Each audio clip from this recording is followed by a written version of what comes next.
Bassmaster Live, and how do you set this day up? We're in a place, beautiful, by all accounts, full of fish, absolutely full of fish, and yet maybe the toughest we've ever seen on Bassmaster Live. Mark Zona, am I wrong here? I think everybody's recovering from yesterday on Bassmaster Live. We had a lot of snafu, a lot of glitches in the system. One of those glitches being when you think you're on them on this lake, it will throw you a curveball and absolutely crumble underneath you. One number kind of stands out to me. The last 3 weeks, the last 21 days, this is a lake that has dropped 10 feet. 10 feet. We're always looking for stable water. We've got the absolute opposite of stable water. Yeah, and I think really a lot of anglers thought with the front that was coming in, it was really going to help that shallow water bite, and anglers that we were on that were in the top 5 or 6, it really did not. With that being said, a lot of guys rose to the top yesterday that we were not watching. They did not have Bass Track with them. And with that being said,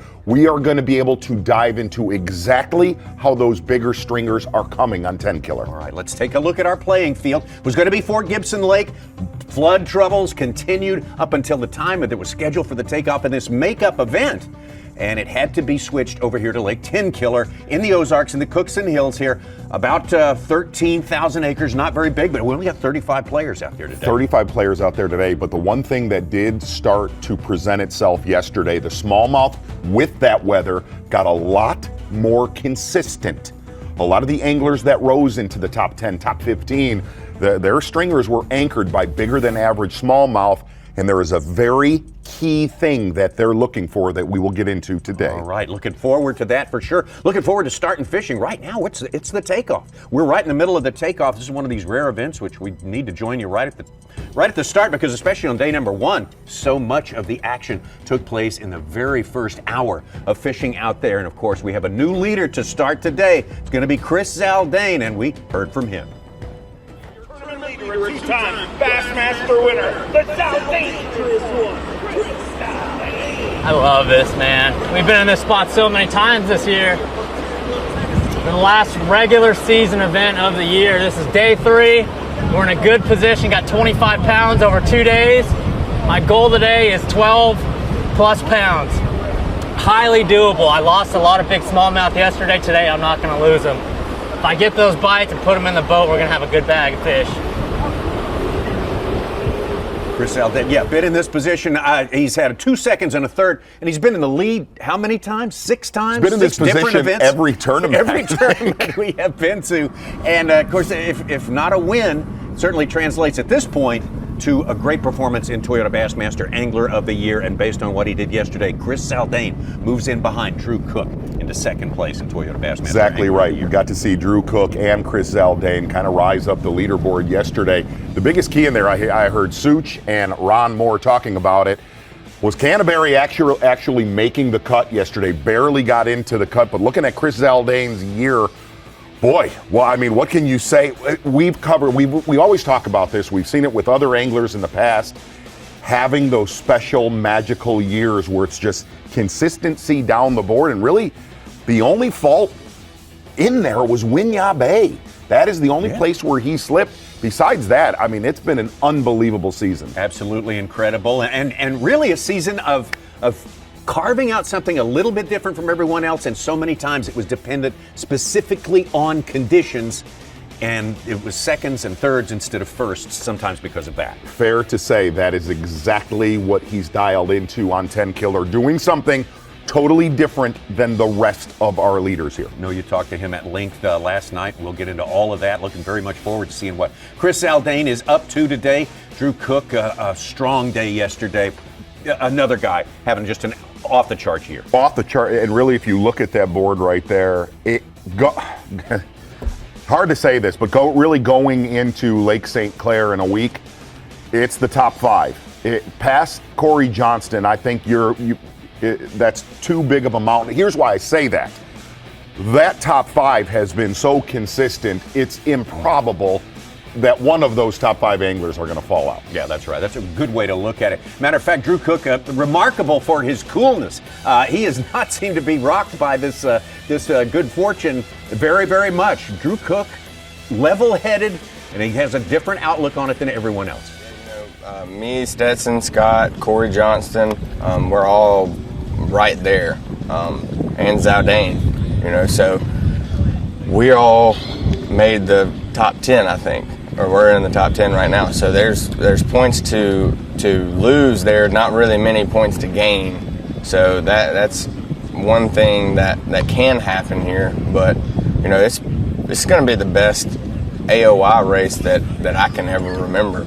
You know, there'll be 5 guys within 10 points of each other going into the AOI championship, and it'll just be whoever catches them next week that gets it done. So I mean, it's going to be really cool to watch. You know, it's going to be fun. It's going to be stressful. There's going to be some good stuff. There's going to be some bad stuff. So we'll see how it goes. Talking about more like a fan than the guy who's right in the center of the tornado right there. It's a different point of view. We really enjoy watching Drew cook all season. The only time he's ever seemed nervous this year is before the season started when he was fishing with you and Davey out there. He was so nervous it made me nervous. I'm not going to lie. The one thing that he has avoided this whole season, he has avoided a crash. If you really look at what happened to Zaldain at Winyah Bay, that was a massive crash for the simple point, if Zaldain would have just salvaged 15, 20 points, he's in command of this thing. They have to beat him. Really, across the board, it's just been massive consistency for Drew Cook. But I do remember that the nervousness, the young nervousness at the plantation. It was but you knew after that, he's the real deal, man. He is the real deal. All right, it's just a wonderful situation today. We got 1 and 2 in our Toyota Bassmaster Angler of the Year race in our top 10 today, having cameras with them all day. Let's get out to the man that Drew Cook is battling, the closest pursuer, Chris Zaldain, fishing.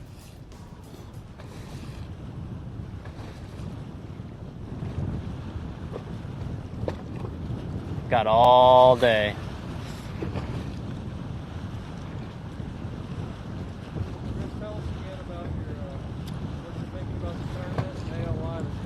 Yeah, I mean, going into day 3 in the lead, you know, obviously I want to hold this position, the first place position throughout the tournament and win the tournament. But man, my eye is on the AOI prize, man. I mean, this tournament is just this week, but that AOI title, man, that's all of 2019. I mean, that's the whole season. And we've come close, 2 seconds, a third. You know, several other top 10s, including one at the Classic. It's been an awesome year, and I'm fishing good. I'm fishing free. I'm letting the conditions tell me what to do. I feel like I'm on top of the world right now, and we'll just try to keep it rolling over the next 10 days. Finish strong here, and then all next week it's all business again.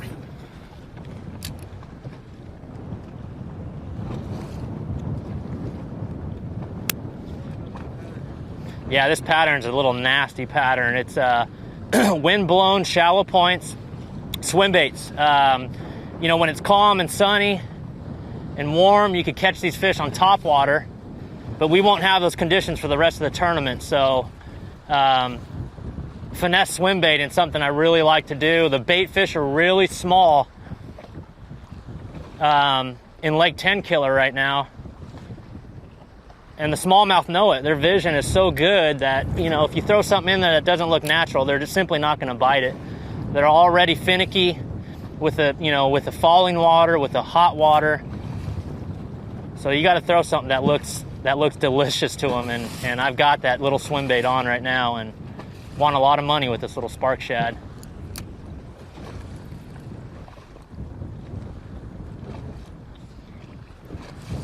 Got a picture of that bait we're going to put up a little bit later this morning. Sure have seen it before this year. That is Table Rock 101. The way he's fishing is absolutely how you fish Table Rock for smallmouth. As we set up our playing field for you, we maybe didn't mention how close we are to those White River lakes like Table Rock and Bull Shoals and Beaver Lake that have a whole lot in common with this place. A very specific jig head he's using. We'll show that here in a little bit. No hurry on that right now. But the jig head he's using actually keeps that swim bait up instead of it, you know, a lot of times you... Falling. These rocks are getting further and further out as far as that shallow 1 to 3 foot zone goes. It's falling about 6 to 8 inches a day, I believe.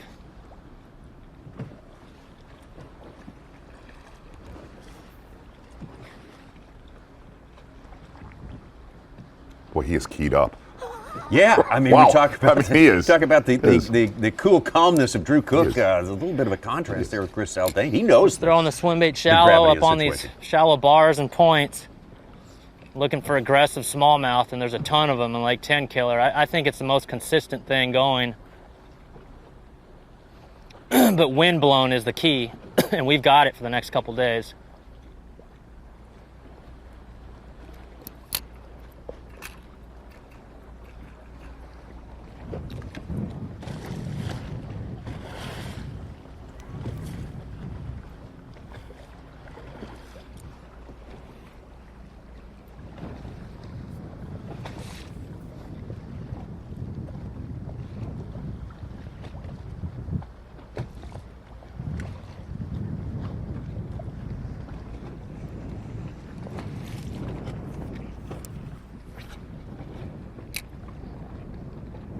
Chris, See him doing the same thing that we saw Carl Jacobson doing Yo. yesterday.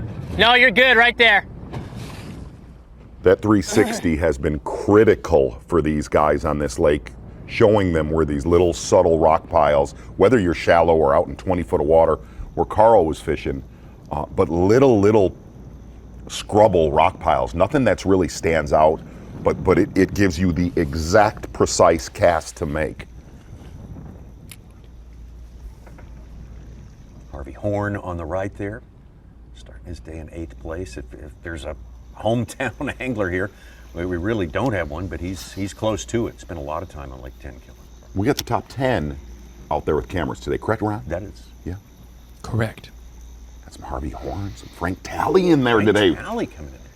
Had a big morning yesterday.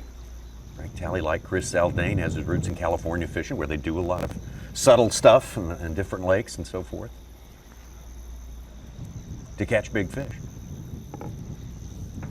It's good for some of these guys. There's 6 anglers below the 50th spotted angler of the year that are fishing today. So more than likely, for at least 3 or 4 of those, it'll be their best finish of the year, especially if they stay Right, where they're right, at. You know, right, right. Harvey, Frank Talley, Oh, gosh, Ed Locker, and that's some of these smoked. guys.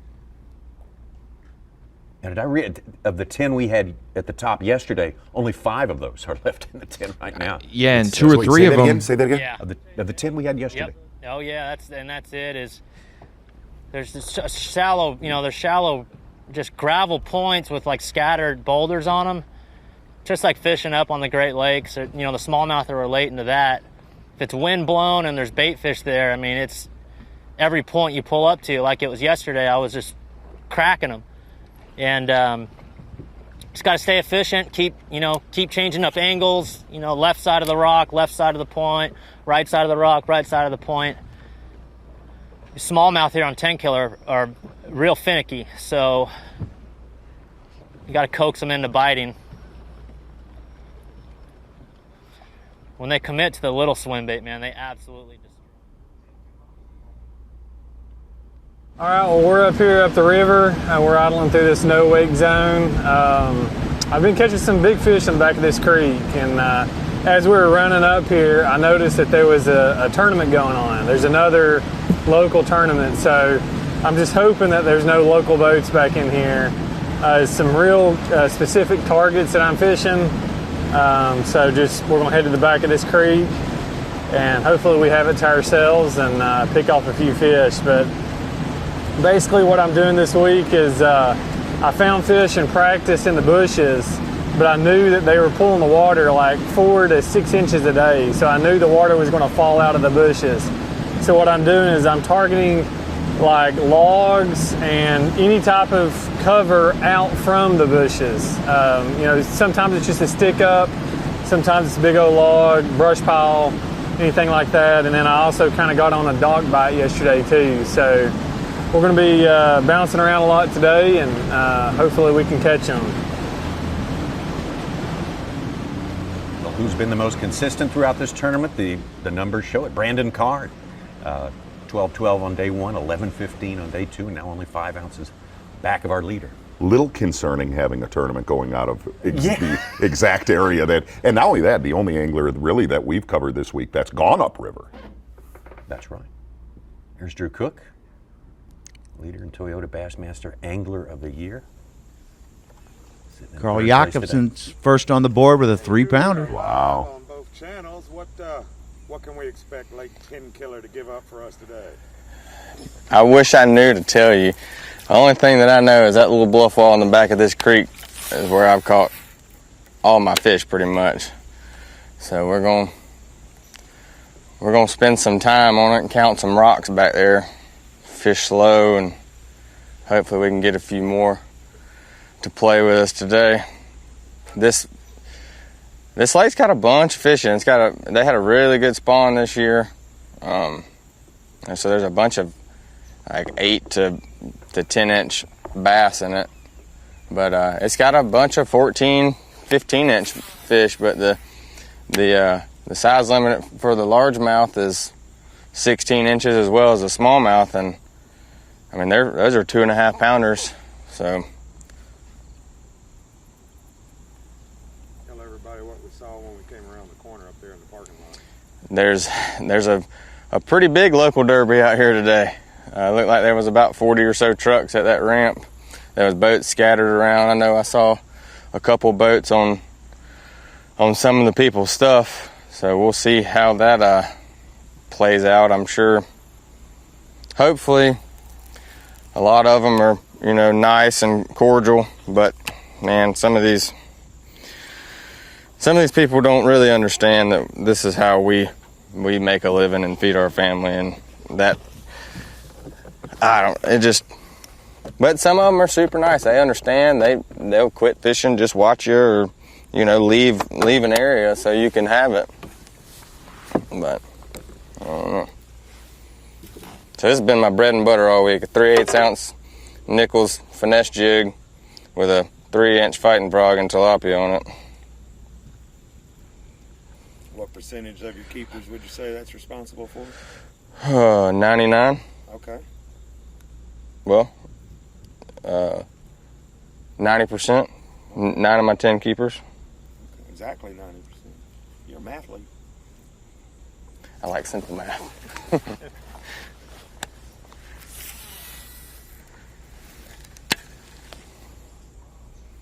Drew Cook obviously intent on dancing with what brung him here, as they say in Oklahoma. And there are a lot of locals looking over his shoulder right there. That is a very, very popular back. Is it? Yes.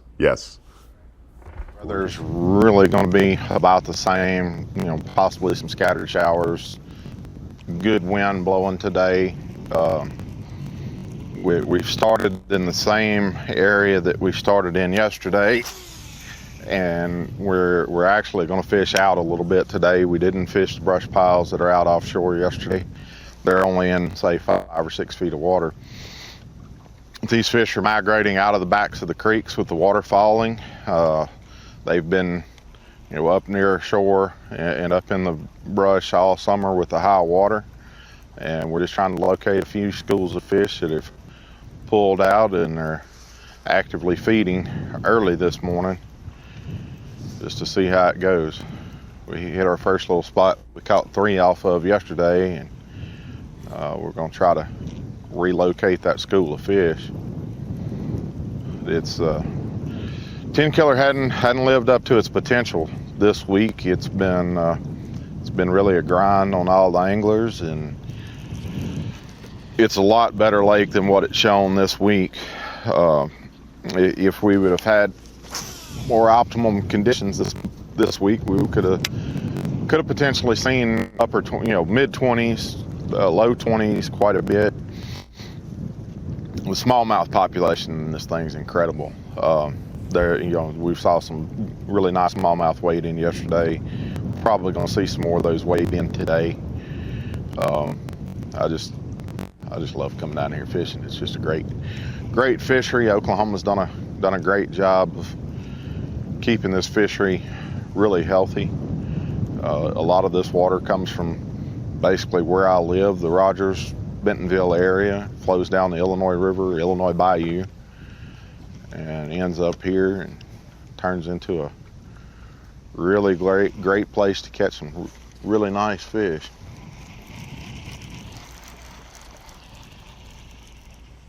Harvey Horn enjoying his best tournament of the season. Carl Post him on, that's Jacobson, always nice. 4 pounder. He's up to 7 pounds in the lead. 7 pounds. The only guy with 2 fish so far. I believe he was the first or second to strike a keeper oversized yesterday for us. There's Lee Livesey, big player, Rookie of the Year this year, Big Sporting Goods Rookie of the Year race. Hey Lee, can you give us an update on the day so far? We live or just update? Yeah, we're live. All right. Hit one cranking spot, didn't catch anything. And just I totally changed the game plan, of course, as soon as I started the day. Didn't go where I said I was going to go. So I'm just stopping on a few isolated rock piles. First one was a little offshore rock pile. Little cranking deal where I had some big smallmouth. And they didn't show up, and now I'm fishing a little isolated rock pile just inside of a creek real quick, and then I'm going to hit one more on a little secondary point, and then I'm going to go down on the south end of the lake and get in the clear water and start throwing a swim bait around and crank bait and try to catch some big smallmouth. It's a great day to catch fish. I don't know if we will or not, but the conditions are great.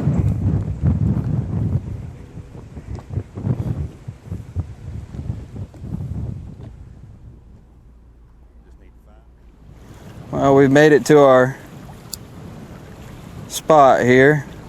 I didn't start the last 2 days here. Yesterday I came here pretty early, but I decided I'm going to start here before the wind gets too bad.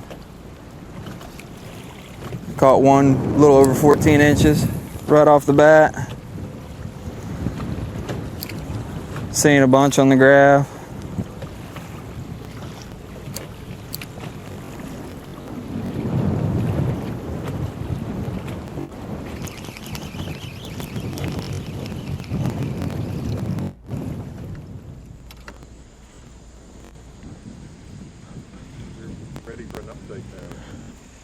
How's it going? Got to my first starting spot this morning. Noticed the water muddied up a little bit. I'm just gonna make a quick pass through here and then go back and hit my stuff up north, further upriver. And then we'll go smallmouth fishing the rest of the day. I may stay on largemouth today. I'm not too sure. I haven't made up my mind yet. I'm gonna kind of play this out how it feels. You know, I'm here, I'm within striking distance, and I really want to weigh in 5 largemouth. I know that a guy that can do that can hold up a blue trophy at the end of this. So I'm just 10 largemouth away, and I gotta put that together. So that's what we're going for. We're going for 10 largemouth today. If I have to fish for smallmouth later in the day, I may do that, but I haven't really made up my mind yet. So we'll see how it goes. I'm just gonna kind of fish how I feel. I'm gonna junk fish. I mean, this is how this derby is going to be played out. It's going to be, for the way I'm fishing, it's just junk fishing 101. I mean, you can see how many rods I had on how many rods out I have on my front deck. It's just it's going to be one cast with one rod because that looks right. One cast with one rod because it looks right, and then another cast with something else because it looks right too. This is how this tournament's going to be won, I think. So that's what I'm going to do. Keep our head down, grind it out, baby.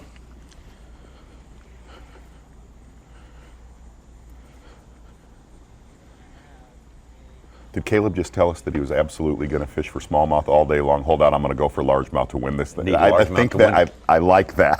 He had a stressful day yesterday. He did, but I'll tell you what was cool to watch yesterday was all the way till the last hour when he went and caught a couple little 12-inch spotted bass. Again, spotted bass got to be 12 inches here, largemouth and smallmouth 16. And by the way, I've heard a lot of people say the slot limit, there's no slot. There's no slot here. It's a size limit. It's a size limit. It's just different. There's no slot limit. Okay? People. But he did. He committed to it yesterday. It was fun to watch Caleb fish. Did catch a big smallmouth yesterday. We saw him. Yep. 1/4 of his weight is on the Phoenix Boats Big Bass, the 5.7 on day one. What a treat it was. Well, wait a minute. Wait, what? No. Gonna get more of that, bud. Uh-oh. Yep. Yeah.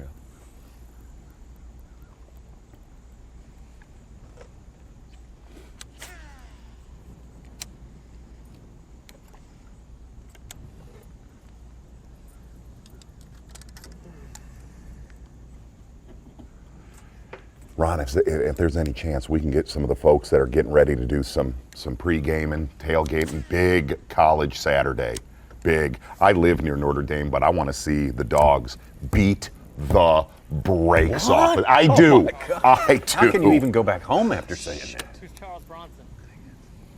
Who is it? Oh, really? Probably know him by Drew face, Cook. but not by name. Maybe spotted bass. Yeah, no. Does he have a mustache? Is he good looking? All right. You know, and I think being down here in Arkansas, the Hogs got Calling a off the huge point, finally. San Jose State game. Yes, absolutely they do. That will be. I mean, You'd almost think that San Jose State got put in the SEC West, how big of a Stress. deal they make about it. Over 4 quarters. We right have a little there. tailgating going on at our noon break That's- out here from San Jose State. But if we can get pics, anyway, the point was, if we can get pics of anybody doing a little bit of grilling and chilling, anything, Hi. we'll take anything. this Dual event. screens, football, bass fishing. People getting painted up, Yeah. that kind of stuff. I'm taking in Rambo later today before the game tonight. Oh, that was Last the 12th Blood. Rambo film? Is that what this will Oh, be? you are I a don't know. prince. I'm Just a piece of work. Okay, I did hear, because he's not doing anything today or for the foreseeable future, Antonio Brown is watching Bassmaster Live today because he's not doing anything. Oh, man.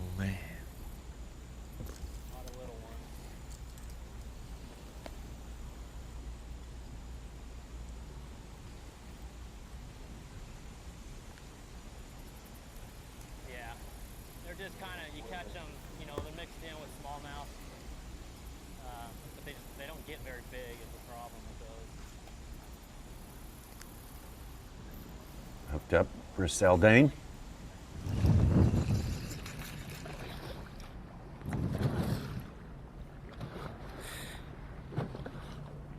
I'm going to get a look at that bait here in a little bit. Very, very specific. Very specific. We saw this one in the second event of the year. Yeah, Lake Lanier. saw the bait correct. Not the jig head. Totally. Jig head is way, way, way different though. Chris and I actually shot a show with doing 16. Yeah, largemouth, smallmouth, 16. this. There's a great look at it. And that spin head on there, it's an 1/8 ounce, helps keep that bait up. Off the rocks. Off the rocks, Yesterday, up in the you know, water when the sun column. popped out and the mud lines were created, that's when it gets real good. Those smallmouth use those mud lines as concealment.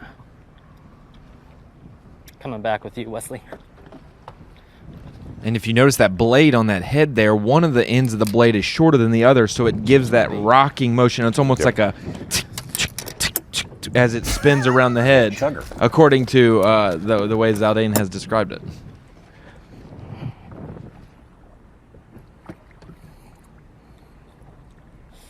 Let me know when the show starts, when we're on, and all that good stuff. Oh, we are on the mix. Oh, okay. If any changes happen, you know, so we'll have audio the whole time. Cool.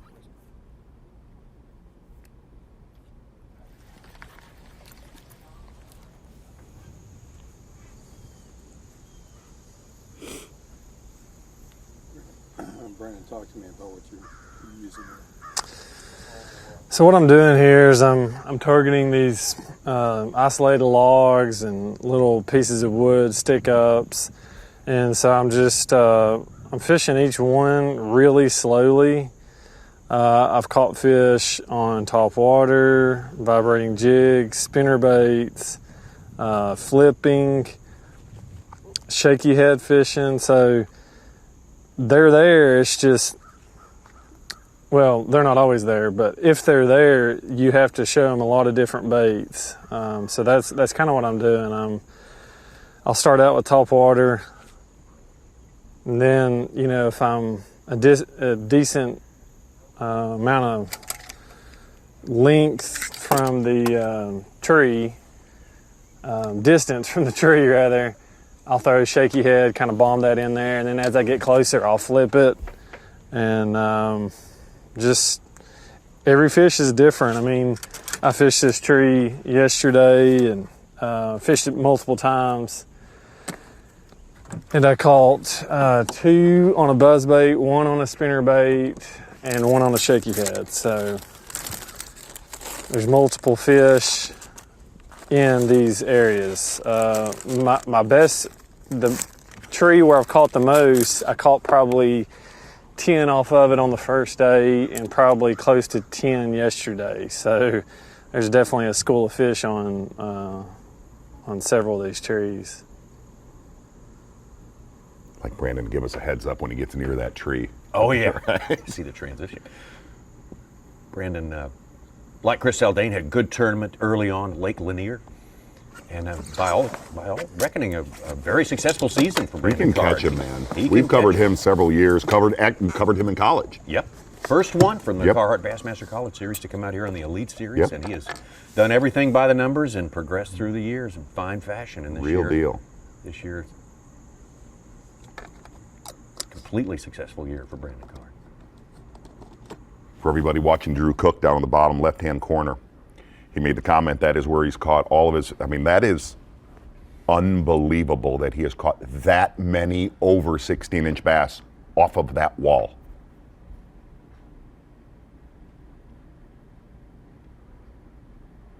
I asked him what else. I said, Drew, what else you got besides that wall?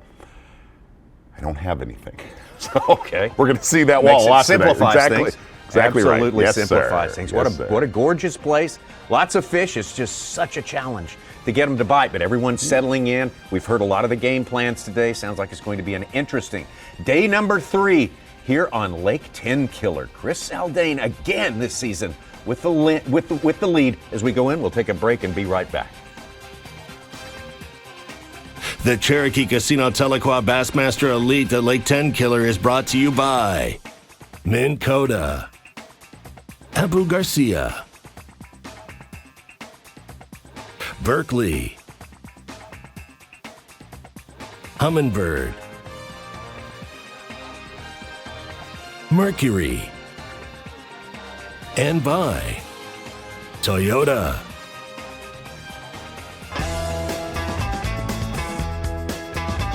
Cherokee Casino Tahlequah is now open. More entertainment, dining, and convention options at the new Cherokee Casino property. With over 525 of today's most exciting electronic games, a 144-seat restaurant loaded with all your favorites, a brand new grab-and-go cafe, rock and live music venue, plus a full-service bar and complimentary non-alcoholic beverages.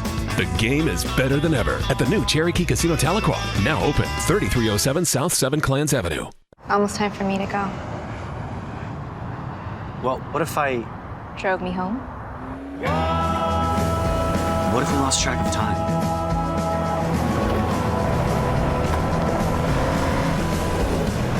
What if we took a leap of faith?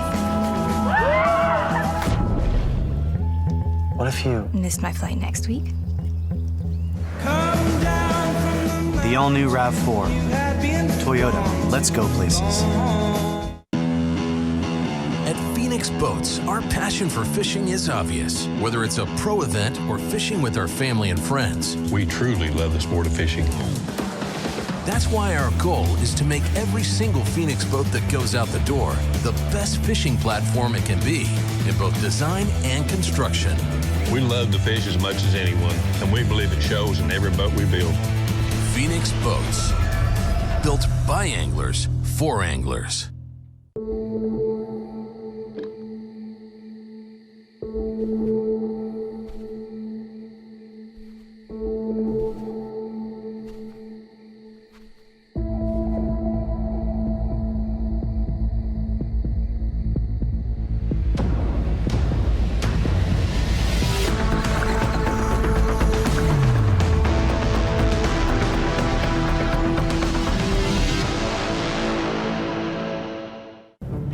Nice bed liner. Did you know you can spray Linex on just about anything that needs protection?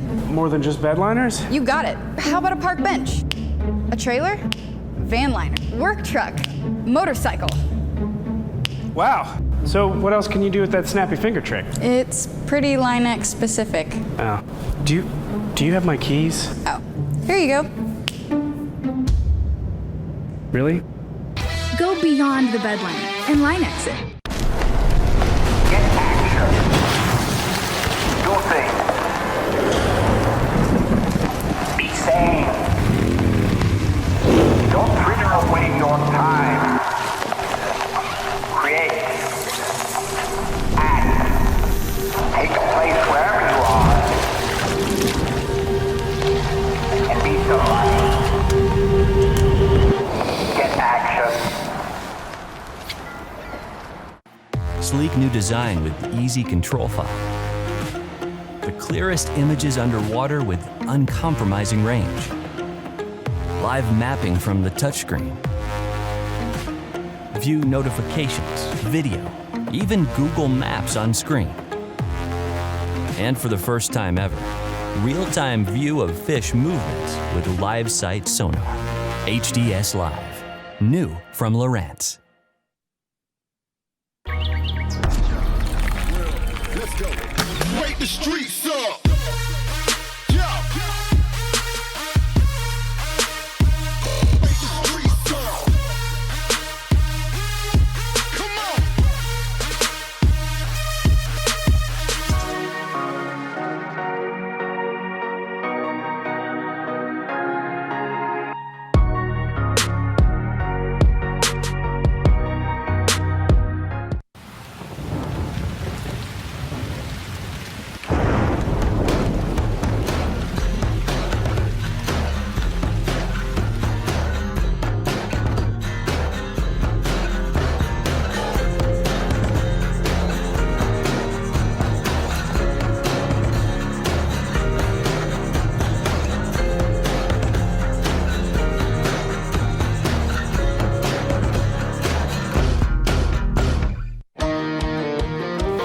At the pinnacle of super high output, 4-stroke outboard performance, you'll find Yamaha B.A.S.S SHO. Yamaha's game-changing SHO technology. From exhilarating V6 models to the sleek inline 4s, there's a B.A.S.S SHO for everything from bass to bonefish. It's an extended family of 4-strokes engineered for lightweight, inspiring performance, and rock-solid reliability. Discover B.A.S.S SHO and elevate your expectations. It's the Cherokee Casino Tahlequah Bassmaster Elite at Lake Tenkiller, being brought to you live by Cherokee Casino Tahlequah. Been a long journey getting to this final event of the season. Wasn't scheduled to be the final event of the season. It was supposed to happen early in the summer. Not too far away on Fort Gibson Lake on the Grand River system, heading toward the Arkansas River, but the big floods early summer took care of that. We have a makeup date, and for tournament purposes, Fort Gibson still wasn't ready yet, so thankfully we were able to find Lake Tenkiller, and it's been a handful for these guys. It is a constant challenge all day long. Corey Johnston with 3 small ones in the boat now, pulling up right behind Carl Jochimson, who started the day outside the top 10 and quickly moved to the top of the leaderboard. This was while we were away, Corey Johnston.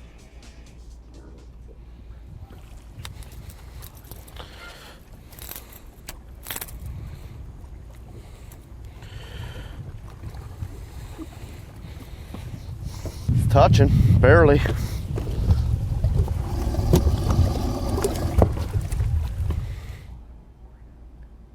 Corey live, you have to think that it's 3 spotted bass in his live well there, just like the one we just saw. How's the morning going? It's morning's been good so far.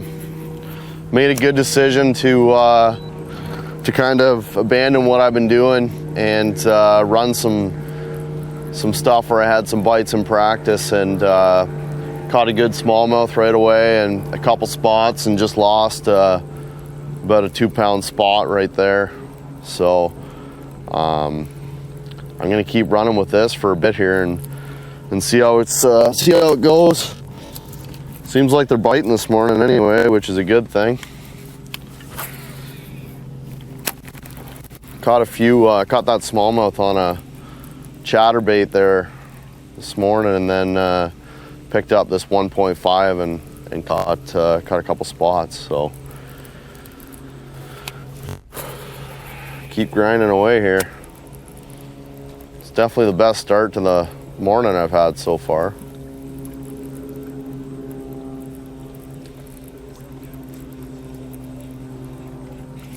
Yeah, I mean, the sun's definitely going to help my main pattern.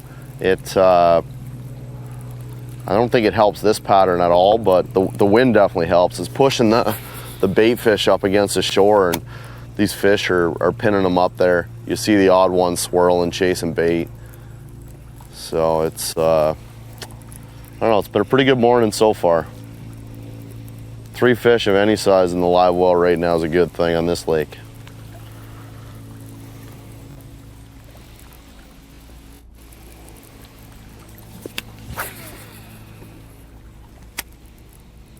Seems like you find groups of fish, and like I did a pass down here yesterday and had a few fish and didn't really go back on it too much, and I just did a pass on this, stopped when I hit the end of the rock, came back and caught like 3 more fish after I just went over it. So there's definitely little sweet spots in these areas, so I'm gonna spend a little more time today when I get a bite actually fishing the area a little better. Throw a few different baits at them.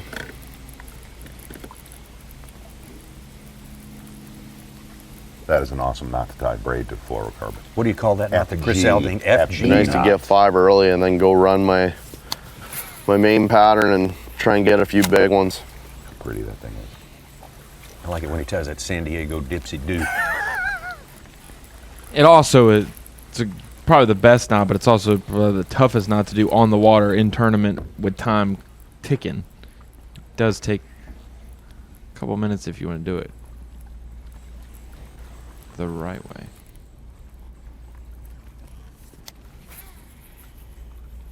Corey Johnston, whom we just heard from, very much part of this Toyota Bassmaster Angler of the Year race. Yes. Currently sitting in 5th place and only 14 points behind our leader, Drew Cook. He's right next to him. Box-wise. The first day, I caught 2 within the first 2 hours or so, and then I left. Went and fished around. There you take a look at Corey's performance through the year, the pivotal one, missing that cut at the St. Lawrence River. Yes, yes. You know, we actually have somewhere video of that day that has not been released. I cannot stress, I've never seen a day like that. I've never seen a day like that in my entire life. Everything, what is that law called? Everything that can go wrong Murphy's will go. Law. Murphy's Law. It was one day, maybe at a banquet or a dinner, we'll show some of that footage. Who knows? Maybe someday on live we'll show some. But it was, you couldn't believe it. You could not believe it.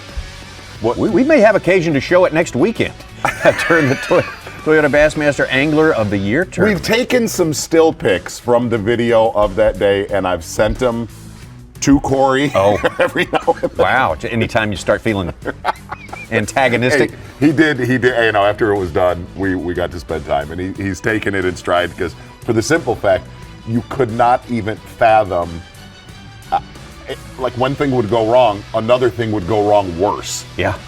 It was just... With your looking, he looked a bit harried on that other boat. Say it again. He looked harried, looked out of sorts, like he was having a rough time dealing with being on a different boat. To say the least. Yeah, consider the trip he had in front of him, the time invested in the day. What's crazy, you can go from the dam at Tenkiller all the way to the upper reaches of Fort Gibson, and it'd be a shorter trip than they took to get from Waddington to and that's the 2 different lakes, but it's just... Gosh, he was on some big ones, man.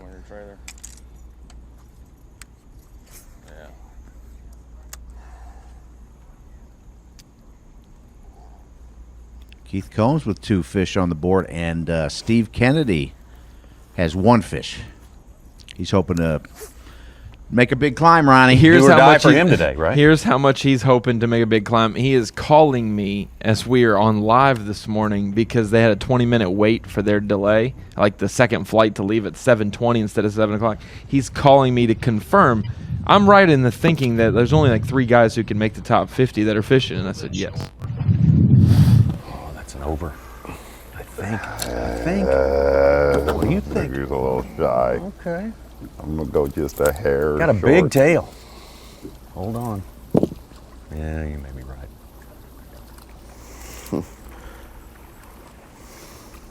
He's hoping it's a spot. Yeah, it's not a spot. Sadly, it's not. Yeah, looking for the patch.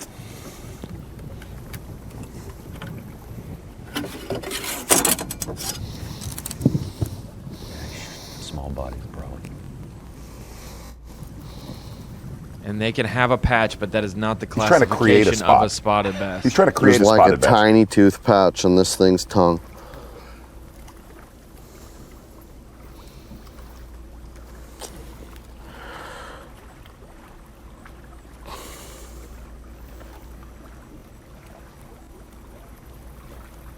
I'm putting them in the live well, but I'm gonna put a marker on them. See that tooth patch right there?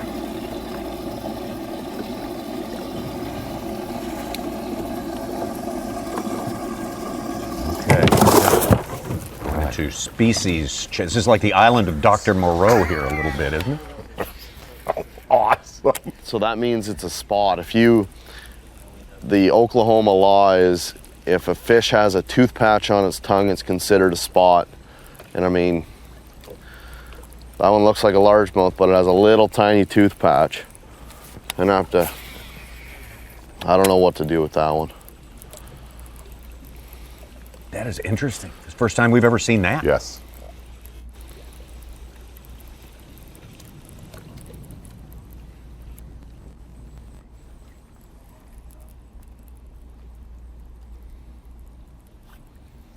Fourth keeper. Conditional keeper for Corey there. Got him solid second place.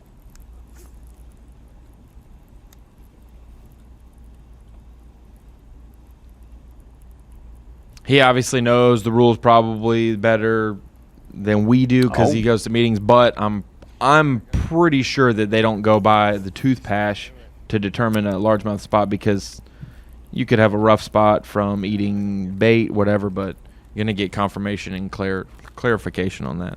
But I think it's also other ways to determine a spot based on jaw to the eye, that line, and different things.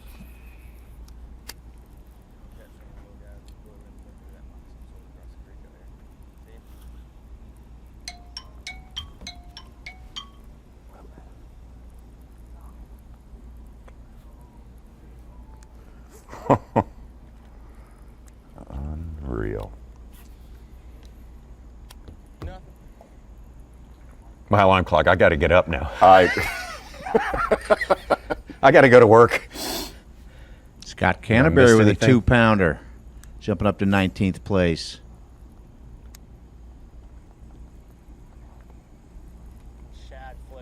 He salvaged his day yesterday after we ended live. He said 4 fish for under 4 pounds, and he culled them all out and had a limit with over 8 pounds.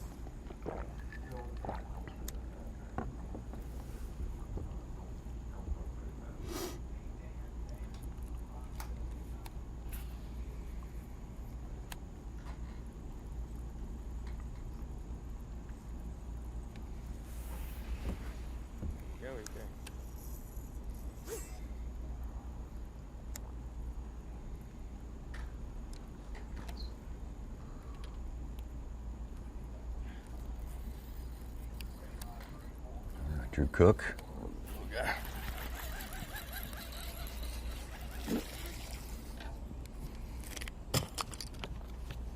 Hey.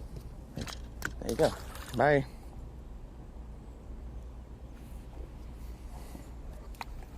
It's pretty bad when you can call your shot on Tenkiller.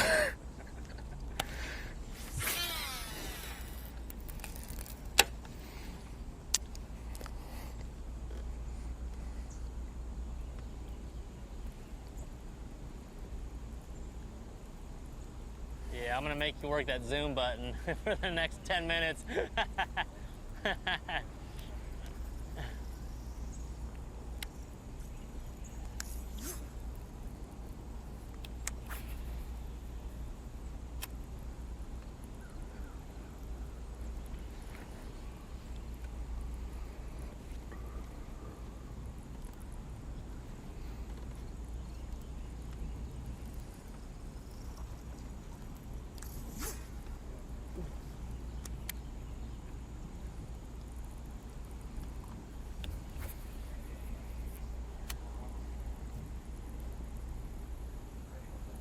That's 4 distinctly different game plans right there.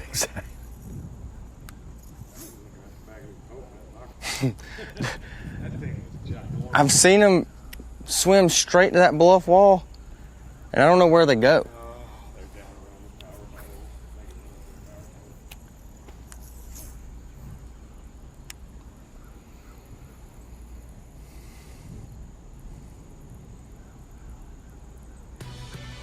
Well, Drew Cook leading the Toyota Bassmaster Angler of the Year race, and of course, by virtue of that, he's also leading Dick's Sporting Goods Rookie of the Year standings as well. Substantial lead there for Drew Cook, stretching out a little bit against another angler who is in our top 10 today. As a matter of fact, Lee Livesey, Patrick Walters, had the lead earlier in the year and running away with that. Yeah, he is running away with that. Yeah, trying to win everything this year. Why not? Might as well. When you're on a roll. Unbelievable. Oklahoman Luke Palmer, fourth place. $10,000 paycheck this year from Dick's Sporting Goods. Bigger than ever. The field gets tougher than ever in the rookies. Just outstanding fishermen arriving at the Elite Series, ready to go. That's been the story of the last several years, as a matter of fact.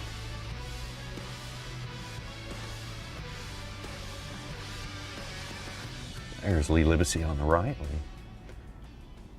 visited with him yesterday. Some bonus coverage down there by the dam, doing his smallmouth hunt down there.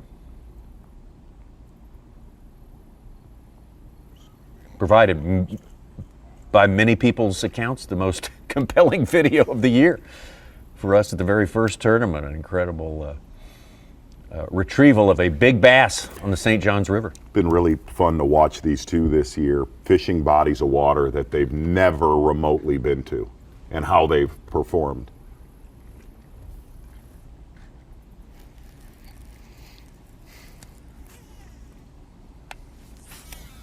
We're talking about that top 50 Angler of the Year cut.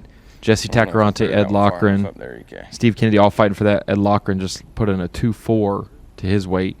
They're all looking to get in the top 15 today, and that'll give them a legitimate shot to squeeze in their points-wise. Meanwhile, Jay Yellis is sitting on the sidelines watching today, hoping no one bumps him out of 50th. Mm.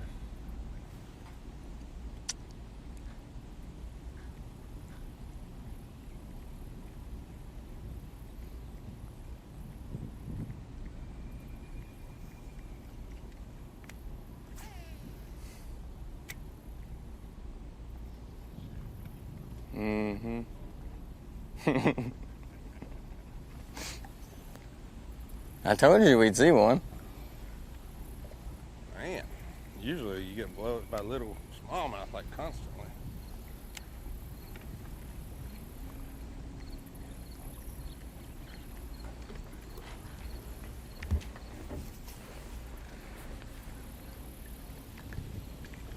I really think if this tournament would have been last week, this would have been a real deal. Yeah, just had more water, more fish in it, more time.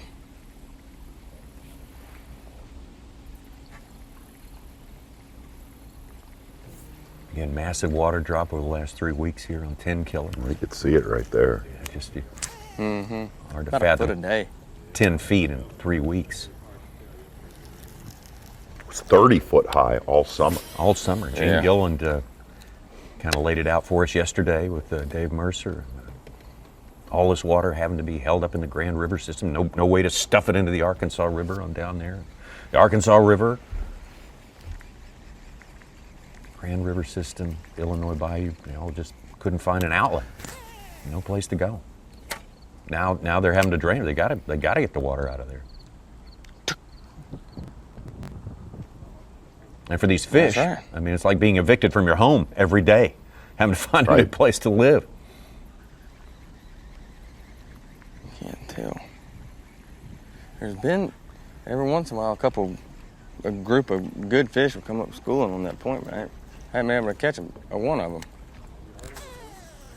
There's something going on right there. I can't see because the sun's right there.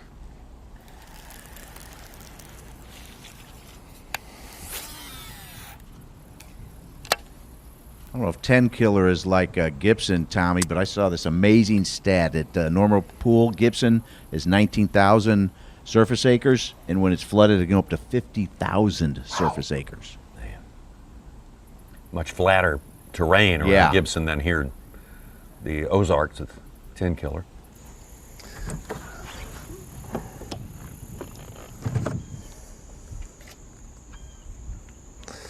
So here's the shaky head I'm using.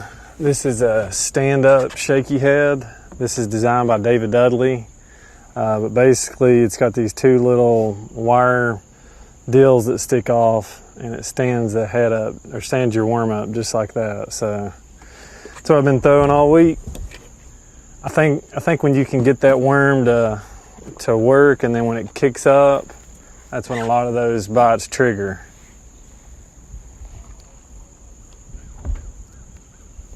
David Dudley designed that jig head like 15 or 16 years ago. Really? Uh-huh. Absolutely did. When shaky hitting was super blooming and hot and popular and everything, yeah. He would, his rough prototype of it, he had two, you saw how it had basically two prongs where they're forked out the side of it to make it stand up, and his original prototype was two real heavy pieces of fluorocarbon. Like, it was like, gosh, I'm gonna say 50-pound fluorocarbon that would come out of his mold. He would stick those in? Yes, Oh, yes. okay. And Harvey Horn right here. Yes. Look out. Yes. Yep. Mm-hmm.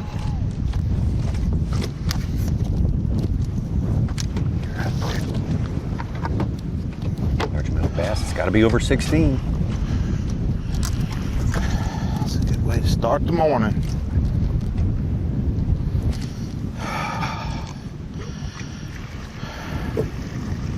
Wobble head action right there, huh? I love these keepers. Stop it. Yes, sir.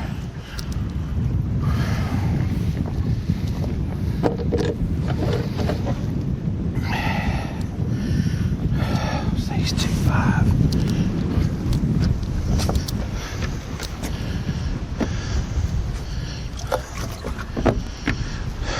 Number one.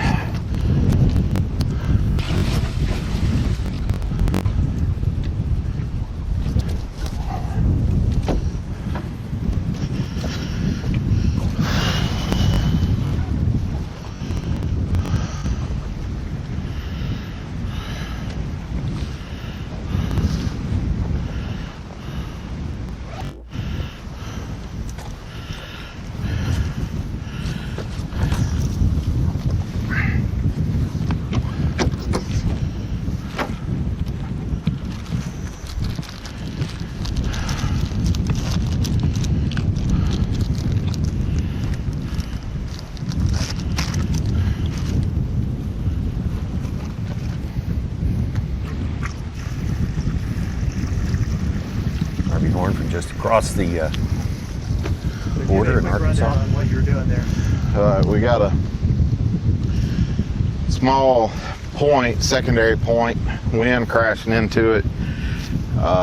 Just literally, it's got some chunkier rock that is underwater, out in probably 4 to 6 feet. Just dragging that little 5-inch big bite fighting frog across it. But is he emailing people? What's going on here? And got our first bite of the day. Wait. We're going to enter him in the bass track. Wait, what? All right. Okay. Back, bass track.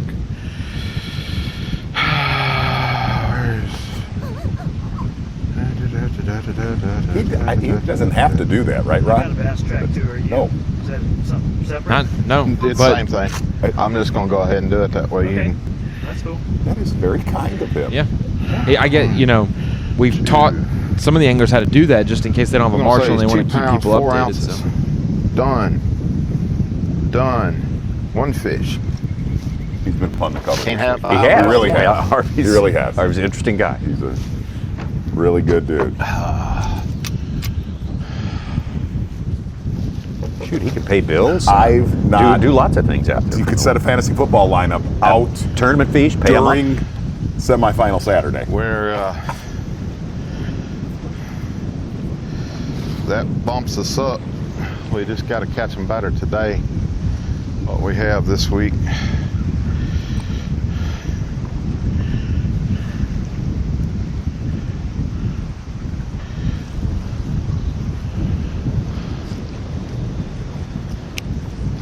And there it is, reflected on the leaderboard. That's amazing. Told us yesterday, I can do that. I get things lined up. Funny though, they're not biting it really hard. They're just kind of picking it up and swimming off with it.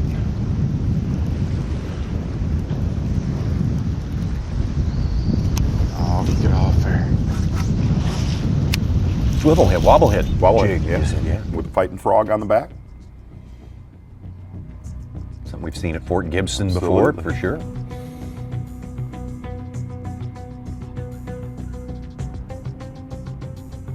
Over to Chris Zaldain, our leader, to start the day, as yet to, according to Bass Track, yet to land his first keeper. That one hit it real hard. It's probably a spot.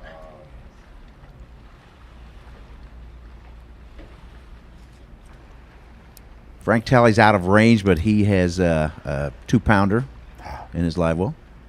All right. He had some beautiful smallmouth yesterday. Yeah, he was hoping to get with Frank today. Had some great topwater fish early yesterday. I believe he had the biggest limit among our top 10. Mm-hmm. He didn't care about wearing a rain jacket either, even if it's pouring down. At all. That was so funny. There's been a lot of firsts in this tournament for us.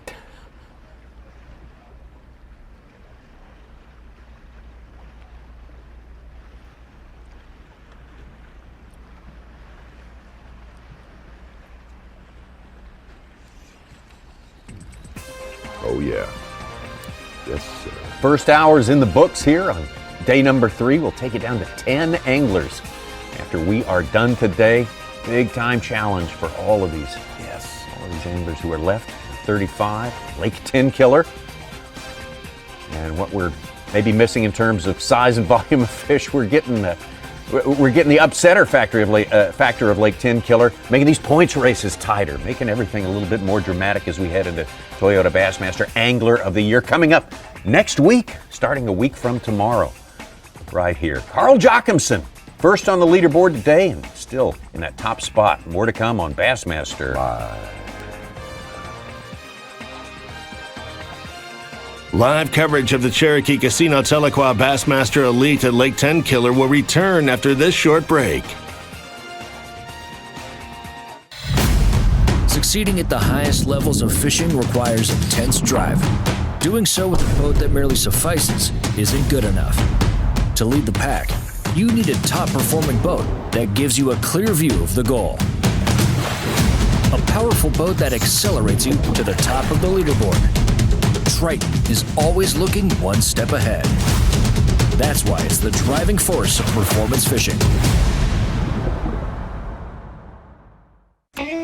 You sons of fishes. Ain't enough fish on this lake for 2 clubs. Really? Well, we see plenty of fish live with Panoptics. Yep. Dang, we should get Panoptics. Or maybe we'll just take yours. What's going on here? You boys have license? Yes, sir. Nope.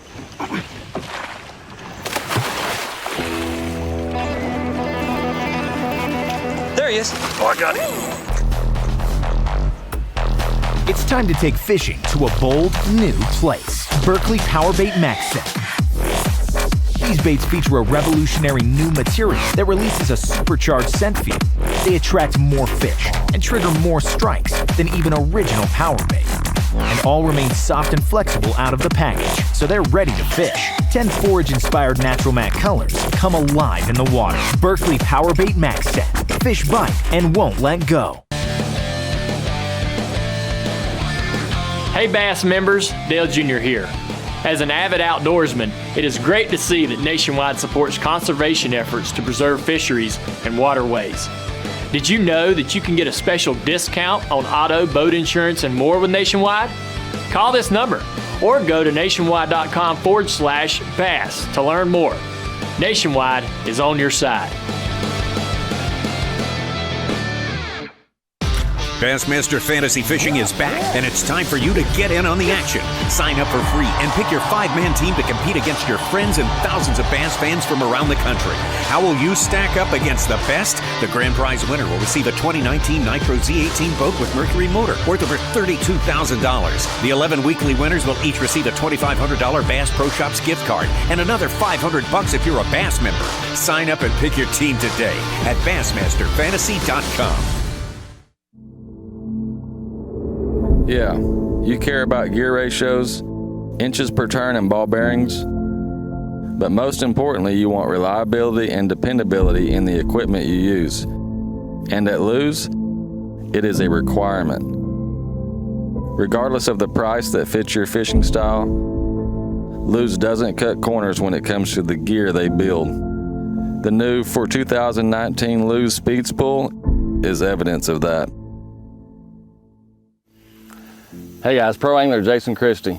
When I'm out competing, I want something that won't let me down. There's a lot of things that are important in a reel, but the most important to me is reliability and durability, and you're going to find that in the new Speed Spool LFS. The new Speed Spool LFS is loaded with all kinds of features. First of all, one-piece aluminum frame. That right there alone is going to set it apart from other $99 reels. Secondly, solid brass speed gears. Just like the Super Duty, that $99 reel is going to last for a long time. When you're cranking in that big fish, this reel is going to be solid and smooth, and all of that is thanks to the new P2 Super Pinion gear. This oversized gear is going to allow for smooth operation, cast after cast. This magnetic control system, which is externally adjustable, will allow a seasoned pro or a first timer to be able to pick up the reel off the deck and cast with ease. You can find all these features and more in the new Speed Spool LFS at only $99.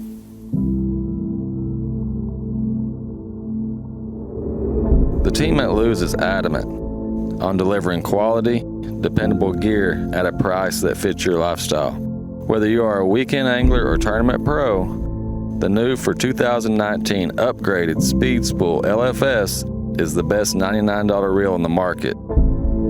Go see for yourself.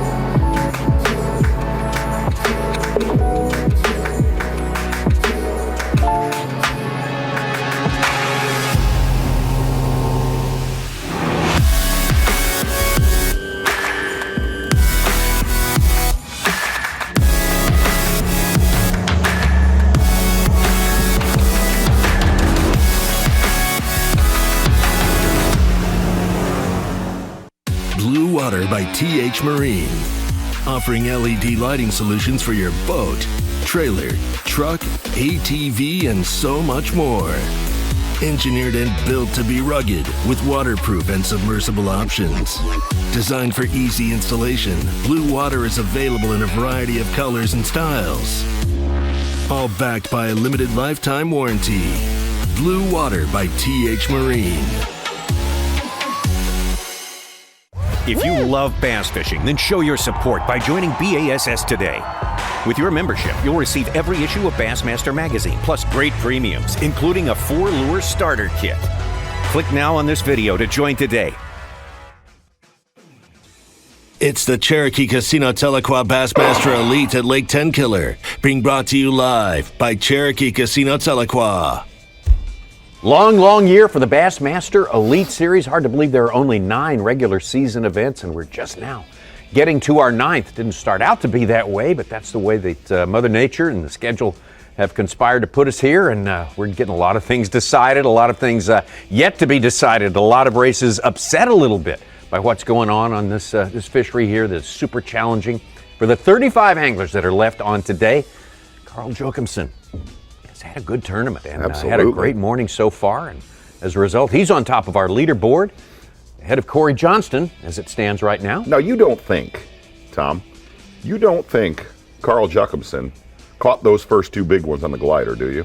I don't know. I don't know. Why? I don't. You never know. Never when say it never. starts talking to him. Okay? Is the glider in charge? I don't know. I don't know. It's not a horse, it's a donkey. What are you talking about? And really, if you looked at Carl, he was fishing a 3/4 ounce football jig head yesterday with us. Getting him off to a good start today will lock him in on that. A lot of people pulling for Carl. Yeah, absolutely. Very super popular guy, and very likable. And yes, a lot of folks from Australia are commenting about it. Good deal. Split shot.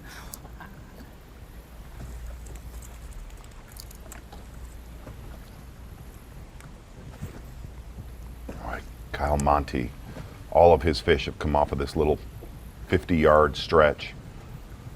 Main River rock and brush. And this time yesterday, he was starting to pile it on, and not happening so far today. Yeah, just kind of died out on him yesterday. Look at our standings. Ed Lochran has jumped up to 3rd. He just caught a 3-pounder. He's got 7 and change on the day. He's in 3rd place right now. Split shot hung up, break it off, and then that's going to be the end of it. Huge for him. 53rd in the points race. 8 points behind that 50th spot today. He started the day 22nd, so he's gained what he needs. Just got to stay there.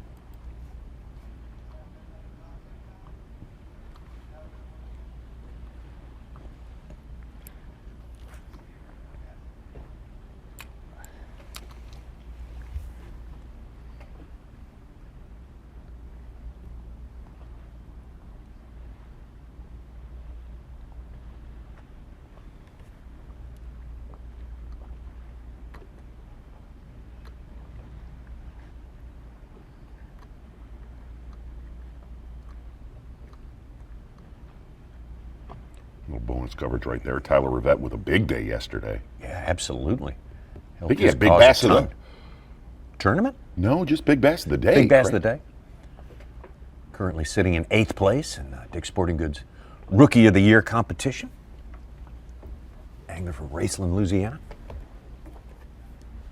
Talked to him a little bit yesterday. Mm-hmm. Or actually, day 1, I believe we did. Did not talk to him yesterday. Boy, 5-pound 3-ouncer goes a long way. He had 14 Yes. pounds total. I mean, that's more than a third. Everybody who was hoping for wind today is getting wind. I get that.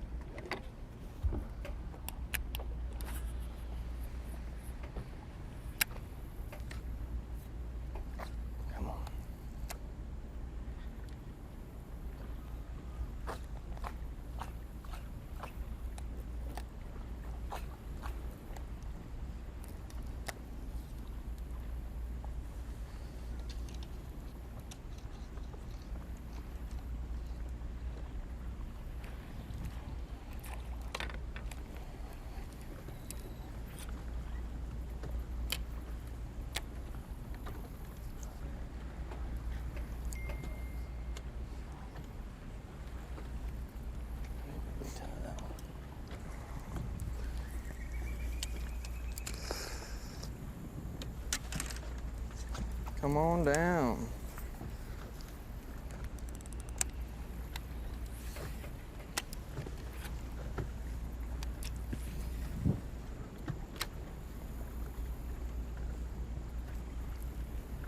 Just amazing. These anglers have bounced from the St. John's to Lake Fork to the St. Lawrence and Cayuga, catching these giants all day long, super engaged. Yet you come to a place like this, they don't lose a bit of focus. They never drift. They are intense.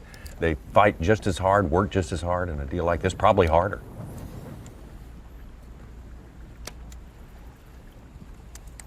Well, Rivette came into this event as the bubble guy, 50th place, last man in to go to the AOI Championship. He's actually moved himself to 11th place right now inside the classic cut at 41st. Man.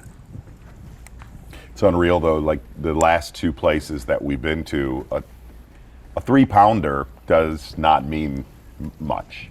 And not only that, if you lose a 3-pounder, you can come back from that. You can find another 3-pounder at Cayuga or the St. Lawrence. That does not take place here. No, no, no. 3-pounder is the holy grail here. I ain't caught one on this all week, but yeah, keeper. I don't know why. They wouldn't bite it.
Is he hooked up? Golly. Yes. Decent spot, too. Number one, nice little spot.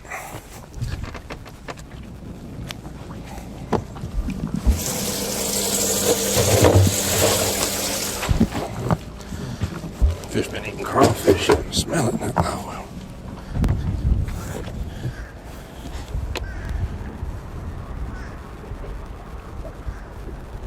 We hit it right at the boat.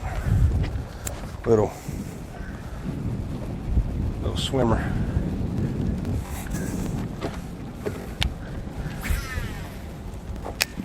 I heard Lee say that fish has been eating crawfish. Right there. Hadn't caught one on the wall yet.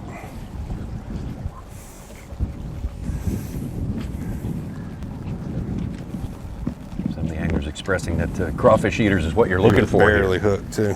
I thought he was gonna come off the whole time. Catch it good for one fish. I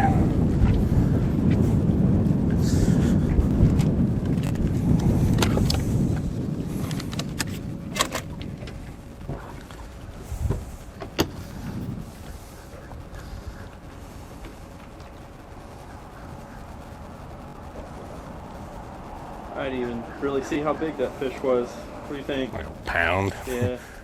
He's little bitty. He's just fat. Yep.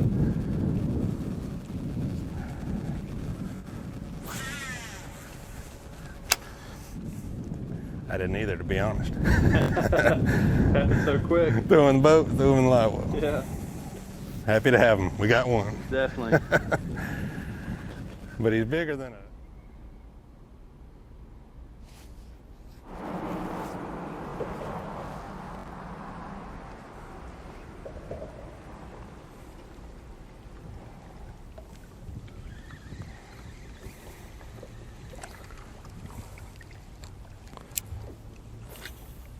Lee down at the bottom of the lake there, Brandon Card. Have to double check, but he's most likely near the other end.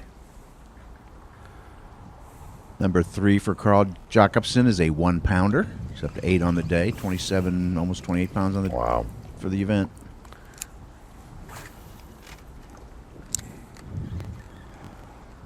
That'd be a way to salvage your season, taking home a win. Well, as tough as it was for him yesterday, it was a tough day yesterday. Yeah. There must be something with the way he's fishing offshore that sun is helping.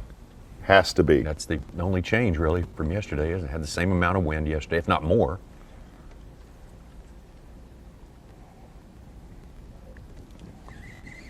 Come on, big smallmouth.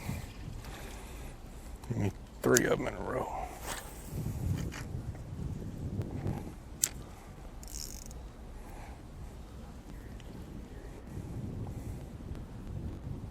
You know what we haven't had yet? What's that? Such, TH Marine Weather Report. Oh, yeah. TH Marine Weather Report. Going to have wind today. 12 miles an hour. Straight out of the south. It's been blowing southeasterly yesterday. 586, which is about 10 degrees warmer than it was yesterday. Tomorrow, Championship Sunday. Temps go down a tiny bit. You got some storms in the area, and not as much wind. 3 pound. I'm drinking a beer and jumping in. Another one. Yeah, I'll jump in. Storms may not hit till early to late afternoon. Let's The wind see you, completely buddy. swapping around. Let's see you.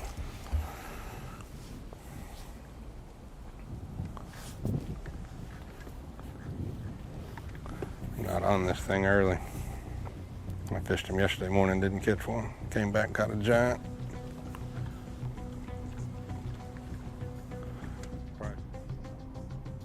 Here's where we find Lee right there, down by the dam. It's where our 10 are sort of spread out. We have the cameras with all day today. Brandon Carr not quite as far north, our northernmost angler.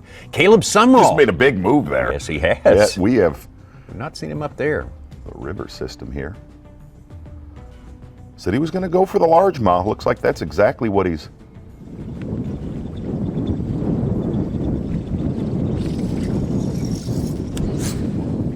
Second year man out here on the Elite Series.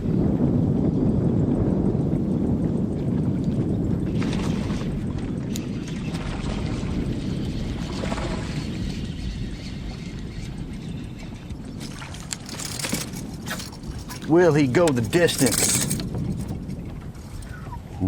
Shrinking on me. Yeah, I don't think so. I don't think so. Why are you shrinking on me? Close. Dang it. 15 3/4. Really close.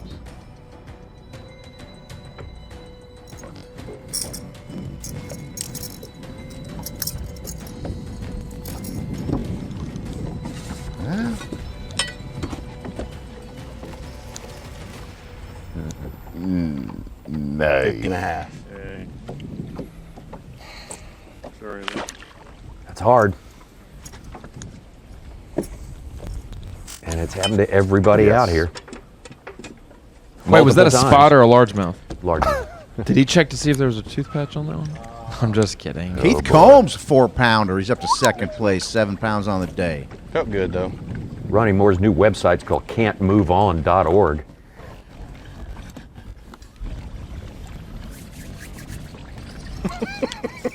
Took me a second.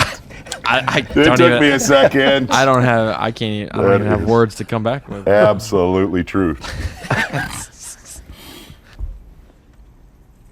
Ronnie, I looked at the Oklahoma fishing deal, and they do have like a note under the identification of the largemouth, smallmouth spot. It says tooth patch, another way to distinguish black bass, presence of the or absence of a tooth patch on the tongue. And then they say spotted bass do, and the majority of largemouth have no tooth patch. So, I mean, maybe he's going by that or what they were told there.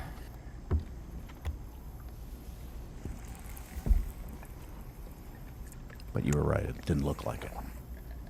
Well, and it's, every state's different, but also Bassmaster's, rules. Gene Gilliland will based on be the on permits and stuff. They decide. If we can get Gene maybe out on the water, Such. Sorry. He may be out there.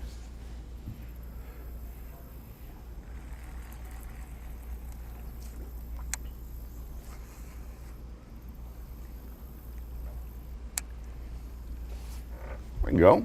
There's Frank. He's been on the move and back in some corners where we couldn't get to him. But first look at Frank tally for today. So he caught him yesterday. And caught him good.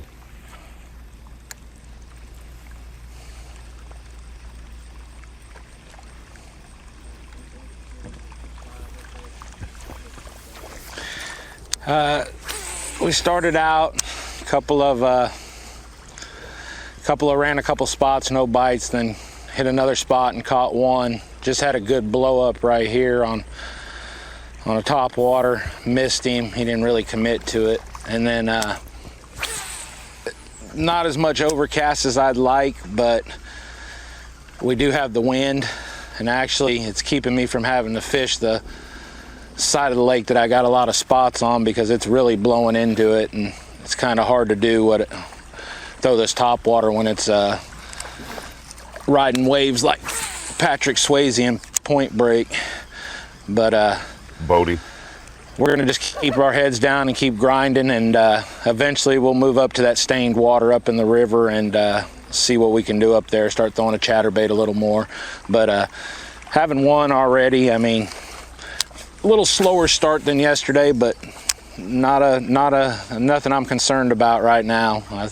I know it's going to be a grind, and I just need 4 more good bites and I'll be good. So we're just going to keep plugging away. like I said, there's been a lot of firsts this week. If you get Point Break, yeah, Bassmaster Live, yeah, that's super strong. That's high-end stuff right there. That's rich. That is rich. Frank talking about a slower start than yesterday. Of course, the 3 slowest starts of the day in the top 10 are our anglers who started in 1, 2, and 3. Drew Cook, Chris Zaldain, Brandon Card, all of them looking for their first keeper. Frank had a great stringer yesterday. Yeah.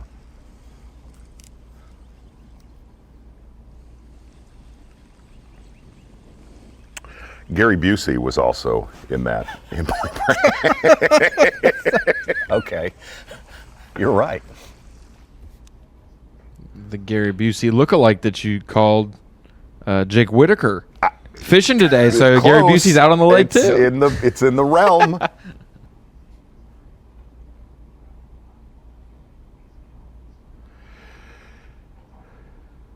Got some Rapala Live Watch. Have we done that today? No, it's time to do that. There he is, Keith Combs. Yes! Right there. Keith Combs in the cut fishing today. And Keith, how's it going? Man, it's going great, Tommy. I got a 4-pounder. Nice. Wow. Nice. A 4.2, and God, it's a giant fish. It looks like it could weigh 6 or 7 pounds, and it's real skinny. But I'm not going to complain too much. It's 4. Feel like I'm, getting a little more comfortable with this place too, and that's a good thing. Every day I feel like I'm learning something about it, and what a weird lake. I mean, I kind of was excited yesterday because I've been mostly on the top water, going a 1.5, and I seen the wind forecast and the rains and the clouds, and I thought, man, I'm gonna crush them on that square bill on top water. I started running all these windy banks, and it seems like if I fish a windy bank, I can't catch them. I don't understand that one bit, but we're staying off of them, just covering water, going to square bill this morning, and we've already got 3 in the box, and 2 of them are good ones. So, Keith, you're actually looking for calmer water to square bill in. I know, it makes no sense, Z, but I tell you what, we've done it this morning already. I went down a stretch that was windy, didn't catch them. Went down a stretch that was calm, caught them. Went windy again, and just came back in here and caught the 4-pounder. I mean, you can have a little ripple like this, but if the wind's barreling in on it, I can't catch them there. And I did that for probably 2.5 hours yesterday, thinking it would be the deal. I noticed everywhere I caught my fish was there. That one probably just fine, but I don't know. Don't make any sense, but it seems to be working. Keith, real quick, what kind of banks are they on for you? There's no pattern to that, honestly. It's rock. Rock is one thing. But, I caught that big one this morning on a point. I caught on a main lake point. Yesterday I caught them on bluffs. I caught another good keeper this morning on a little channel swing in the back of a creek. I think the key for me is don't double back. Just fish rock banks. Keep the 1.5 in my hand, and if I can get 3 more keeper largemouth, I'm good. What's your mindset going into Lake St. Clair after the season you've had? Well, you know, I can't win AOI, so I'm just kind of taking myself out of that. Looking forward to catching them. I mean, I keep moving up. I'm moving up in the last 4 events. I moved up every time. Keep on moving up and get it done, and we're going to catch them there. So I'm excited about that. Well, you're catching them here today, Yes, Keith. sir. Keep doing that today. We'll probably look back in on you a little bit later on. Keith Combs having a great day out there, and boy, if he's got two good ones right now, he will lock into that the rest of the day. Yeah, good stuff from Keith Combs. Slide around the corner right now, get back out on the water with Chris Zaldain, Bassmaster. Alive. Do we got Gene getting over to Corey Johnston's boat? Chris, tell me about this area. Identification. Yeah, so, you know, that area, there's one. Stay on there. Big smallie.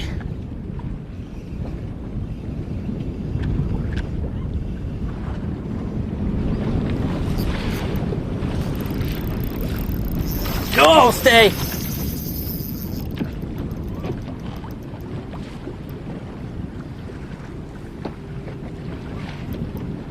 Where's my guy?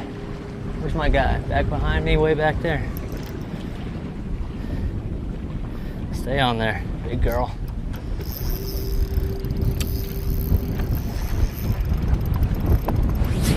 Ooh, that bag's heavy, Wesley.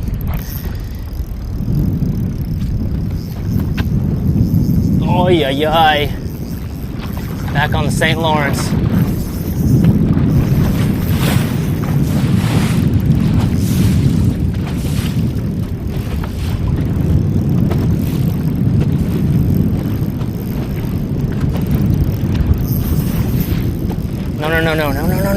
No.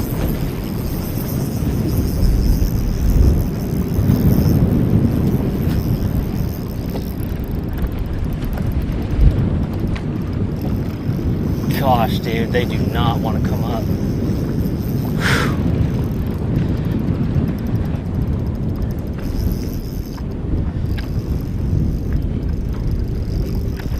Oh, come on.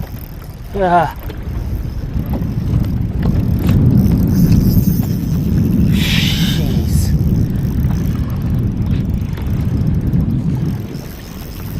Dude, like really?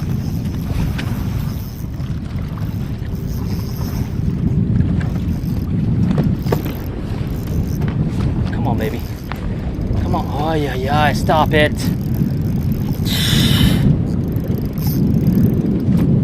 It's a different kind of pull. All right, come on.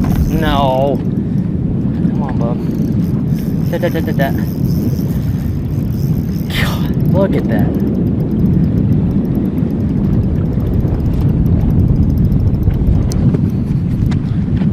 Oh, stay on there. Big old giant smallie. Come on. Stop that.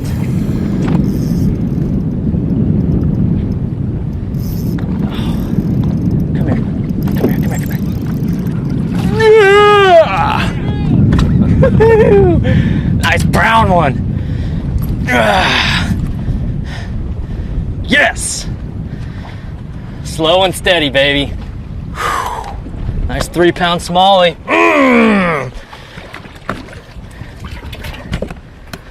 Woo-hoo-hoo. Yeah. Threw that swim bait up there on that little rock point. Oh, I love it. I don't care if it's the swim bait that big or that big. That just does not get old.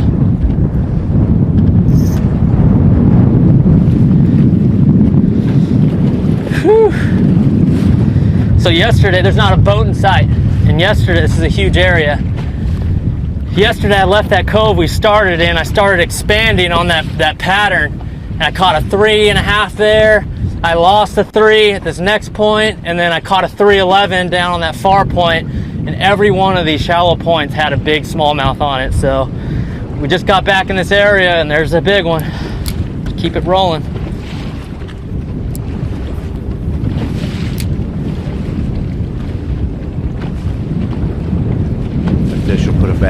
lead. That was fun.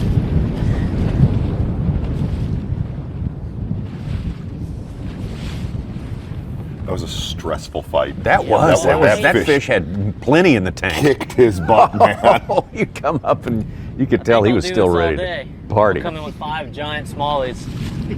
Oh, that's huge. That is. What's crazy is this tournament, I thought I'd be laying up, tell you the truth. I did an interview with Alan McGuckin over at Dynamic Sponsorships there, and I said this is going to be the toughest tournament I've ever fished in my life. A, because of the AOI race, and 2, it's just September, it's tough. And I let the patterns develop as the tournament went on. So we only had 2.5 days of practice, and I used the first day of the tournament as like a 3rd day and 4th day of practice. So, and we just keep on expanding and keep on expanding. That's how I'm gonna win this tournament this week, is just keep on expanding on every bite and letting the fish tell me what's going on.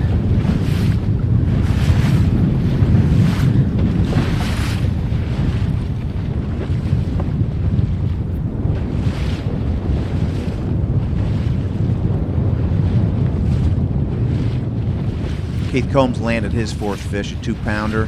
Jumped in the top spot. Let's see if Zaldain will overtake him. So it vibrates, right? So it's got a long blade and a short blade, and every rotation, thump, thump, thump, thump, thump, thump, thump, mixed with the tail. Woo! They love it. It's like a soft spy bait. The beauty of it is you can throw it where they live, which is half a foot of water. I crushed it, like so hard. Oh my gosh.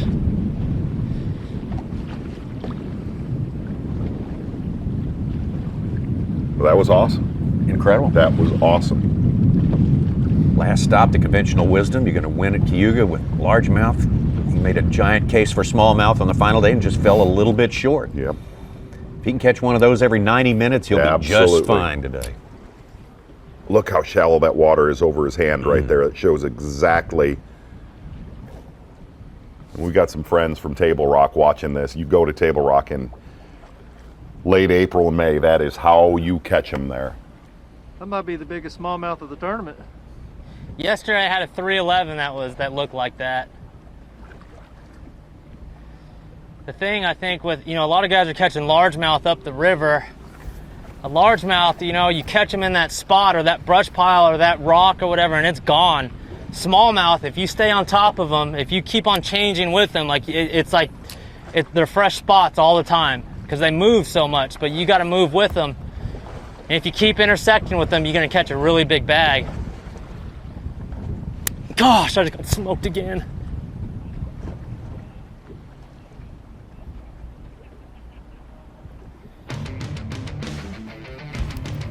Easy. It's easy. You know what that music means, don't you, Ron? Such? Gotta be honest with you. That fight, though, was fairly stressful right there. Yeah, look at this. My gosh, that fish on this lake this week, comparatively from the smallmouth fisheries that we go to, that is like a 6 to 7 pounder right now. Big one for Chris Zaldain. That is on the early going power pole replay of the day. As you said, Tommy Sanders, one bite every 90 minutes to 100 minutes. He will be in great shape. Chris Zaldain, early going. You are the power pole. Beautiful Tenkiller smallmouth. Talking about a East Oklahoma. Go! Most of the smallmouth being weighed in this week, measuring that 16 inches, are still close to that 3-pound mark. With that one not being needed to be measured, that's a heavy 3 for sure. Yeah, and the weird thing is that was one that was built, man. Took a little while for Chris Zaldain to get it going. That one went in as 3 pounds, 9 ounces, and he's back in 3rd place. We'll take a break. Be right back. Stayed. Live coverage of the Cherokee Casino Tahlequah Bassmaster Elite at Lake Tenkiller will return after this short break. Almost time for me to go. Well, what if I... Drove me home? What if we lost track of time?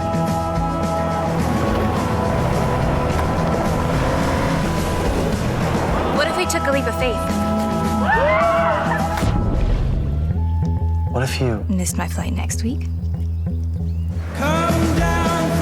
The all-new RAV4. Toyota. Let's go places.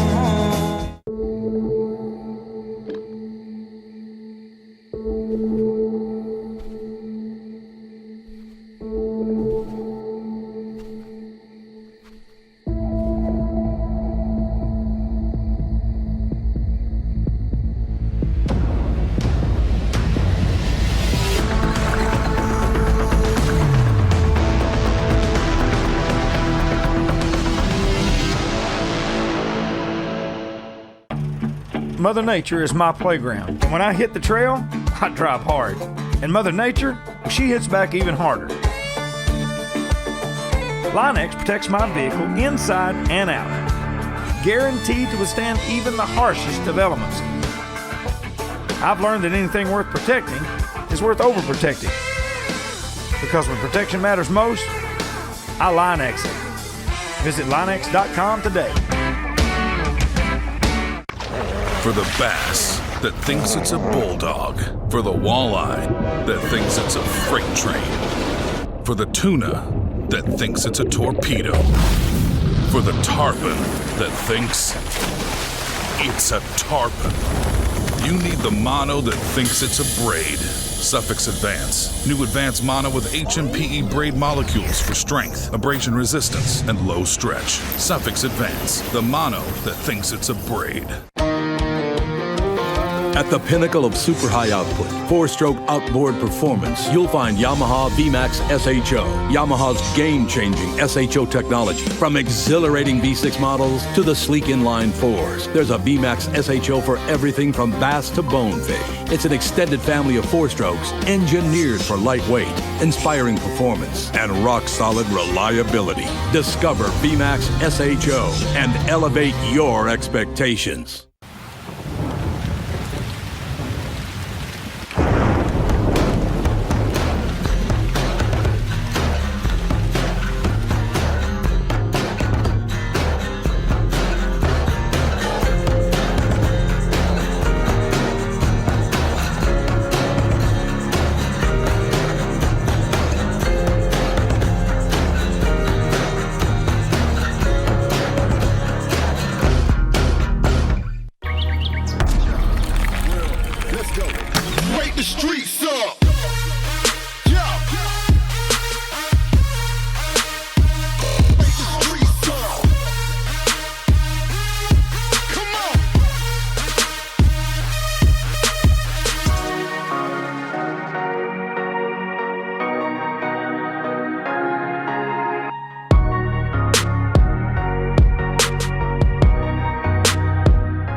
Boats, our passion for fishing is obvious. Whether it's a pro event or fishing with our family and friends, we truly love the sport of fishing. That's why our goal is to make every single Phoenix boat that goes out the door the best fishing platform it can be in both design and construction. We love to fish as much as anyone, and we believe it shows in every boat we build. Phoenix Boats, built by anglers for anglers. Cherokee Casino Tahlequah is now open. More entertainment, dining, and convention options at the new Cherokee Casino property. With over 525 of today's most exciting electronic games, a 144-seat restaurant loaded with all your favorites, a brand new grab-and-go cafe, rockin' live music venue, plus a full-service bar and complimentary non-alcoholic beverages. The game is better than ever at the new Cherokee Casino Tahlequah, now open 3307 South 7 Clans Avenue. Succeeding at the highest levels of fishing requires intense drive. Doing so with a boat that merely suffices isn't good enough. To lead the pack, you need a top-performing boat that gives you a clear view of the goal. A powerful boat that accelerates you to the top of the leaderboard. Triton is always looking one step ahead. That's why it's the driving force of performance fishing. That's how you start the 2019 Bassmaster Elite Series. Woo!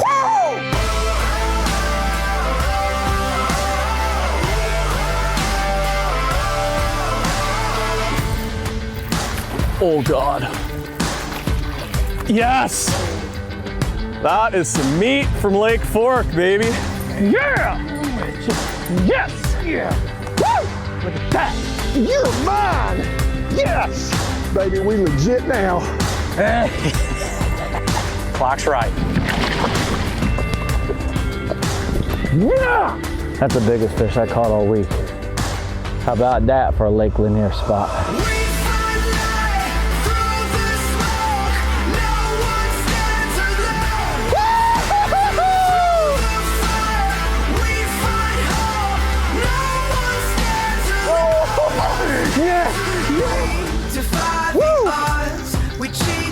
Oh, yeah.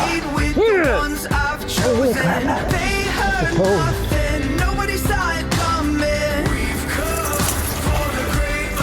We're getting somewhere now, boys.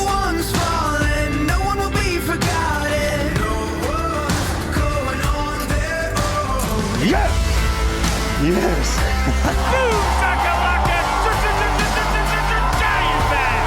Lord, please, get up in here! That's what I'm talking about! Woo! Big bass, big stage, and big dream. Brandon Cobb reminds him this is his home pond. Got you! Woo! That's what we're talking about. Scott Canterbury shoots out the lights. Oh my gosh! Got you! Yes! Inside the mouth, way down deep. Oh God, that's pretty exciting. Giant. Oh my God! Oh my God! Woo! That might be a 10-pounder. Come here. Yes! That might be the biggest fish I've ever caught.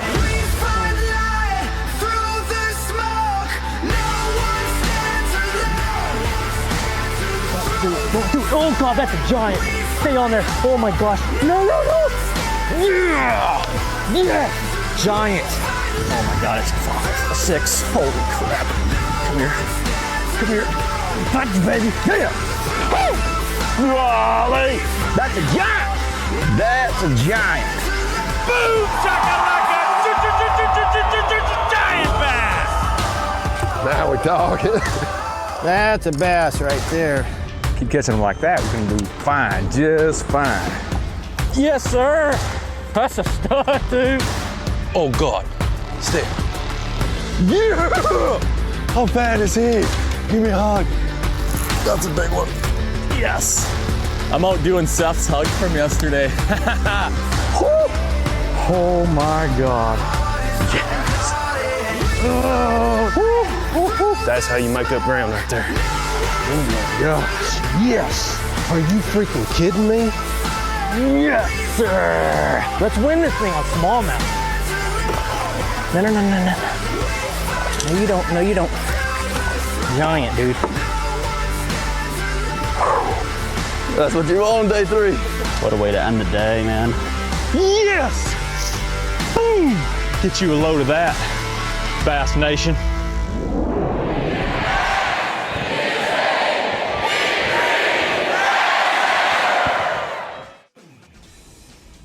It's the Cherokee Casino Tahlequah Bassmaster Elite at Lake Tenkiller, being brought to you live by Cherokee Casino Tahlequah.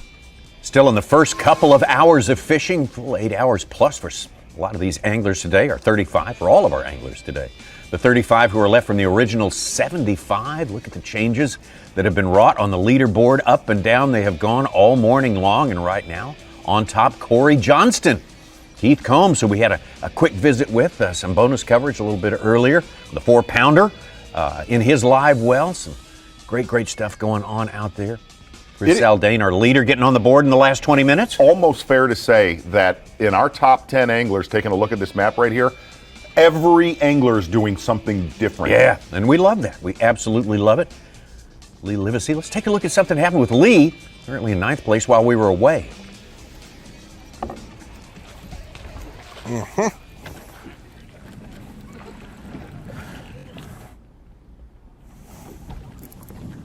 That thing hit it like 5 times before she ate it.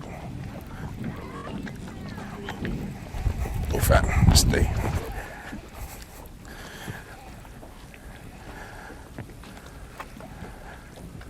Take your time, take your time. Lord, they're so strong here. I hate catching them on that swim bait head, man.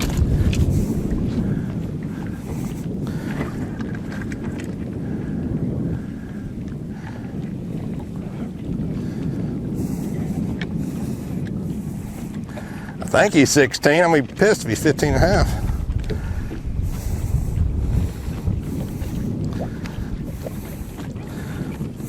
I mean, that is a close spectator crowd. Now that right is, there. I mean, that's Wow. like, holy cow! What were they having a breakout meeting there right around lead? He's hooked. All right.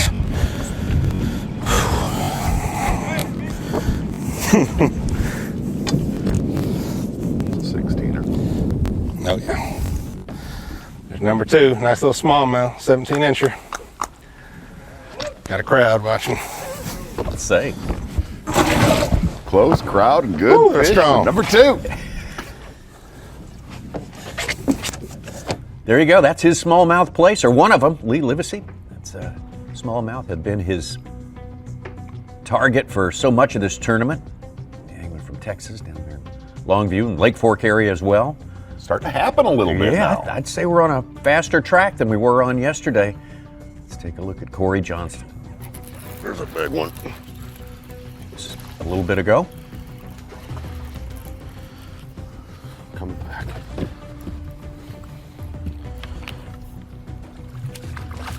There we go. Wow. It's a nice one.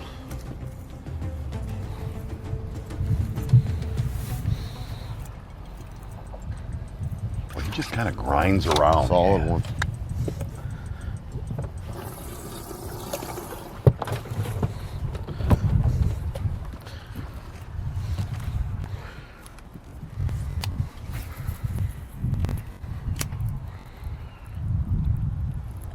About Chris Johnson, his brother too. You notice they both got great eyes, great set of eyes.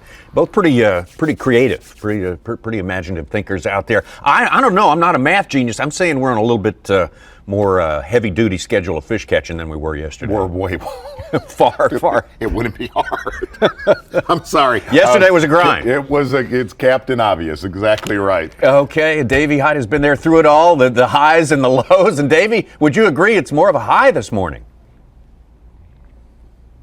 Absolutely. More fish catching and just a beautiful day out here. Some scattered clouds, just enough wind to make it comfortable. Just a great day to be out here. So I've been with Brandon Carver this morning quite a bit, and he's fishing back in a creek, way back in a creek where all of those largemouth seem to have pulled out and looking for isolated cover, obviously a blowdown, a piece of wood back in the back of these creeks are the first stopping point for those fish that are moving out. Unfortunately, I think it's the last wave of those fish that were back in those creeks, way back in there in those bushes and that sort of thing. But I got a good shot right here. I want to talk to you a little bit about, if you see the difference, you can see it on the bank. It's easier to describe when you can visually see it. The small gravel with some silt there, and then you see that section of bigger rock right there.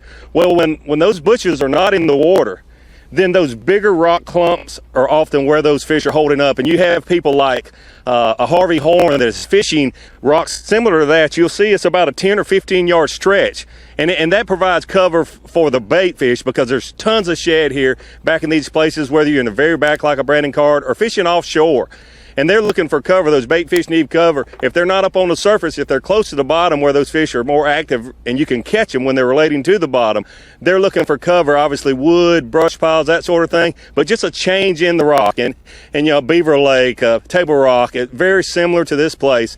And looking with your side imaging, your mega imaging, that sort of thing for them, but also that shallower stuff like Brandon Carr this morning, you could visually see that wood, those brush piles, because they're above the surface. But you have the other guys that are using their electronics. But that's the key, because in practice there were a lot of guys, and they were sandbaggers just like they always are, that had good practices up in those shallow bushes, 2-3 feet deep. But that water is out of those bushes now, and those fish have to pull out on the best available cover.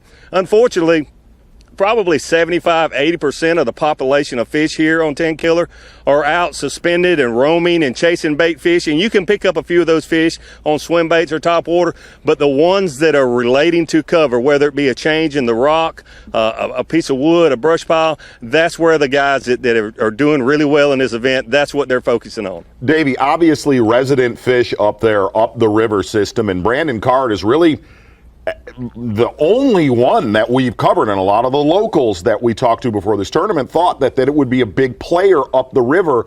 With that local tournament there today, are you seeing more pressure from the tournament, and are there any other competitors up there that have done well?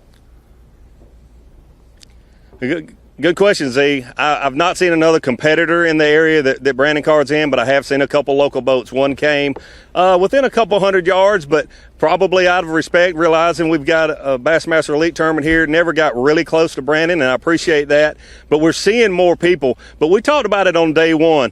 This time of year, I know I did, and a lot of anglers love to go upstream. They go in the backs of these creeks, but up the river is a great place to be. But this place is not really big enough. That section up the river just can't stand the pressure. Now, had the water stayed up, absolutely, the up the river area would have been great the whole week.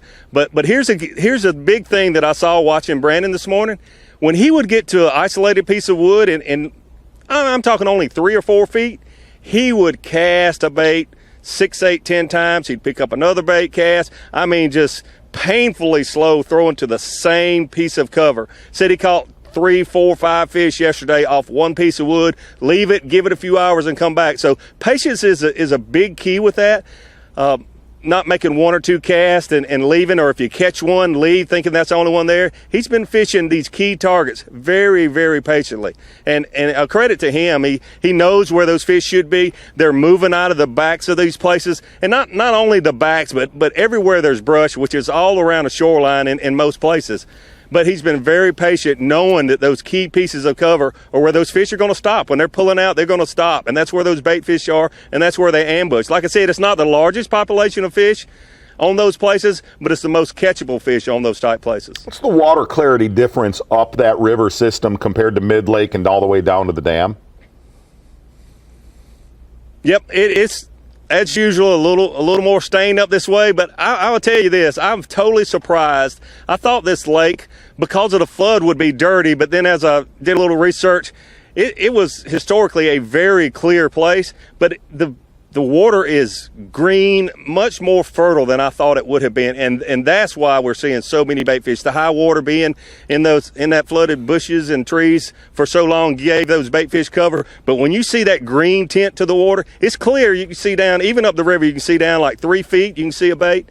But that green tint is very fertile water, and this is a good lake. But hey, it's September in the south. It's going to be tough, and like I told you guys yesterday, the anglers that are doing well in this tournament, man, I love a grind. I love a grind. This is my kind of tournament. And great fishermen that didn't do so well here this week, they didn't like it so much because a 3-pounder for the last few events were like, wow, I hope I don't have to weigh that one in today. And then today you see someone catch a Chris Zaldain or someone, a Keith Combs, catch a 3-pounder, and it's solid gold. No doubt about it. But hey, it's all relative. There's a lot on the line here this week. The Bassmaster Classic, Angler of the Year, Rookie of the Year, a lot on the line here this week, whether you're catching 2-pounders or 6-pounders. Does it surprise you, Davey? A lot of people thought that there might be some good mixed bags, but largemouth by the end of the tournament were going to end up being the dominant factor to win this tournament. Does it surprise you that smallmouth really have kind of risen to some of the really bigger bags the last day?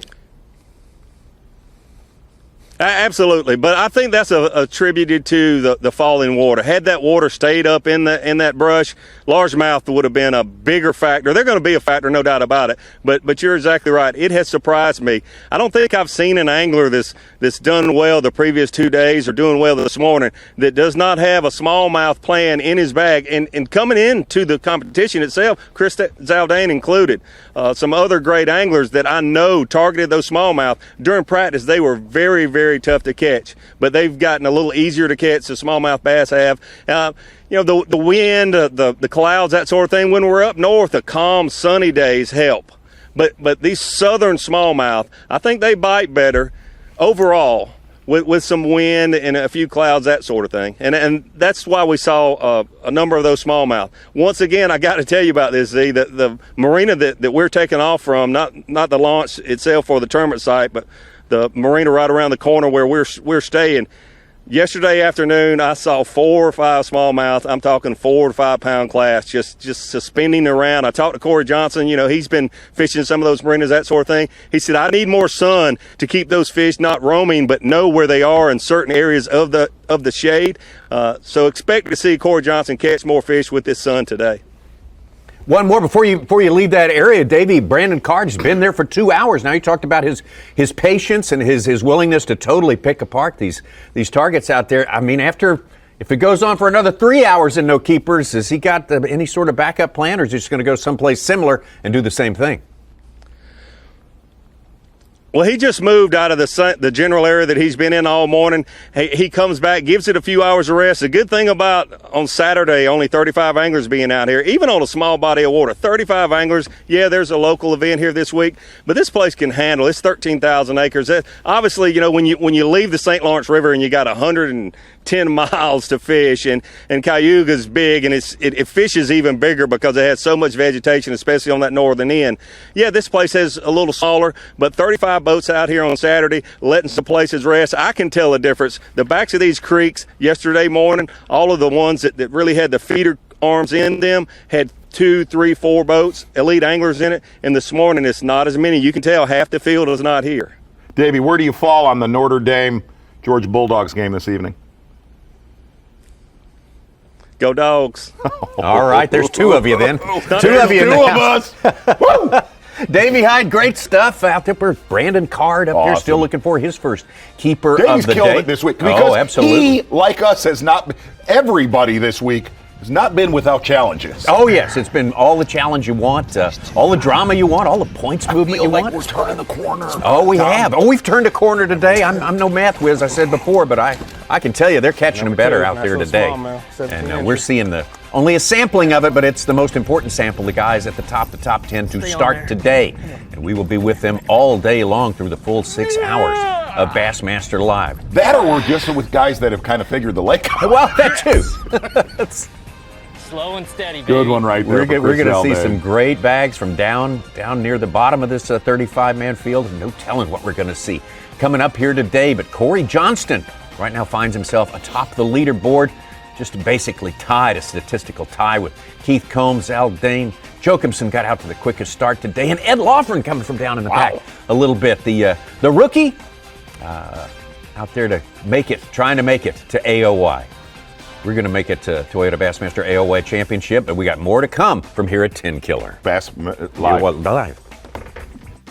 Live coverage of the Cherokee Casino Tahlequah Bassmaster Elite at Lake Tenkiller will return after this short break.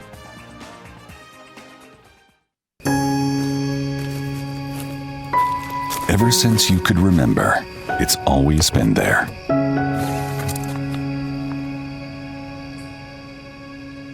It's a resource that has guided you. From it all, you've learned, you've applied,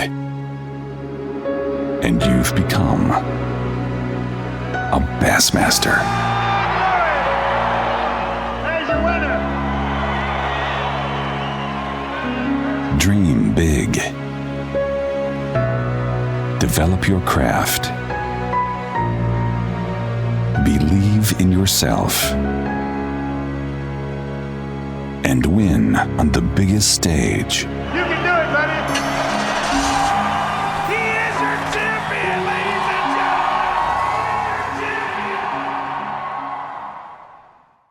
gentlemen. You sons of fishes. Ain't enough fish on this lake for 2 clubs. Really? Well, we see plenty of fish live with Panoptics. Yep. Dang, we should get Panoptics. Maybe we'll just take yours. What's going on here? You boys have license? Yes, sir. Nope.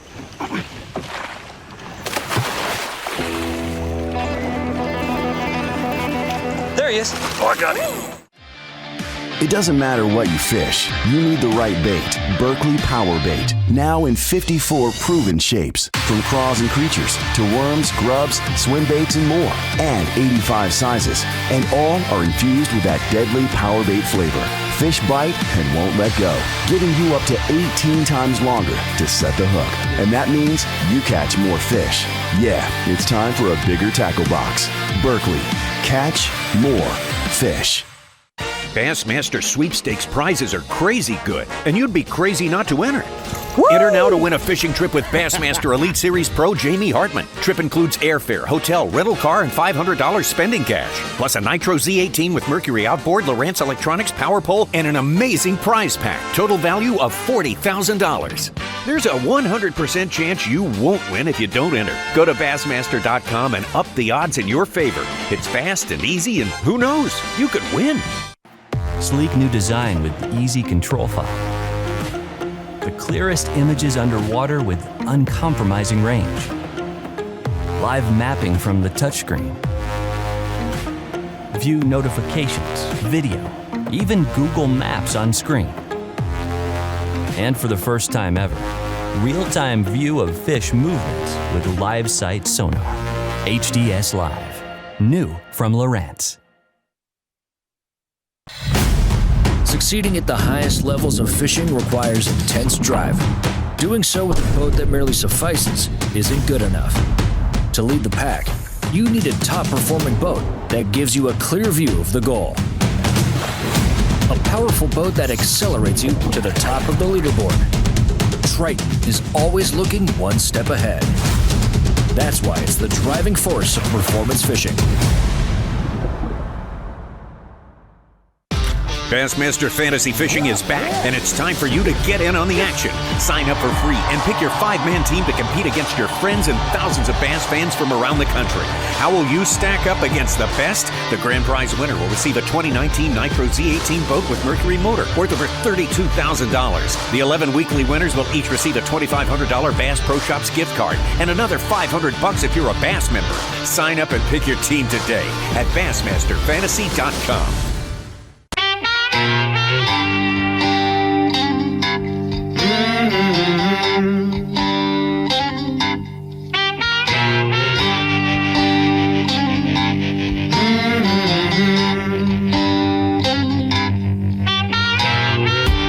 Well, let's all walk down the simple road. It's where our souls love to go. Following our own 2 feet, going places that we love to be, and walk in the direction that supports you and me.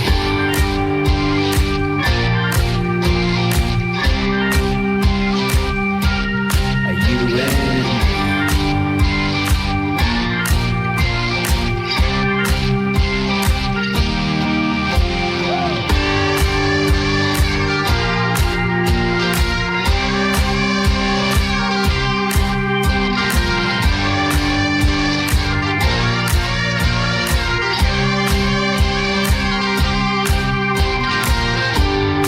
Let's all walk down the simple road. It's where our souls love to go. Following our own 2 feet, going places that we love to be, and walk in the direction that supports you and me.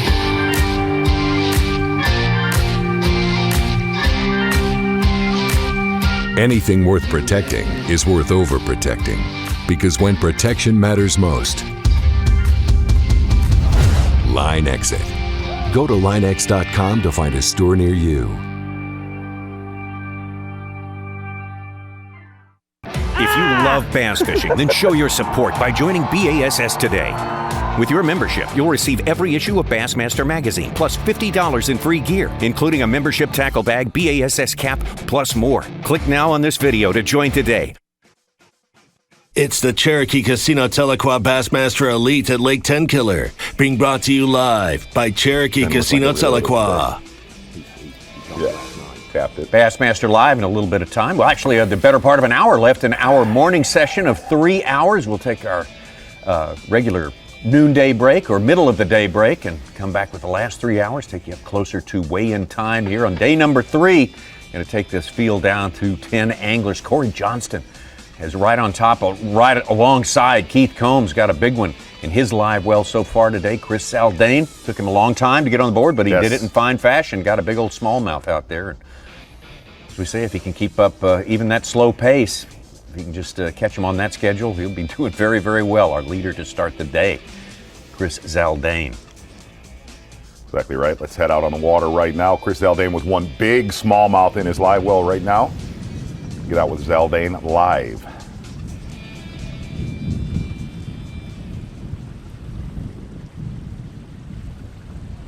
Can't see Kyle Monte on the cameras, but he's got a 2-pound 10-ouncer just put in.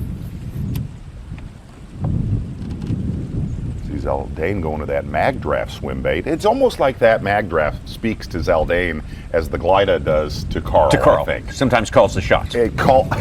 Wow, here we go. Mag draft, stay on there.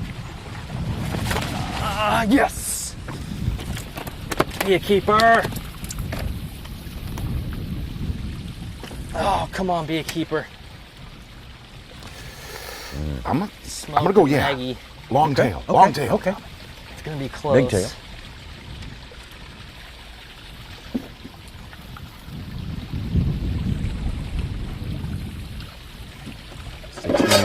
Minimum length, just like the largemouth, and you can fan but not pinch the tail. That's really close to the edge of that boat. Oh, come on. Oh, dude. Touched. Barely touched.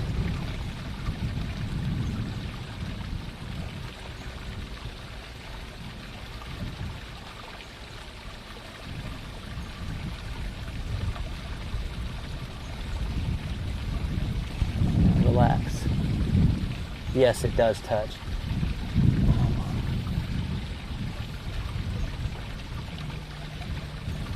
I don't know.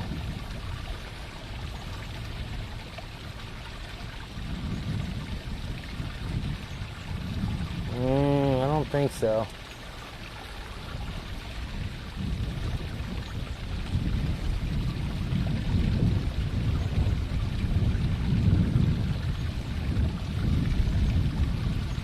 Close your mouth.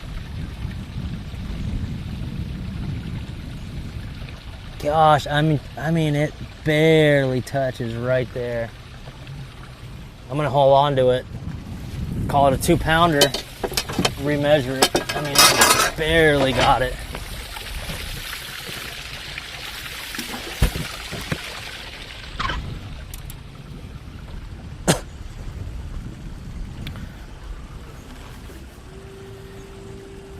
Wow, they're eating this. That's cool. For now, that's a 2-pounder that is in the box, all contingent on how we feel later on in the day. We got a special guest here, Mark Menendez, who we spent so much time on the water with this year on Bassmaster Live. Thank you, Mark, for coming. We love it. We love the help. We love the viewpoint, and yours especially. We needed Mark yesterday. We needed him badly yesterday. A lot better today. It wouldn't have made any difference because I would have caught just as many yesterdays had I been here with you guys and probably seen how to catch a few more. Where would you, this has been one of the toughest, at least since we've been doing Bassmaster Live, it's been one of the toughest ones we have ever covered. Where does it rank in your files of tough ones that you've been in? Oh, it's, we've had some here on the Arkansas River that were skin tough, where just catching a fish was a big deal. It's probably in that top 10%, just the way the conditions laid out, the time of the year, and the type of reservoir it is. Looking at a lot of the guys that we actually have cameras on today, that we've had cameras on this week that are in this Angler of the Year race, the other thing is, you've been around those top 5 guys that are scratching and clawing at each other. What have you seen on the water with the kind of the new group of anglers that have come in? You look at Johnston's, you look at Canterbury, with consistency. Well, it's been amazing. the young guys, the question I was asked after the first tournament at the St. John's with all the reporters when I finished third in that event was, what about name recognition? And I said, guys, call me after the fourth tournament. And those names have risen, and these guys are unbelievable anglers. But what the greatest thing on the water, Mark, is fair play. They're so easy to fish around. They're so easy to be around. Day before yesterday, at the first day of the tournament, I come around a little corner and being in the back of the creek, there's Drew Cook. And he's just fishing along. And he was kind of shocked when I came around the corner, and we're talking. And he loads up with about a 3.5 pounder. He ends up getting a good limit there. So yesterday, I didn't even go back because Drew has a chance to be Angler of the Year. That's the way the whole season has been. Fair play and a playing field that's been awesome. Have you ever had a season like this where it's been like that the entire year? No. Okay. Got it. Let me talk about Tenkiller for just a second. You fish in every kind of conditions at the very highest level. When you get into a super falling water condition, as this one is, and I mean extreme falling water, 10 feet in the last 21 days, what is the conventional wisdom? What do you do, and how does this place vary from the conventional wisdom? It's a very simple rule, Tommy. Falling water always points fish out. And what I mean by that is the last piece of cover in the water, like the bushes, that was the last point of cover, and that's where lots of us targeted. That's where I got caught up in it. So as the water levels go down, ease on towards any point that starts sticking out, those fish are going to start moving towards those points. And that's why you're starting to see some of the better fish today that have been caught have been point related. Were you one of the anglers that got caught up in that I got buckbrush sucked gig? straight into the buckbrush gig. I certainly did. Good bites. Really good bites. Had that water stayed in that another foot, if it stayed up there, we would have seen much better weights because you could go all day and get 2 or 3 or 4 3+ pound bites. A lot of the tournaments that we've covered in September, we hit on this a little bit on the first day of the event. It always seems like it's a hodgepodge of techniques that kind of work but don't stay consistent throughout a 4-day tournament. It really is, and what's funny about it, these fish in these highland reservoirs are fairly nomadic. They get in an area and they stay in that area, but they change from hour to hour. No wind, we had no wind all week in practice, and with a little bit of wind, they move right to a windy corner, right to a windy bank. So you have to move around like what Combs said. I've been listening on my way over here. You know, I locked a square bill into my hand after the water started falling, and I had several bites that I just didn't connect on. So my arms are so tired from throwing a 1.5 and a 2.5 Strike King. I'm just sick and tired of seeing them come back to the boat. But you have to really pay attention where you caught that last fish to try to manufacture the next bite. One of the things that Davey hit on, we've started to see, especially with the low ceiling and wind that we had yesterday, smallmouth started to rise to the top, and you have fished throughout the entire Tennessee River system, really to central United States where we're at here.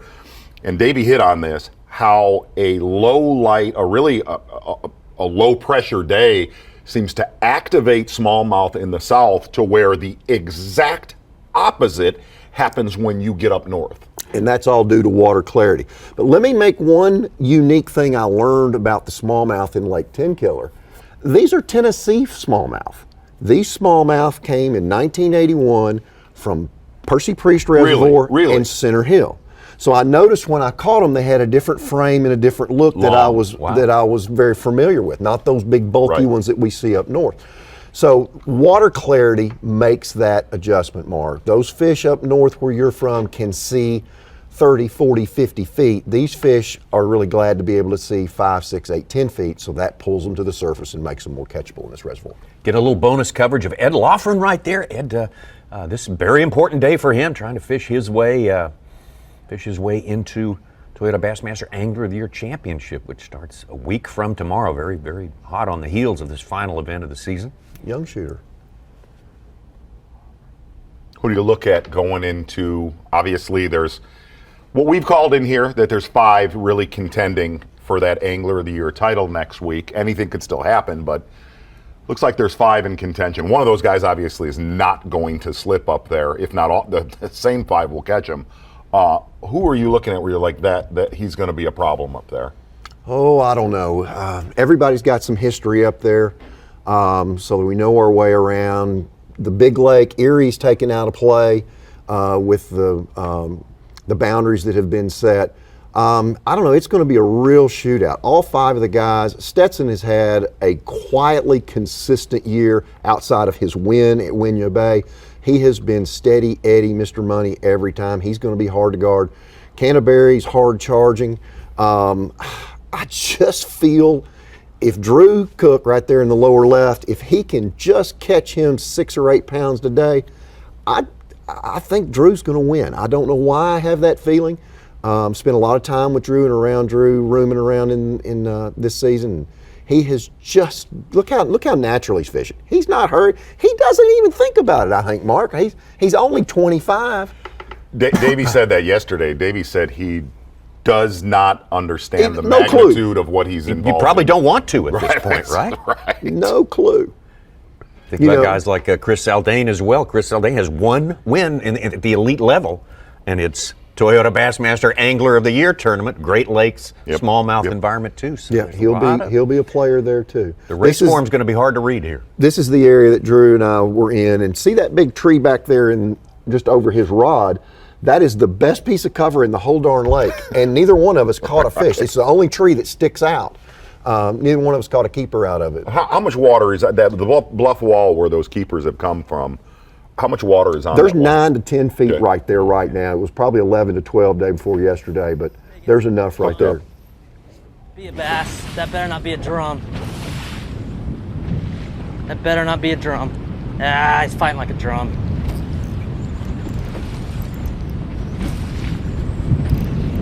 Yeah.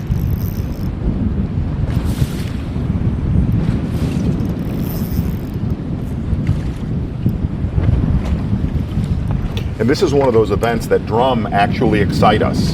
Sure. Look, absolutely. In our mind, it counts. We were chanting for drum yesterday. We had a little circle of and hey, little prayer circle. We had some technical Drum glitches circle. yesterday. Don't think we did not, friend. We had power knocked out all over Little Rock. It was a time. It was a time. Mark, we call those Tennessee River smallmouth. Is what we call Oh, them. okay, you got it. Yeah. Goofy drum. Back over to Harvey Horn. Catch a good one this morning.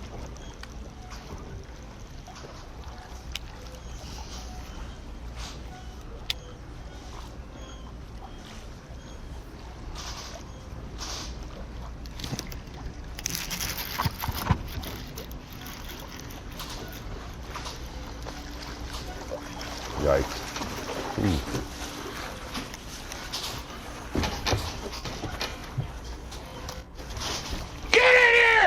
Whoa! Yeah! That's why we use sunline, kids. Get fish like that in the boat.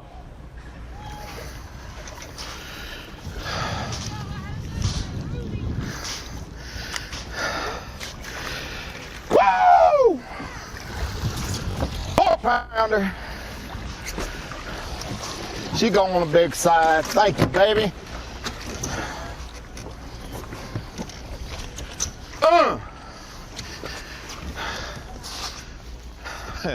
Folks say what they want to. I love having a camera guy in the boat.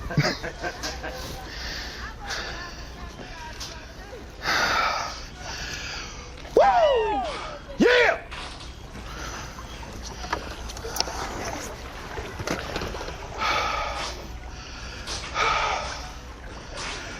Bass track update. He's been entering his own fish in a bass track today. A first? Could be. Yeah. Could be. I think he paid a few bills and That's got some other right. business taken care of. You know, That's multitasking is what it's all about today. A cable and a dock to Yeah. go over. Oh my God. Giddy Third, up. fourth Right. pounder. Third, fourth pounder of the day is up to 4th place. For him. He catches one more of that size, he will implode by the end Oh, of our sure. broadcast. Yeah. I was just afraid he was going in when that boat hit the dock there. I was hoping he had his toenails dug in. Good one right there for Harvey Horn. That is fantastic. either implode or explode, one of the two. He's going to lived with a wobble head, a swing head all morning. I saw that boat all week. Did you really? Yeah, they were out there a lot. Does that say Harvey Horn, the river possum? Yeah, that's his nickname, is the river possum. The river I think possum. that What? I think the boy in the dark shirt holding the sign might be his son. Okay. Maybe. Okay. Good one for Harvey Horn. Big time meaningful fish. Yes. Harvey's trying to hang in there in that top 10. He'll fish tomorrow. He's already guaranteed his best finish of the season. So a great trip to Tenkiller, and one of many he's made through the years. This unique body of water here in the Ozarks. Back to Brandon Card, still looking for his first keeper today. Looked it up. Gene Gilliland said they only stocked smallmouth bass and Tenkiller once in 1981. That is, you nailed it. Yeah. That's why Mark's here. Yeah. I got it from Gene. Mark spews fact. Yeah. He's sort of an anomaly in here.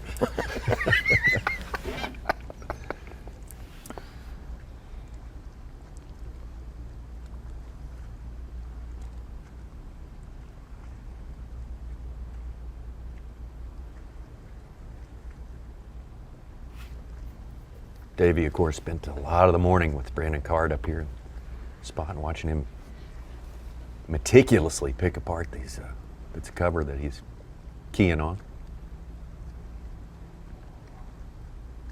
You know, it's kind of ironic as tournaments develop what you learn. You learn one place that has a key feature on it, like that laydown log he's fishing there. And he'll probably visit that 2 or 3 or 4 times. And I've had events where I fished 3 or 4 pieces of cover, Tommy, in one day and just went round and robin to those 3 or 4, and a new one would move up and take its place, and you put him right in the live well and let him reload. Now, a reload here, a school is one. So if you get one to come up right now, you know, we're shortchanging this lake. It has got a masterful population of all 3 species. Everyone in it. says full of fish. Absolutely. And it's amazing how many little bitty guys were in there. So it's a fantastic lake. We're here at a very difficult time of the year, and it's kind of shortchanging Tenkiller. Agree. We talked about that on day one. I got to fish this lake with the man. I got to fish it with Jason Christie, who grew up on the banks of this lake, and it's staggering what you catch here in March and April. Granted, you catch fish in March and April on any lake, at least you better. But you know, you get into the catching 50 to 80 fish a day here potential. Yeah, it's not, and hey, split that up 3 ways. You know, I fished it years ago, just right after the largemouth bass virus had hit the lake, and the Kentucky population, the spotted bass population, was magnificent.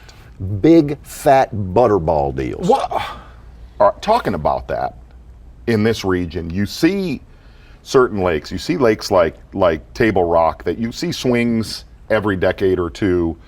Why do you see that with the spotted bass lakes in this region of the United States, that you see cycles of butterballs and then it kind of tapers off and then comes back? I think it's because the spotted bass is the 3rd member to the dinner table. When you have 2 big brothers, a brown one and a big green one, pushing you away from the dinner table, they are left to take up whatever space in the reservoirs available. So when you have a downturn in a largemouth population, the smallmouth move a little bit up there to the king predator, and then the spotted bass take up the rest of the table fare. So as those numbers go up and down and down and up, your smallmouth and your spotted bass numbers increase and decrease. One of the other things that we noticed throughout our broadcast, it does seem like the deeper water fish that we've seen caught in this tournament, the offshore fish, there was a lot of fish that were caught shallow. We heard Keith Combs talk about it. Big-headed, skinny rails. But a lot of those deeper fish gutted and big and healthy.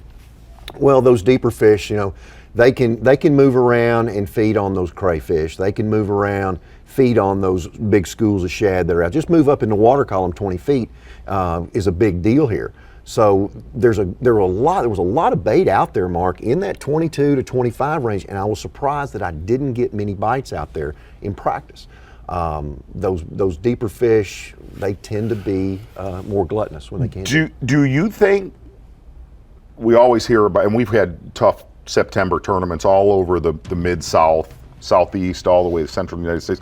Do you think a lot of the population of just bass in general suspend in these lakes this time of year? Absolutely. And how do you catch that fish right in the middle of that river swing right there that's out there in over 80, 90 feet? That's saltwater fish. It is. You have to basically become a striper fisherman. Frank Talley, this lone keeper a good while ago. It was a good one too.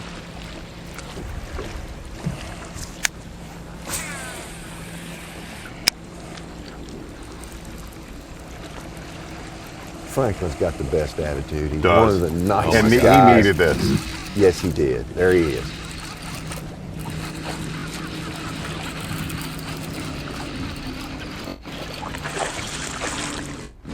Keeper spot. Spotomophilus. Yep, that'll go. Keeper spot.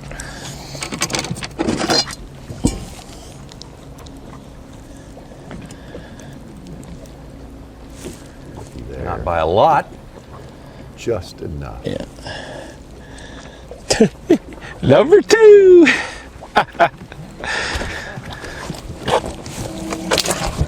Eight ounces, Andy.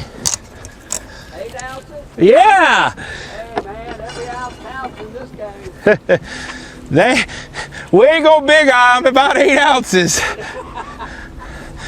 This ain't no Iconelli, it's a monster.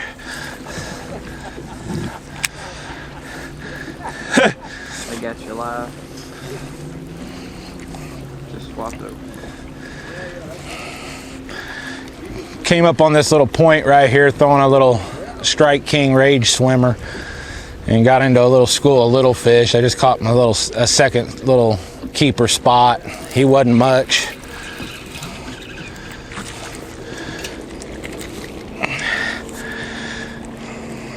They're just in here gorging on shad.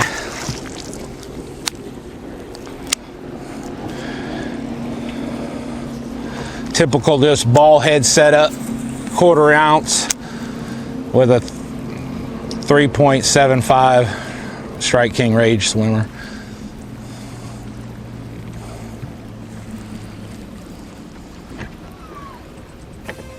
Frank Talley, the graduate of Diamond Bar High School in the Los Angeles area, now lives in Temple, Texas, the second keeper of the day. 2 keepers for Chris Zaldain today. Smallmouth. Let's win this on smallmouth. That's what he said last time when we were at Cayuga Lake. Baby. May have that same plan in mind for today and tomorrow. Much more solid morning for 16 inches and over. Oh my gosh, night and day. Yes. Different weather, different conditions each and every day, and this one seems to be the better combo right here. Sunny skies, plenty of wind on Lake Tenkiller. Chris Zaldain started the day on top, and he is back on top right now. Corey Johnston, Keith Combs, Harvey Horn just caught another good one there in a boat dock. We've seen boat docks play here before, and you might see that happen again today with these sunny skies. Who knows what's in store for us? We got Mark Menendez. Mark, you going to hang around for, you can just stay through the break, right? I certainly will. Hang with us. We'd love it. We'll be right back.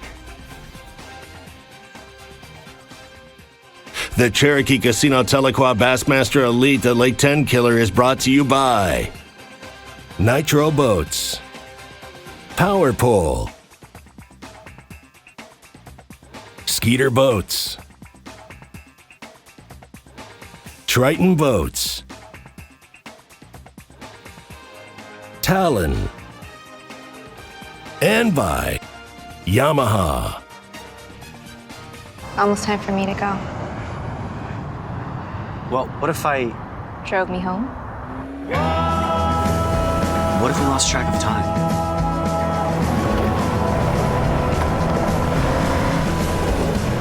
What if we took a leap of faith?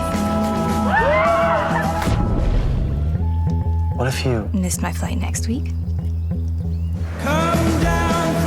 The all-new RAV4. Toyota. Let's go places. Let's go. Wake the streets up.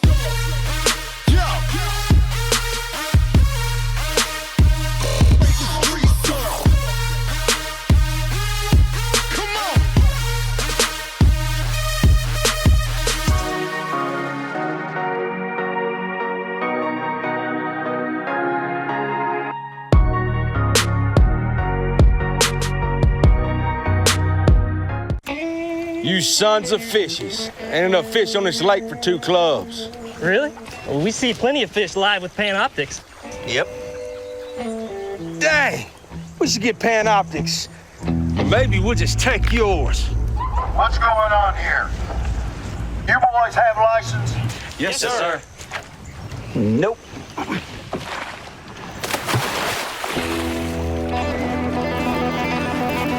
There he is. Oh, I got him.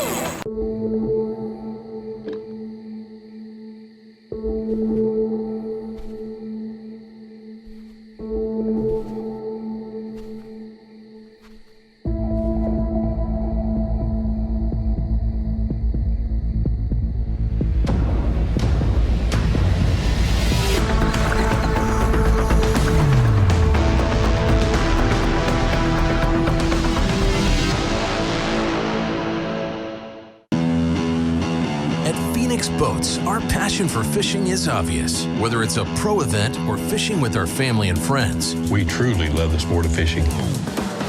That's why our goal is to make every single Phoenix boat that goes out the door the best fishing platform it can be in both design and construction. We love to fish as much as anyone, and we believe it shows in every boat we build. Phoenix Boats, built by anglers for anglers. Hey Bass members, Dale Jr. here. As an avid outdoorsman, it is great to see that Nationwide supports conservation efforts to preserve fisheries and waterways. Did you know that you can get a special discount on auto, boat insurance, and more with Nationwide? Call this number or go to nationwide.com/bass to learn more. Nationwide is on your side.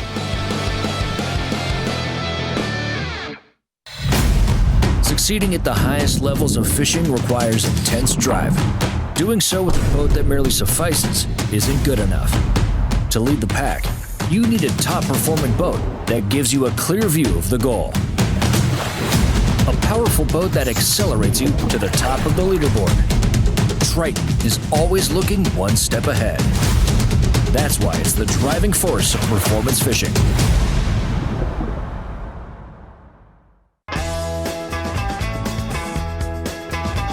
Cherokee Casino Tahlequah is now open. More entertainment, dining, and convention options at the new Cherokee Casino property.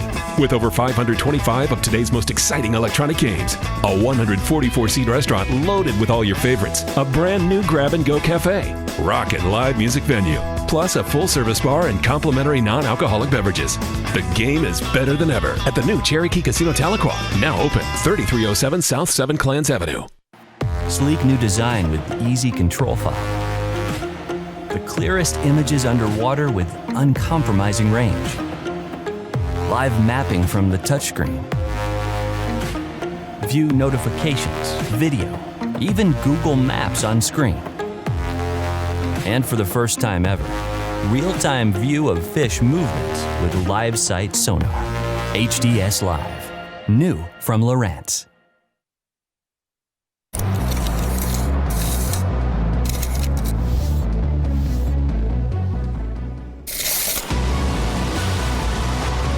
This reel allows you to cover more water, make more casts, giving you more opportunities to catch more fish.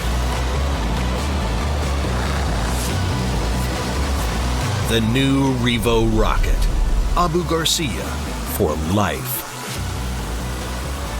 Craig Morgan here to put a plastic drop-in bed liner head-to-head with our Line-X spray-on bed liner. Let's see which one comes out ahead. Let's face it, these drop-in bed liners look cheap. They're made of low-quality black plastic that's sure to fade, crack, or warp over time.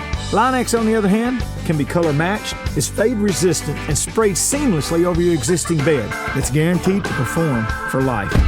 So drop the drop-in and Line-X it!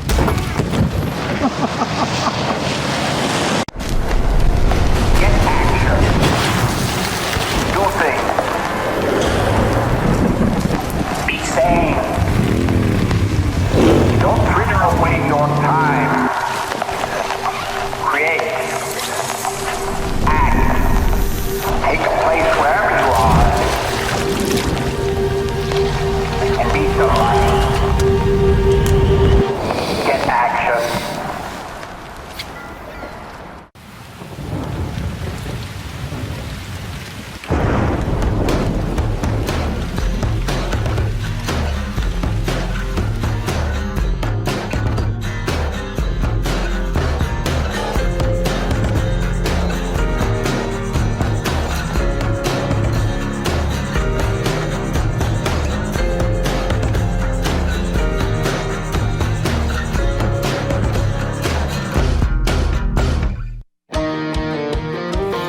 The pinnacle of super high output, 4-stroke outboard performance. You'll find Yamaha VMAX SHO, Yamaha's game-changing SHO technology. From exhilarating V6 models to the sleek inline 4s, there's a VMAX SHO for everything from bass to bonefish.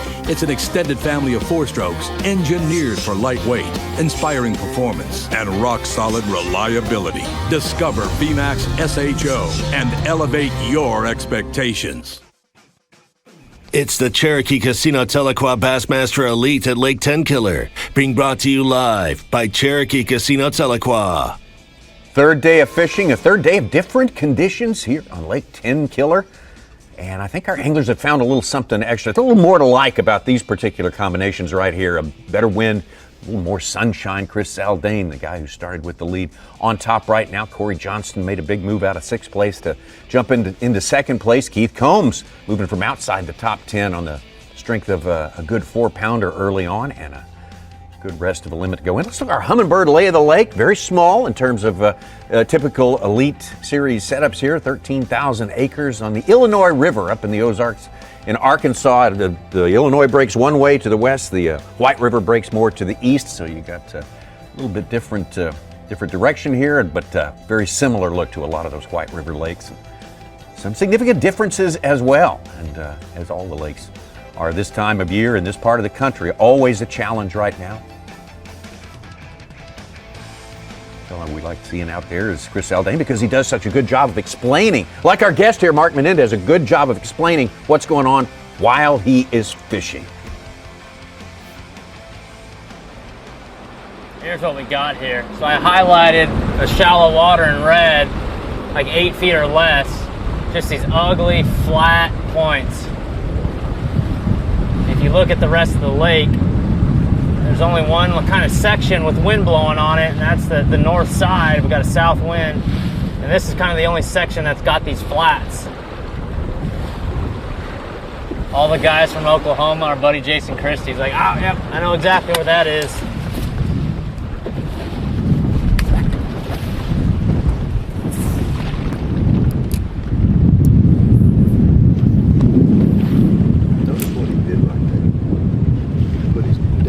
Ought to be one right here. Sleep mode. So he's only got one transducer making noise. Yep. Smallmouth, there goes hooked up. Little.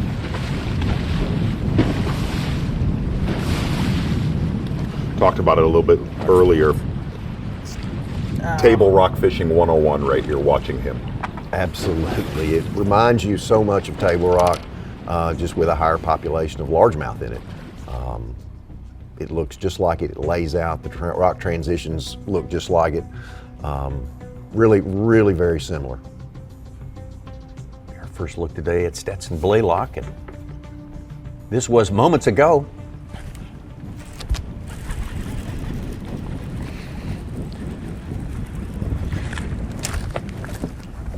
That's a keeper. It's probably exactly what that other one was I lost. Little, whoa, whoa, whoa, whoa, whoa. Enough of that. Oh, wrong side.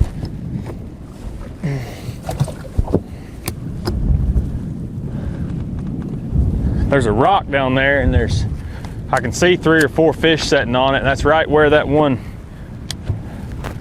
broke my line a while ago. I bet they're all spotted bass, but I know how valuable they can be.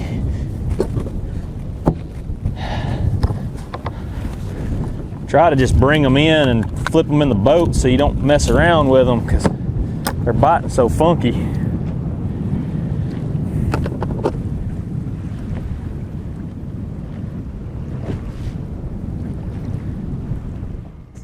Keeper right there for Stetson Blaylock. Just moments ago, this was with Frank Telley during our break.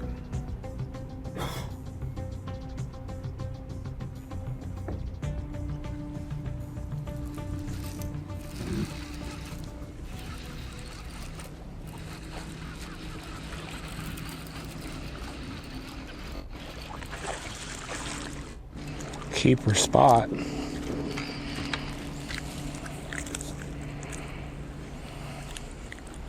Keeper spot.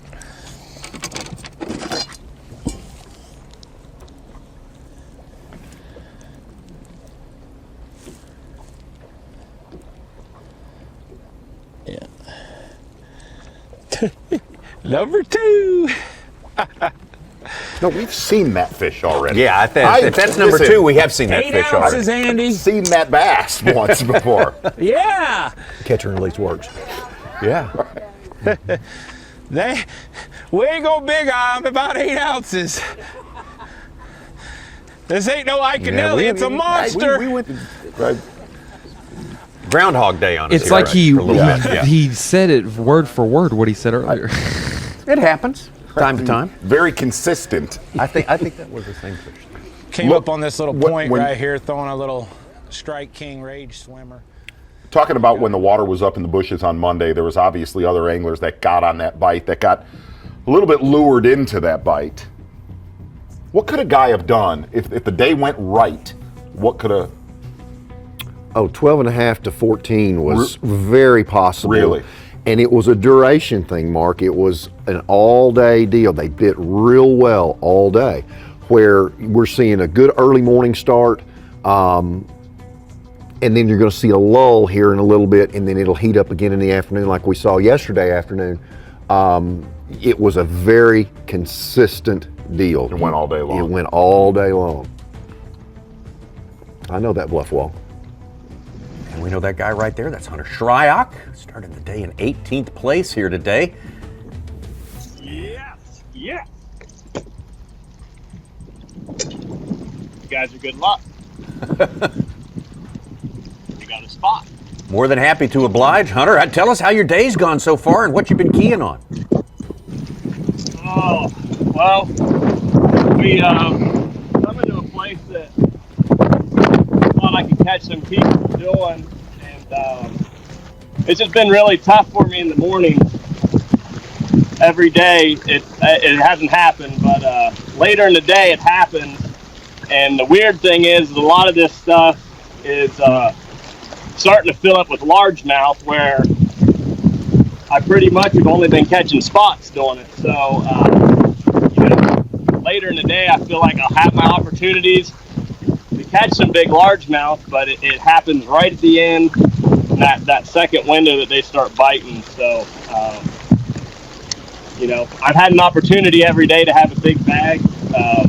Just haven't got them in the boat this week. So, hopefully we can get them in the boat, though. Hunter, how have you caught those bigger largemouth later in the day? Same thing as what I'm doing now. You're looking at a back of a pocket, and you got bluff coming out of it, and they're dropping this water, half a foot a day. And in practice, I really was flipping bushes. I wanted that to work. Well, as you can tell, there's no bushes hardly left in the water. So I kind of got on this pattern literally the last day of practice at the end of the day, just going down the bank with a flat-sided Berkeley crankbait, and caught some keepers doing it. So the end of the day, on day one, I caught a 3.5 and a 3 doing this, and lost 2 other 3-pounders. So like I said, the good thing is I think it's reloading with these fish pulling out of the backs of these pockets. They're wanting to be on something vertical that's stable. I sound like I know what I'm talking about, but it's the only way I can get it. I really don't know what else to do to get a bite besides this. So I don't know if it's figuring anything out, but I do know how not to catch a fish, that's for sure. Hunter, real quick, leaving this tournament, looking at our schedule that got released for next year, some places that you have done very well in, what one kind of stands out to you? Man, Chickamauga, that's probably one of my favorite places to fish, even though we're going there a little early. That one, when they announced that, I think it was this week, that gave me some good confidence. So definitely excited for that, and excited to hear where the Texas event will be. But more importantly, I think the Bassmaster Classic, and I'm not going to lie, I needed to catch one bass this week, and I am on cloud 9 right now. So everybody's complaining about a tough fishery. Right now, I love Lake Tenkiller. Love it. Thank you so much for letting us interrupt your fishing day there, Hunter. It's very good stuff from you, and we'll obviously see you at the 2020 Geico Well, call Bassmaster me Classic. back here in a little bit. If I don't jump up on Score Tracker again, call me back because I just caught a keeper. So you guys are good luck. All right, okay, will do. Thank you, Hunter Shryock out there, and he made a point. I'm sure a lot of people, a lot of the anglers here felt like, man, things could have turned the other way so quickly and so subtly, and I could be in a totally different, way more successful position here on Tenkiller. Well, that's a big old absolutely. spot of bass. Coming into this event, I was in a better position one. where I didn't have to worry about it. I had the classic Sure. made. Oh, man. This was a freebie, so I've locked a bigger bait in my hand to try to give myself that opportunity. There's been a lot of Right bullets there on been that sweat rock, I'm this telling week you. too. Those guys right on the cut, trying to get in Angler of the Year tournament, trying to get in that gotta classic get cut. five. That's the Because we've got a lot of guys that this is career building day. Today is a real important day to get that first classic, to get to that AOI, to get a chance to get to that classic in the last deal. Because in the AOI tournament, we only change 2 or 3 places, 2 or 3 fish in. It's hard to move. 2 or 3 fish out. So there's a lot going on, and very important fishing over the next 4 hours. You know you're locked in with everything right now for next year. How do you approach St. Clair? Oh, well. Go to Mr. Paul's Steakhouse? You could, there's the Big Blue restaurant up there on the left, up the rivers. That's a good place to eat too. It's such a good place to fish that depending on weather's going to have a huge impact on it, and I think we're looking at some pretty ugly weather for the early long-range forecast. So I don't know. We're just going to have to wait and see. It's such a good fishery. We know those 3.5. Chris is hooked up there. Gosh, he came off. We're going to be around those good big fish, so you're going to have to put up some numbers regardless of what the weather does. So, but it's going to be fun. Going to be fun. St. Clair's a great place. It may be the roughest lake in the world too. That washing machine effect that happens on that lake. Well, the nice thing is a Mark. lot of that stuff is done. I got to see a full dose of it a month ago. A lot of that is done for the year. That's fabulous. I like it even better.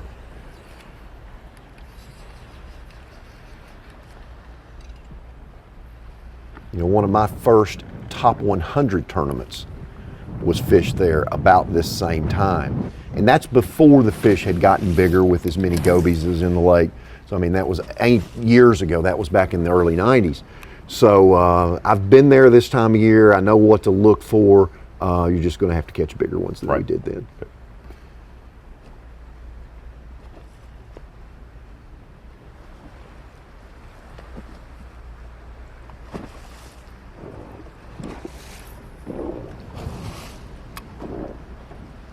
Before we came to Chris, we just saw Stetson Blaylock catch his second keeper of the day. Every keeper very important for him in the thick of it in that Toyota Bassmaster Angler of the Year race. Surprisingly, very slow day for Brandon Carden. He was one of those guys that unlocked that gig when that water fell out of those bushes. He's been able to kind of dial it in up there. What did the upriver section get a lot of pressure? You saw a lot of people run in and out of there. I spent a lot of my time up there because there wasn't as many people up there. Mark, the water in the tournament was actually 87, 88 degrees. Awfully hot, kind of had a milky bloom to it.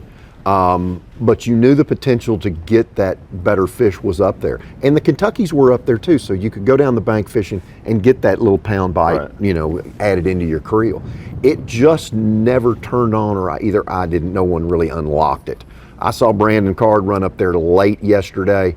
The path he took, I was like, whoo, he ran through a lot of, just going straight. He was in a big hurry to get where he was going, and saw some other guys try to get up there late as well, but it just never turned on.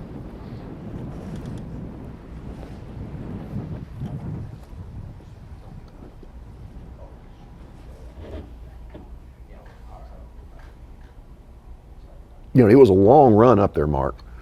About 8 miles. Right. I don't know how many miles I ran. I've seen both ends of this lake forward and back, and I promise you my First few mornings, 50 gallons of gas. I caught, several big fish and lots of non-keepers too. So definitely I think the water, just continues to fall. So some of these targets that I've been fishing, maybe they're just getting too shallow to actually, fish now. So I'm going to run up the river. I got a flip and stretch where it's just more traditional riverbank, laydowns and stuff. I've caught a few big fish up there.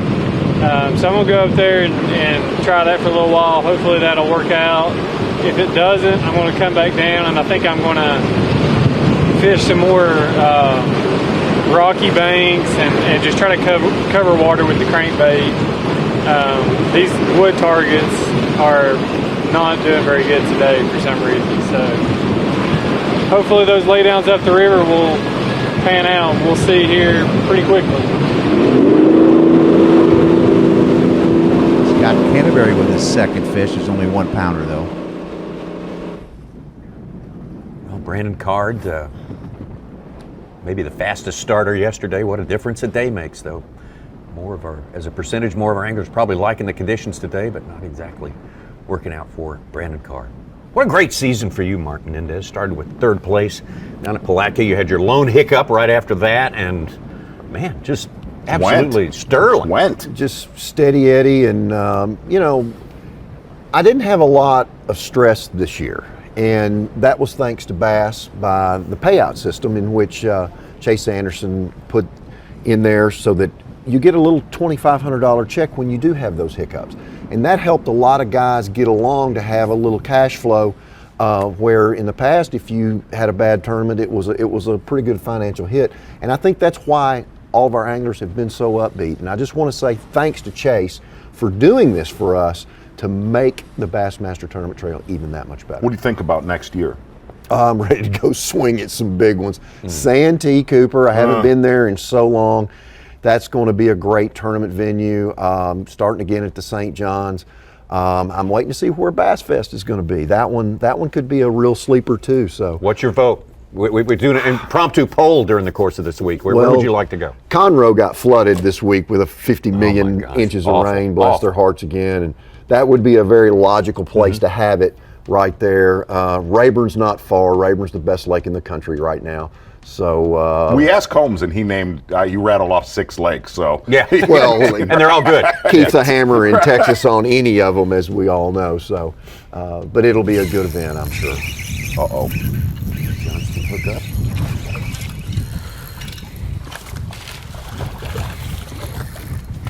Largemouth. Yes. Question is that a largemouth? Well, is it a horse or a donkey? Are you gonna let it go, Z? I mean, I'm not on it.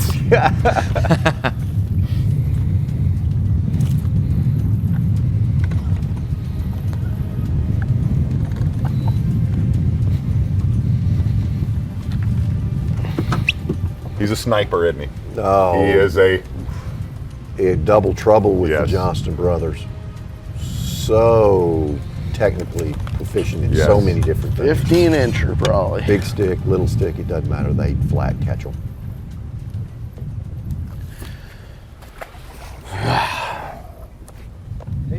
Yeah. Well, a few of those in the lake.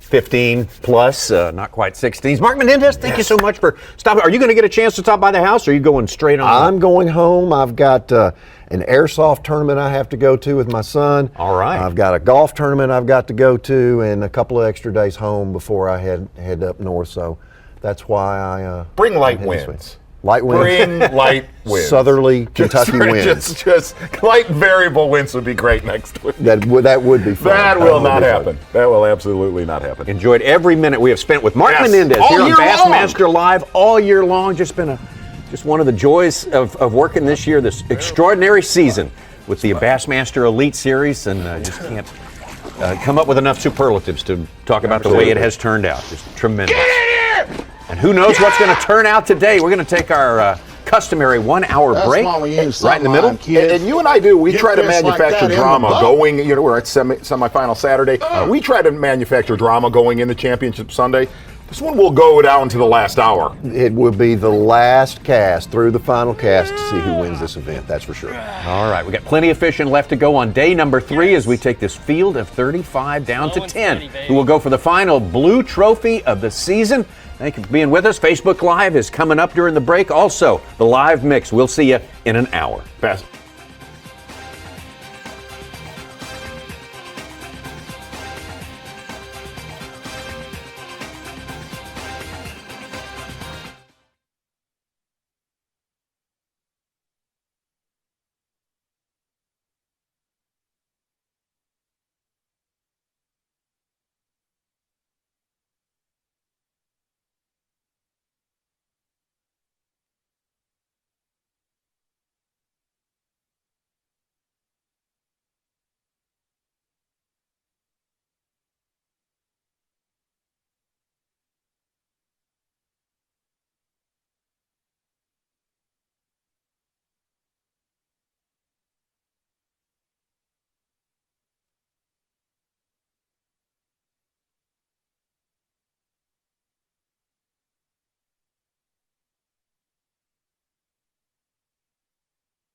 You're watching the Cherokee Casino Telequa Bassmaster Elite at Lake Tenkiller, being brought to you live by Cherokee Casino Telequa.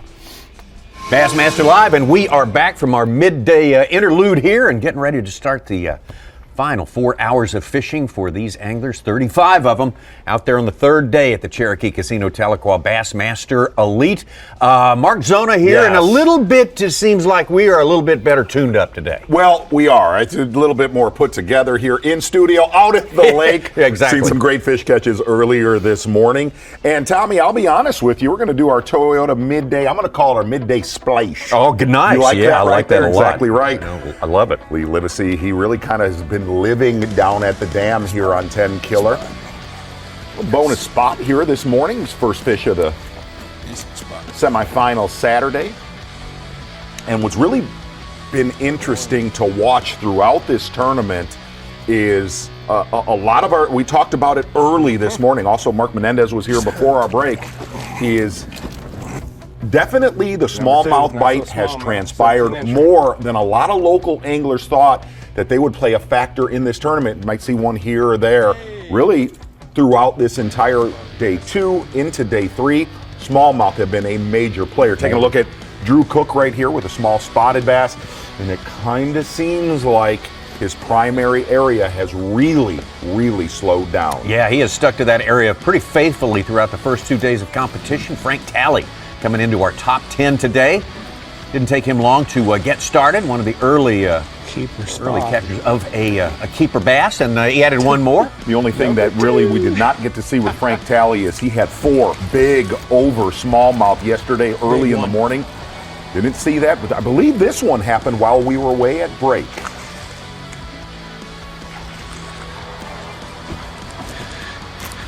That's a 16.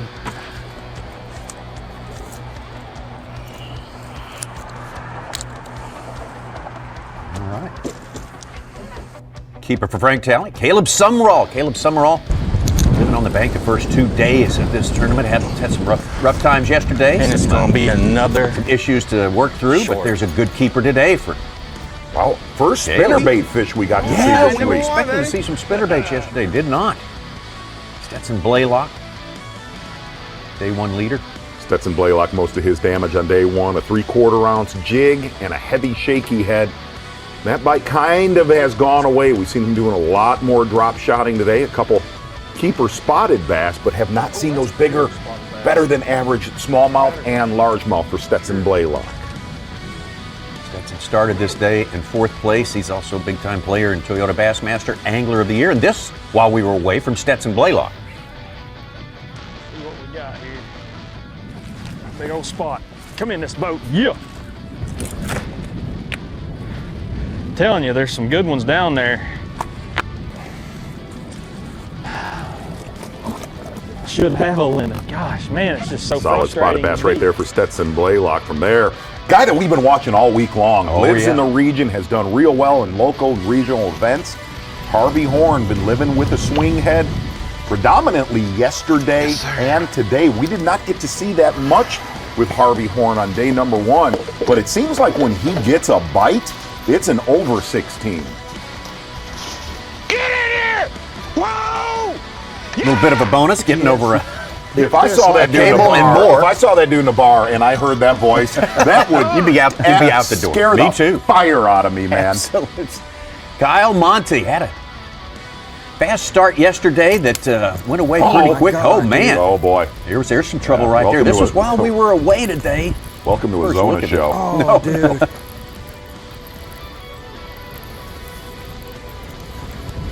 How about this? Oh my gosh. All right. Yes. That is a hot mess. That's the first one of these I've ever broke. Wow. That could be a power pole replay of the day. I don't see why not. Why would it not be our leader to start the day? Chris Zaldain. Chris Zaldain with a big shot early this morning. It's about 90 minutes in. Zaldain with one over 3 pounds. Yes. Slow and steady, baby. Exactly right. You said it, Tommy Sanders. You can small, put one of those in the boat about every hour and a half. You'll be in good shape. And like a lot of our leaders, not getting a lot of bites, but when he does, better than average size fish. I know you spent some time talking to him. He felt very confident about today. I mean, you never know what the final outcome's going to be, but he felt like he was onto something. That one was a line burner. That one right there is going to have to be watched throughout the day. Re-examined maybe at some point during this afternoon. Look at that right there. That is phenomenal.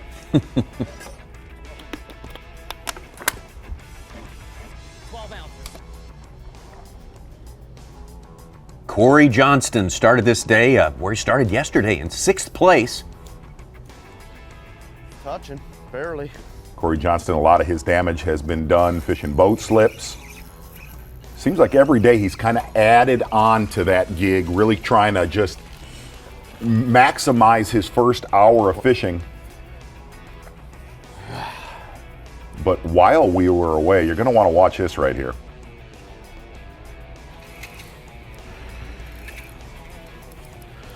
Big spot.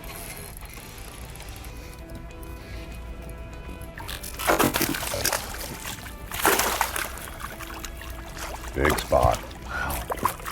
Whew. Wow. There's That's the biggest spot we've seen all week. Yeah, that one might keep as a largemouth. That's holy cow. That is a fat one too. Yesterday, look at the gut on that thing. Looks like my brother. Oh, built out, looking good right there. Huge bonus for Corey Johnston. That's your Toyota midday report, kind of caught up right here. We were lucky enough to have Mark Menendez in earlier. Another special guest, Shane Lineberger from North Carolina, coming in here and Told on us the way. Did not want to be here. No. This, I mean, mixed feelings, I'm sure, about. We love visiting with you, but you'd rather be out there, I'm sure. Yeah, I mean, I enjoy visiting with you guys too, but I just, I'd much rather be out there fishing today. But hey, if I'm gonna have to be somewhere, come see you guys. All right. What did Tenkiller remind you of any lake you've ever fished before? No, I've never really fished a place like Tenkiller. I was kind of expecting everything you read about Tenkiller came up about scuba diving. It's like the scuba diving capital of Oklahoma. I didn't know that. The lake's That's almost a Such fact, right? Yeah. I mean, I had that. They have designated areas that are roped off just for scuba diving because the lake is traditionally clear. You can see 10, 12, 14 feet of water. And with all the high water and everything, it's kept the lake dirt. They call it dirty. To me, I thought it was really nice. Yeah. No, I mean, I'm used to fishing Lake Norman at home. Clear there, we can see the bottom 7-8 foot of water, and it's no big deal. But here, with the water color the way it was, I think it genuinely helped our fishing because of the dirty water. With the water dropping, we've heard from so many anglers. Scott Canterbury, who was leading your Angler of the Year race, Mark Menendez, a lot of guys got tricked into that higher water brush game early in practice. Were you one of those anglers? No, I was not. Like I said, the research I'd done kind of pointed for me to smallmouth fish. I spent my first day and a half smallmouth fishing because I was expecting, gin clear water and things like that, and it just never kind of developed. Also, with the falling water, I've got sucked into that so many times where you're fishing those bushes and man, you're getting 8 or 10 bites a day and every one of them are 3 pounds or better. And just by watching the water trend, I knew it was going to fall out. Fool's gold. Yep, exactly. And if you chase that and you go down that road, you're just asking for trouble. Well, great to have you with us, sitting in, help us understand what's going on out there. Let's take a look at our leaderboard right now. According to Bass Track, Corey Johnston, on the strength of that giant spot right there, has opened up a lead over Chris Zaldain. 5 fish in the live well, a limit already there for Corey Johnston. So obviously having a much upgraded day from yesterday. Going to absolutely have us a barn burner going into Championship Sunday. Mark Menendez made the statement before we left for our break. This one will absolutely, well, we're hoping this one will go down to the, yeah. We've had some strange final days of competition this year. Looking at that right there, Corey Johnston, slow and steady, anchored by that big spotted bass, by far the biggest spotted bass we've seen all week long. Oh, man. Take a look at our hummingbird lay of the lake, and it's really scattered all over from the dam up Tenkiller. See Jeff Gustafson, Stetson Blaylock. Little bit more pressure down near the dam today than we got to see yesterday. And on day number 1, Carl Jacobson living out on that main lake area. He just caught his 4th fish. He's up to 10 pounds. Wow. On his second bag there. He's 4th place. My gosh, 4th place. Yeah, big fish alert from the Such as we go up the mid-lake section, and really throughout this entire week, looking at this hummingbird lay of the lake, I'm going to throw it to you, Shin. Why did that mid-lake area receive the most pressure? Because the mid-lake area was where you had a color change in water. It went from 3 feet of visibility to about 1.5 to 2 feet. And us as fishermen, especially when you're fishing shallow, you know, you look for the dirtier water. And like I said, that's where that color change was at. And also, this what I seen, the shad were a lot more prevalent in that area. There was a lot of schooling activity, but they were really small fish. But that tells you that there's 2 things there. There's bait there and there's fish there. You just have to, you know, go through the process of figuring out how to catch the bigger ones. Not a lot of anglers fishing up the river system here. Did you have a solid practice with the smallmouth? I did. I had enough to get me in trouble. Just enough. Just enough to get me in trouble. And, you know, if I had it to do over again, I don't know what I would do different. The second day of the tournament, about 2 o'clock, I looked at my marshal and I said, wonder how many fish I've caught today. He said, you've caught 35. I counted. Is that right? Yeah. And I mean, you know, I was talking to my dad on the way out here, and I don't know what I'd do different. I really don't. No, that's it. They're too far back there. Yeah.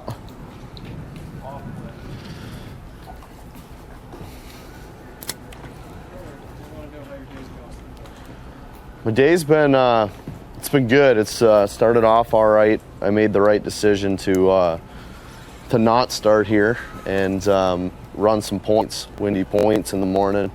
I kind of gambled a bit that no one would be in here messing with it, because the first pass you do is always the best if no one messes with it. And it seemed like I made the right decision. Came in here, caught 2 nice ones, lost a big one. So they're around. I just need that sun to stay out, and finish this off, go do one more pass down my good stretch, and then go to the marina where I caught my 4 biggest ones the first day. Hopefully they're there. I haven't seen anyone fish it all week, so all I can do is hope on that one.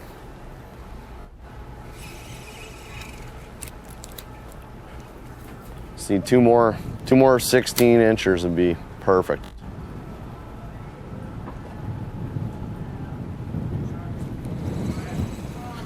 Did you ever duck into any marinas during the course of this? Yeah, absolutely. Yesterday evening, I ducked into a marina, and they came up schooling, and they were big ones. I mean, that's the biggest school of fish I've seen all week. I catch 1 16-incher and 3 15.5s, and then they're gone. So.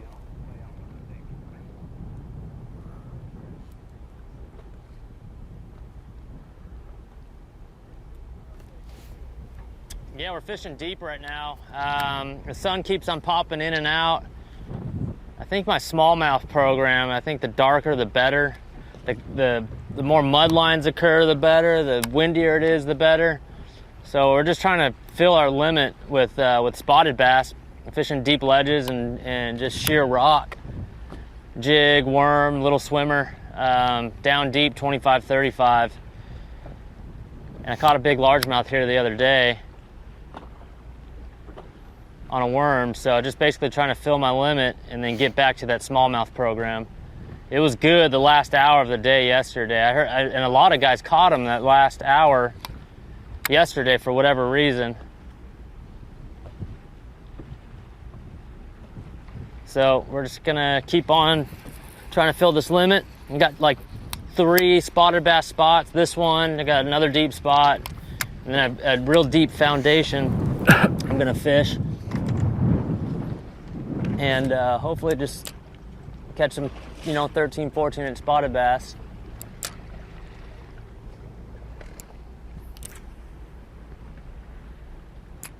I found the spotted bass to be deeper than the other species.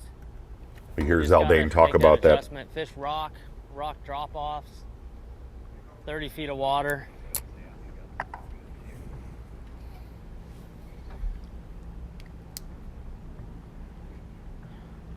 I just rigged up a 3/8 ounce spark shad, 3/8 ounce head.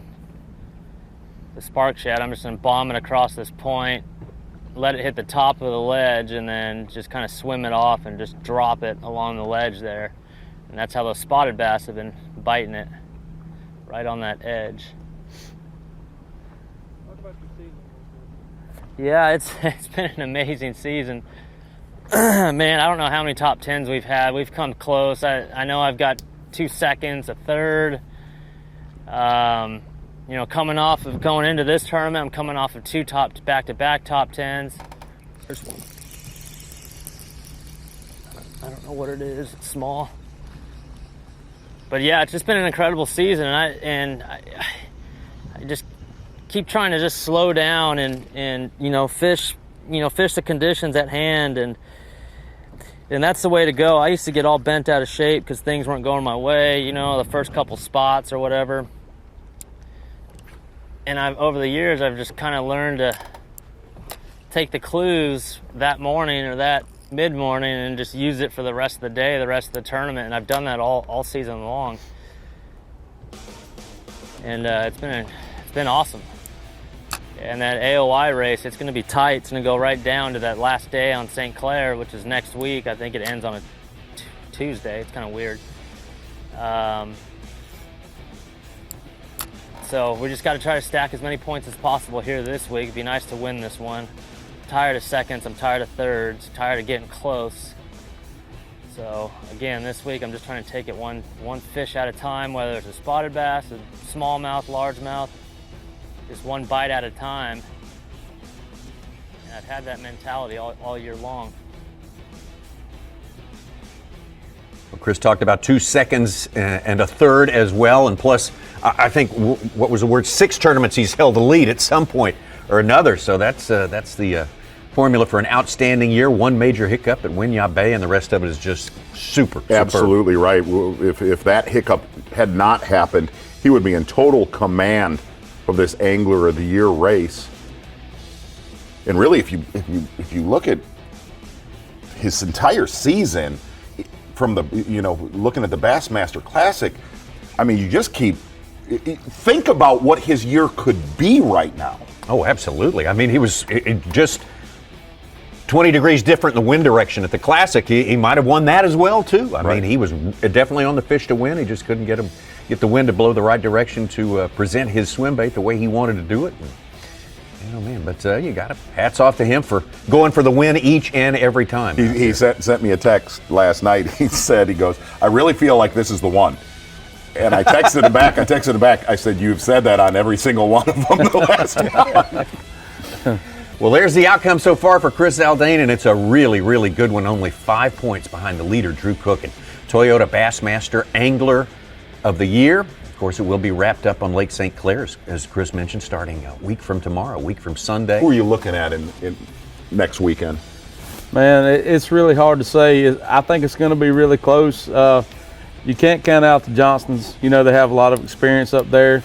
But also Zaldain, I think the way St. Clair is going to fish next week, it's going to be right down his alley for him to jump up there and get it, I believe. Yeah, that's his only win at the elite level is the Toyota Bassmaster Angler of the Year up on Lake Michigan in a definite Great Lakes smallmouth situation.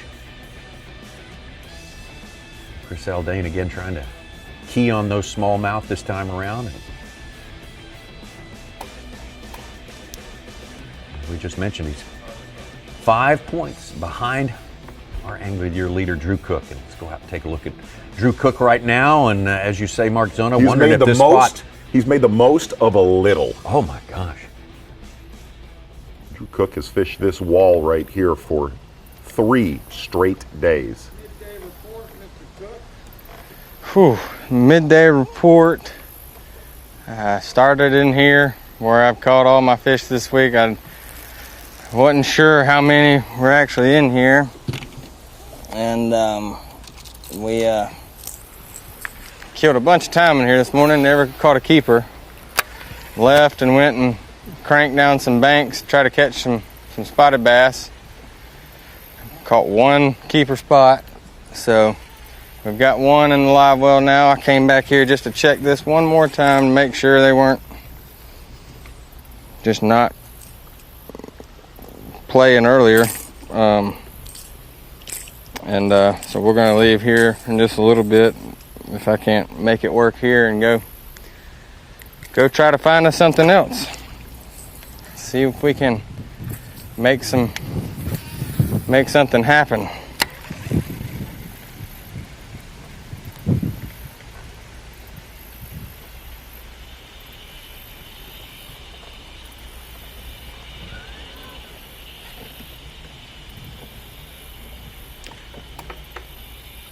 Kind of listening to the anglers right now, heading into that tournament next weekend. But this last week, we got to talk to Menendez about it a little bit. The release of next year's schedule, very, very powerful schedule to say the least. What one are you looking at going into next season? Man, I can't wait for Santee Cooper. Really? That's going to be so fabulous. People, you know, Santee doesn't get a lot of love anymore because, you know, always positioned directly upwind of the spot I'm trying to fish. Spot lock's taking care of it, and I just cast with the wind straight down to the spot. And there's no bow in my line. It's just a straight connection to my swim bait. So that's what you always want to keep in mind, which way that wind's blowing. That way you don't have that huge bow in your line, and you won't miss bites that way. Say Santee Cooper hadn't been getting the love it deserved. Yeah, but we're in Oklahoma, and sometimes the wind does that. back in the mid to early '90s, was full of hydrilla, and it was the number one lake in Bassmaster right, for a couple years in a row. And they broke the century mark there several times over. Preston Clark won down there. Yeah. Remember that tournament?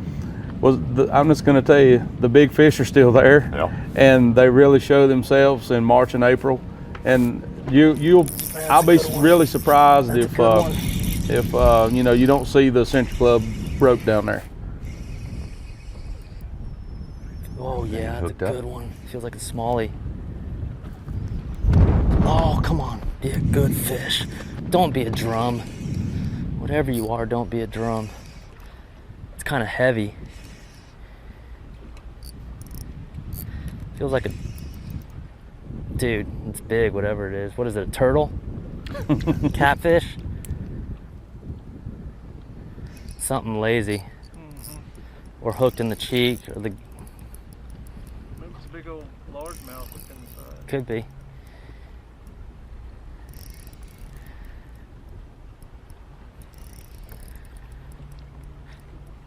Oh gosh, it's shaking, head shaking. Don't be a drum. Big head shakes too. Or a catfish or something. Might be a catfish. At this point right here, you got to back your drag off and get ready for a run if it's a bass.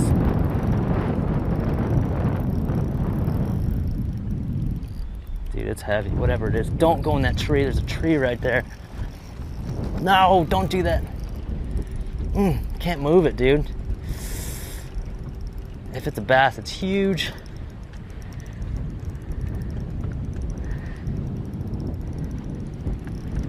I can't move that joker.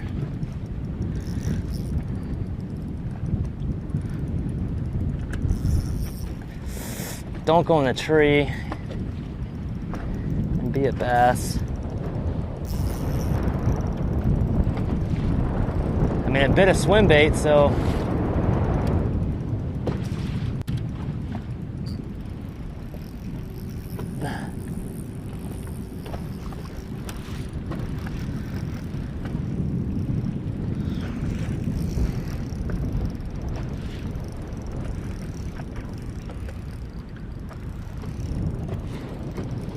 Gosh, it's heavy.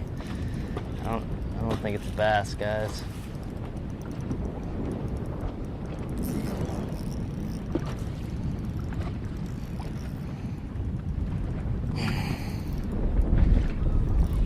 Probably a drum.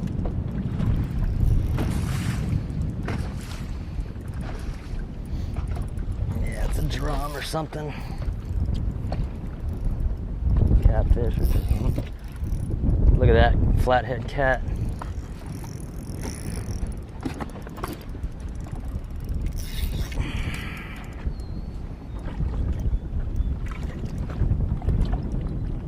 Can I lip it? I don't know. Yeah, I guess so. Hillbilly ham fishing. As we say, yesterday we would have taken that on the We show. would have taken that all day. It was lean and far between That on the is. fish catching yesterday, but today's a different story. Had some updates. Brandon Card caught his third fish. He's up to fourth place. Brandon Lester jumped into our top 10 at 7 with a 3-pounder. Todd Otten had a 3 1/4, and he's in our top 10. And Ed Logren filled his limit. Shane, I guess this was your third year on the Bassmaster It is. Elite This- Series. You'll start your fourth next year. Right. And a great start to the year. Kind of had some good momentum. I did, and the bad thing about that is when you get that momentum going, and then we went to Hartwell, and I just had everything that could have possibly went wrong go wrong. How so? I just made bad decisions. I'll be honest with you. I really thought, I had a camera the day one of the tournament there, and I had found some schooling fish the last day of practice, and I really, really felt like I could win the tournament on those fish. So I made a gamble. It was a really long run to where I was going. I mean, it was probably a 25 or 30-minute run, which is a really big run on Hartwell. And once I got up there, I was committed. I couldn't back up and run back down the lake because it would have taken me an hour to get back down the lake to where I needed to go. So I just kind of stuck it out, and that being said, it was the wrong decision. And this whole fishing thing is so much to do on your decision making. People don't understand that you make one bad decision, and next thing you know, you're behind the 8 ball trying to catch up, and then you spend the rest of the year trying to catch up. Snowballs. It snowballs, and it goes both ways. Chris Zaldain, prime example. He's had Hope you didn't catch that one. a really good year. Everything he's done has been right. That's ridiculous. What was Chris or Corey, one of them a minute ago, talked about making the right decision this morning about not starting on his primary area, and it helped him out. He caught 3 or 4 fish, whatever it was, and now he still has his good stuff to go to. That being said, it boils down to decision making, and when it's good, you make good decisions. When it's bad, you make bad decisions. That was the fourth fish we just saw there for Frank Talley. Frank Talley from Temple, Texas. As we start looking at Kyle Monty. Spent a lot of time with Kyle yesterday. Started fast and Good tournament this week, man. Yeah. Really Best good of the event. year. Absolutely. Best of the year for Kyle Monty. This was moments ago with Kyle. Oh, be a bass. I don't know if it's a bass yet. I've seen it come up. Be a bass.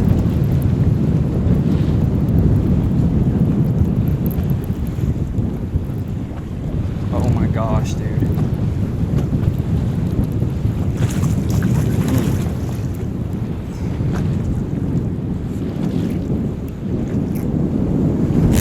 Oh, that is a good one. Yes! Ooh, wow. Man. He felt like a friggin' 5-pounder. It's a chunk though.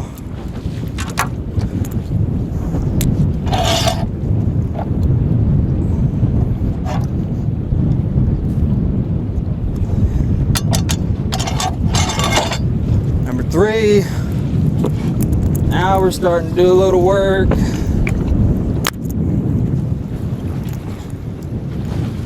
Yes. Gosh, he felt like a monster at first. Thank you, Lord. Absolutely has won the tournament of 16-inch fish and over. Oh, my But Tommy, I got to see it one more time. How can you not? This is special. Okay. Oh yeah. This is special. And not only that, I got news. When you land one like this, dude, like you said, you're living right. Absolutely. When you land that bass right there, 9 out of 10 you win. Like turn it into an ice fishing rod. Yeah. That's the first one of these I've ever broke. Backs it up with this fish right here.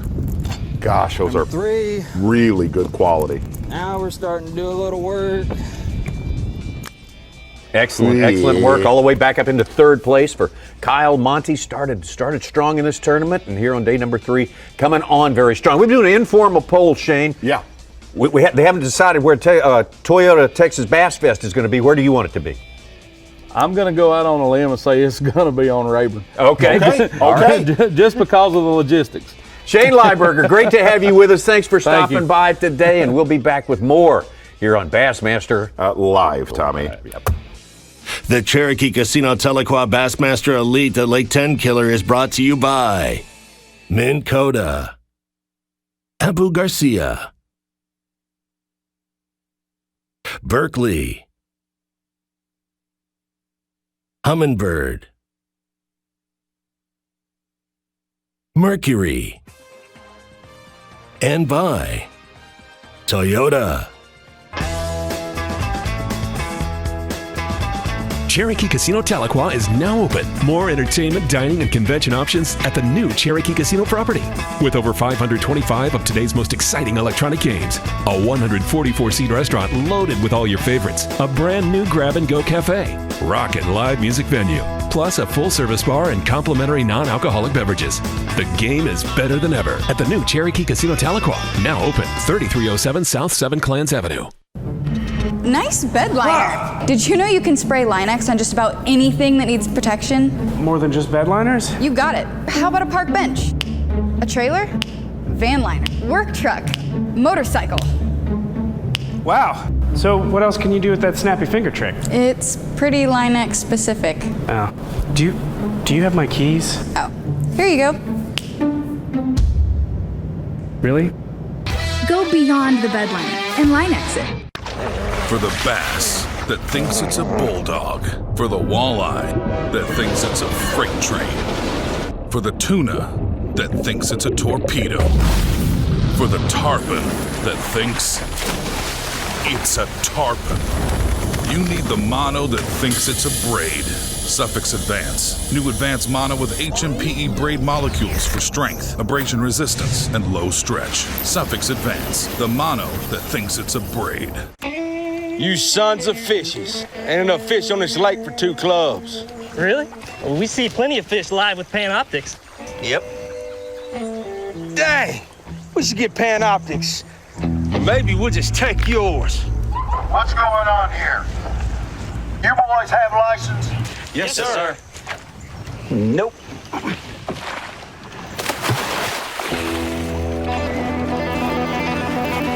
There he is. Oh, I got him. It's time to take fishing to a bold, new place. Berkeley Powerbait Max Set.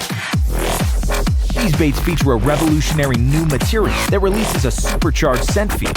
They attract more fish and trigger more strikes than even original powerbait. And all remain soft and flexible out of the package, so they're ready to fish. 10 forage-inspired natural matte colors come alive in the water. Berkeley Powerbait Max Set. Fish bite and won't let go. Succeeding at the highest levels of fishing requires intense drive. Doing so with a boat that merely suffices isn't good enough. To lead the pack, you need a top-performing boat that gives you a clear view of the goal. A powerful boat that accelerates you to the top of the leaderboard. Triton is always looking one step ahead. That's why it's the driving force of performance fishing.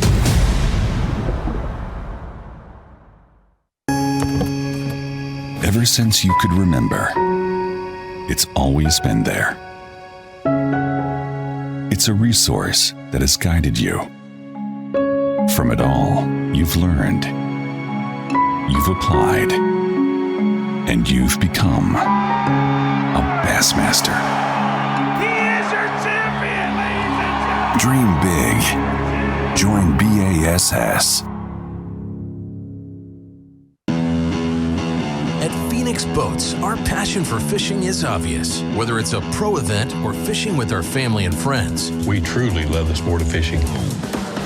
That's why our goal is to make every single Phoenix boat that goes out the door the best fishing platform it can be in both design and construction. We love to fish as much as anyone, and we believe it shows in every boat we build. Phoenix Boats, built by anglers for anglers. Almost time for me to go. Well, what if I drove me home? What if we lost track of time?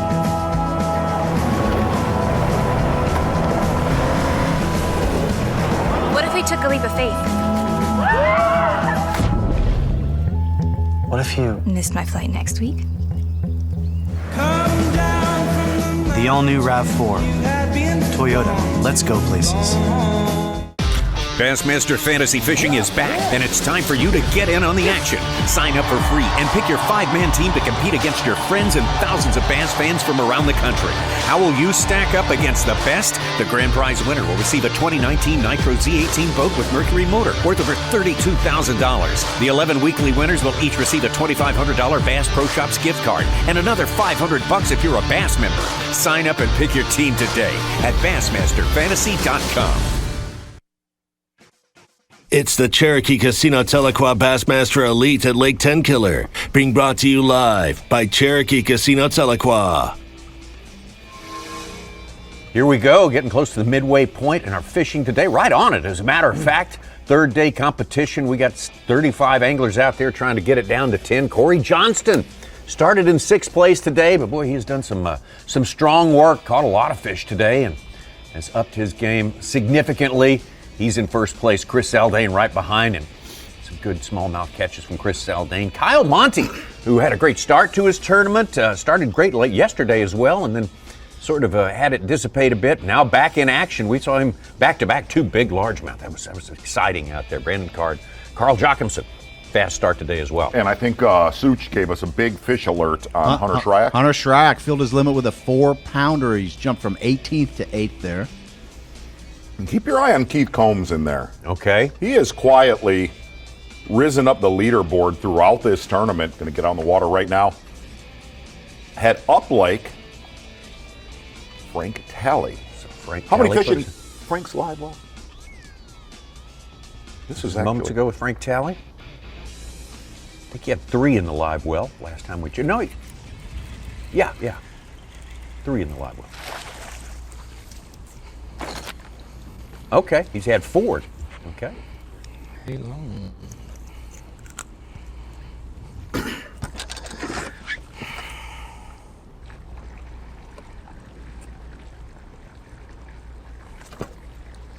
$15.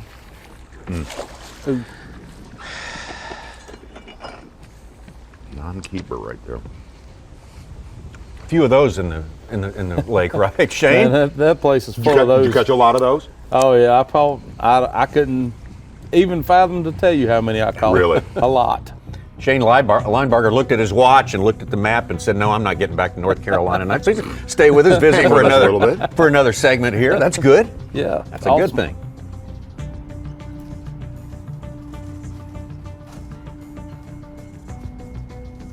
Toyota Bassmaster Angler of the Year leader, also leader in Dick's Sporting Goods Rookie of the Year, Drew Cook. Get some momentum going on this day. He is very patient.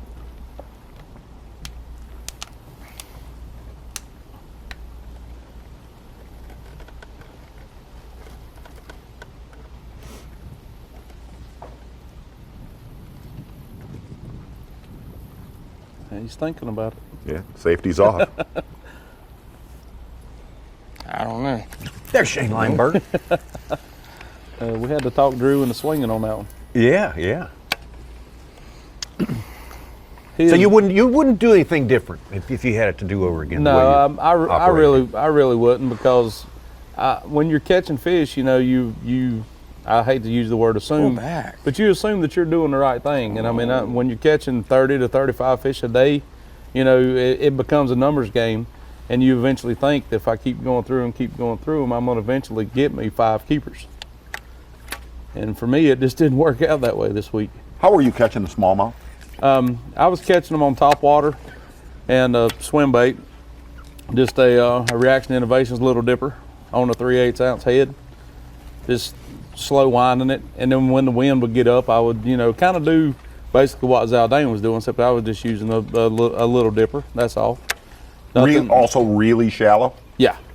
When that wind would get up, those fish, they want to get up in that wind, because the wind is, creating a current more or less behind those rocks and stuff, and it washes out the crayfish and washes all the shad and stuff around the points, and they're sitting there waiting to ambush them. You just have to be fortunate enough to get it in front of one, or really fortunate to get it in front of one that's a keeper.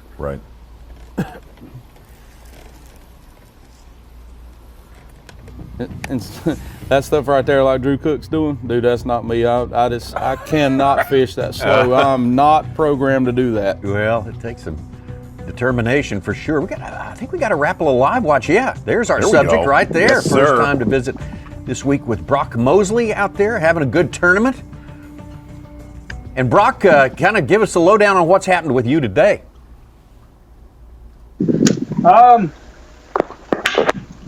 You know, it started out pretty good. I caught a 3-pounder on my first stop, and then I had a few missed opportunities and kept fishing, and caught another big good fish pretty quick. And right now I got 3 fish over 16 inches in one spot. I'm thinking if I can just get a couple more keepers spots or another spot or two, I can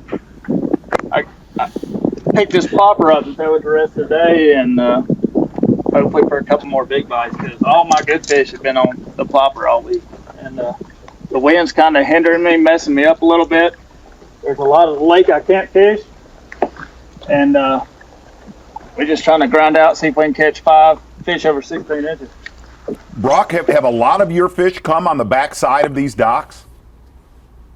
I have one place where I've started every day, and it's not but about 75 yards long. And the first day I caught 2 smallmouth. There were 3 pounds on it. And then yesterday morning I started there and caught a 3.5-pound largemouth, and that's where I started this morning, caught the 3-pound smallmouth. So, a lot of the water has been fished this week. You know, it's not a whole lot of fishable water, especially with the wind. So I'm really just doing this, trying to find something somebody's ignored. Boy, he is giving that Marshall a workout right now. Yeah, that Marshall. Hats off to that Marshall. That is you're doing double duty right there. That's some acrobatic camera work right there. It's not easy, but you know, if I'm gonna make tomorrow or make a run at it, then I need 2 more fish on this plopper. That's just bottom line. It was kind of short notice, Brock, but how did you prepare? How did you gather intelligence and do your research in the short practice period you had? What kind of approach did that lead you toward? From what I could tell, it looked a lot like table rock, and you know, one of the big things to do on table rock in the fall is throw the plopper and topwater, and you know, when I got here right away, it looked literally like table rock. So that's kind of my approach and how I fish this week. And the only thing that makes a difference is that 16-inch slot. You know, it's aggravating to throw back 15.5-inch fish.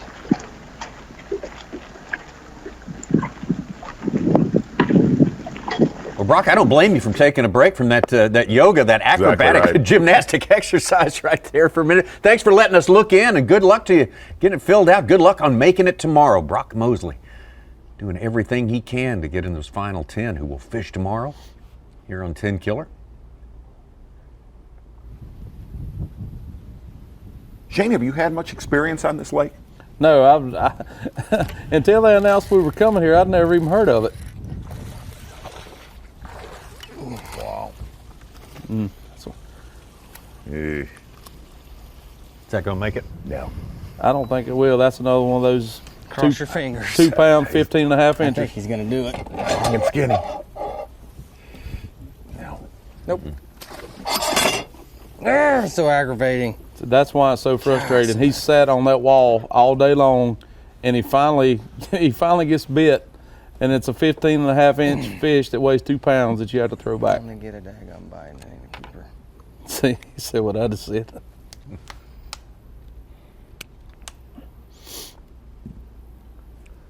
Looking at the Angler of the Year race, one of the things that Drew Cook said this morning, which was pretty spot on, he said, you know, Canterbury has room to build and go up and gain points. You know, he said, but a lot of the guys that were top, him, Zaldain, they can fall. They got one way to go. They got one way to go.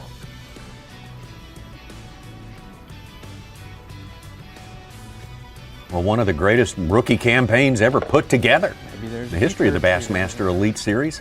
There's your Toyota Bassmaster Angler of the Year points with regard to Drew Cook, and man, oh man, just nothing weak in there at all. You know, Winya Bay, the only one he missed. Really looked at how he's fished all year long. It's been from 1 inch of water out to 30 feet of water in a lot of these events. Just very, very well rounded. And we talked about this yesterday. This is a guy that has not seen, you know, hardly any of these bodies of water.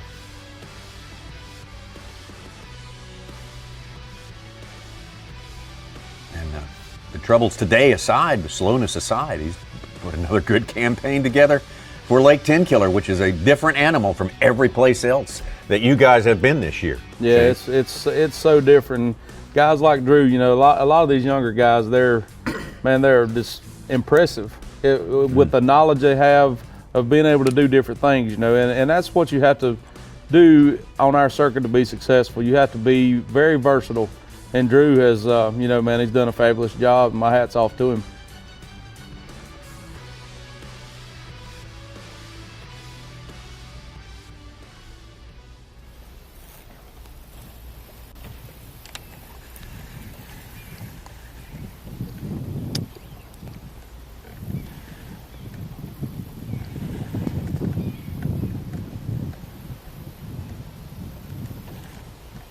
Drew's a North Florida guy from the Tallahassee area.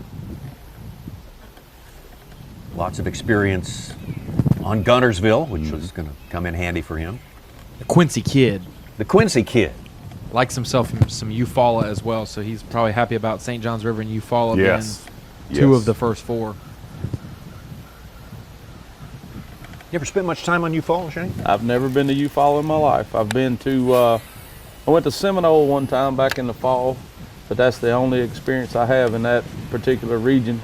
You know, I grew up fishing, it was just strictly northeast and southeast stuff. We never really got down that far south. Yeah. I'm looking forward to it though. I think it'll be that'll be another big weight tournament that you'll see some really big bass in. I think you know, the fish will be there'll be some pre-spawn, some spawners, and some post-spawn fish in that deal. You're talking about Santee. How do you think that will fish? It'll be the same way. Yeah. It'll be, you'll have all 3. The thing about Santee, the spawners of Santee though, they get up there, they don't hang around. They get up there, they do their deal, and they get out. I mean, I've seen as many as 6 fish on one bed at Santee before, and they be from 3 to 8 pounds. But it doesn't last long. It doesn't last long. You just have to be fortunate enough to find the area of the lake that it's going on in.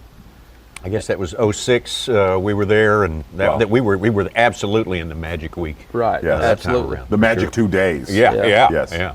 That was a phenomenal deal because they were, Clark. you know, they were coming up, and Preston was in the right area, and I was just that area now is no good. You can't even get in there. I mean, it's all silted in. DK? Yeah. You know, Santee's only about 3 hours from my house, but I don't fish there a whole lot because there's just not a lot of tournaments there anymore. I mean, you have occasional BFLs and things like that, but the guys that fish there a lot. I got to spend some time with a young man there named Ken Ellis this year for about Did 5 you really? days. Ken Ellis knows that lake. Man, you know, there's a couple of those guys, Ken and Lex Costas and Linwood Thornhill, guys that I've known since I was a kid, you know, and they're very, very tight-lipped though. They don't like to share a lot of information. But they do not. But they, you know, those guys have. You can look for those names, and anytime there's a major tournament there, chances are one of them are going to win it. Yeah. And you know, and they all fish kind of the same way. 7,000 shad around. And it'll blow your mind. I'm not going to go into details how they're doing it because we're going there, and it will blow your mind. Everybody else can struggle to figure it out the way I did all the years, but you know, it's so far outside the box that you would never think that's what they do. And you guys who are watching this or who will come back and watch this, good luck figuring it out because I'm not telling you. Well, now we're even more interested than ever. He is very spot on that. Oh, is that right? Okay. Yes. You know, unless Patrick Walters gives up the goods, I'm not giving it up. All right.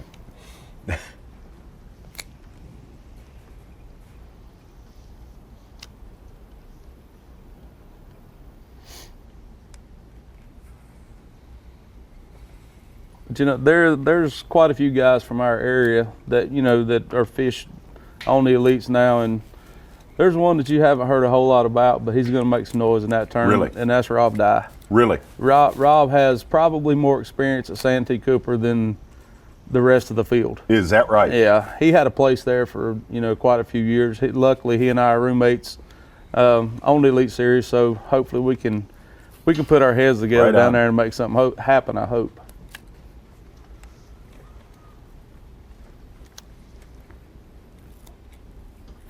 We're going to get Rob out of here, I think, before you guys blast off and get back on a beloved I-40. Man, I tell you, we've seen a lot of it this year. Oh, my gosh.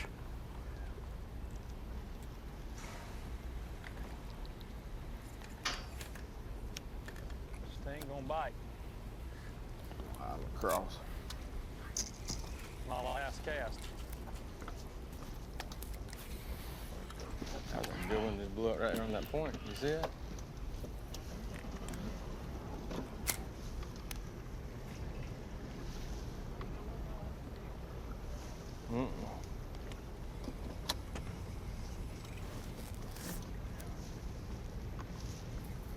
Corey Johnston, our leader, did a bit of bouncing around this morning, but now he's back doing what we saw him do most of the day yesterday. Right there. Hey, Harvey, we're going to ask you to go ahead and give us a live update on how your day's going here. Okay. Pretty much as I expected. I knew we were going to have to run a lot of new water, cover a lot more water today. It's been extremely slow so far this morning. I've got one solid 2.25 pounder. I've got another one that's just at 4, which is what I need. I just need to fill out my limit with 2 pounders or better and go from there. It's been just about what I expected weather-wise. You know, we had good strong wind blowing today. It's partly cloudy. Actually, for what I'm doing now, I'd like the sun to come out just a little bit better, but they're still there. I just gotta keep grinding and find my other 3, and we should be just fine today.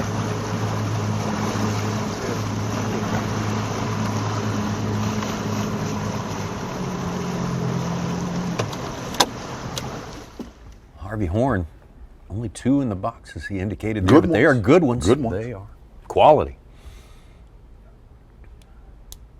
Seen a lot more boat docking today than we have earlier in this tournament. Is that all just sunshine, basically? And there's not a lot of docks on the lake. No, there's not a lot of docks on the lake, and a lot of them that are there don't really set up good for doing what he's doing right there. A lot of them have 30 feet of water on the front of them because they move them out when the lake falls. And it's, you know, bass, they like to tuck up under the shallow side of those docks. TH Marine Weather Watch, right now partly cloudy, 82 degrees, wind out of the south at 12 miles an hour. It's been a good persistent breeze. Everybody who needed breeze today got their wish.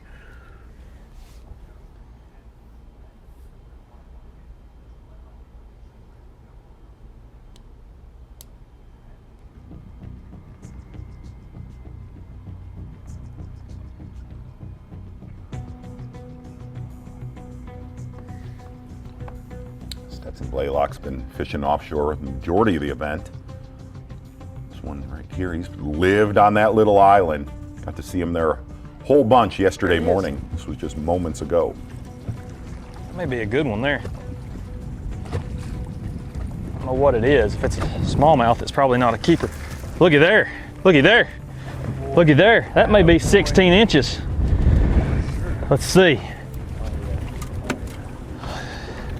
Come on, be 16 inches. Be 16 inches. Oh, yeah. Hey, we just got us over. Number 5. Ooh, baby. Just what the doc ordered, man. Right as I was getting ready to leave. Now what do I do? I put that life jacket on for a reason. God, now.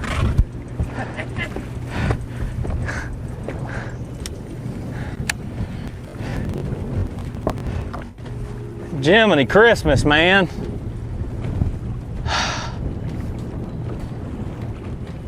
This game is so challenging mentally just to know what to do. I've literally made 100 casts here, caught 4 spots, call my last cast and catch an over largemouth. Crazy. I don't know.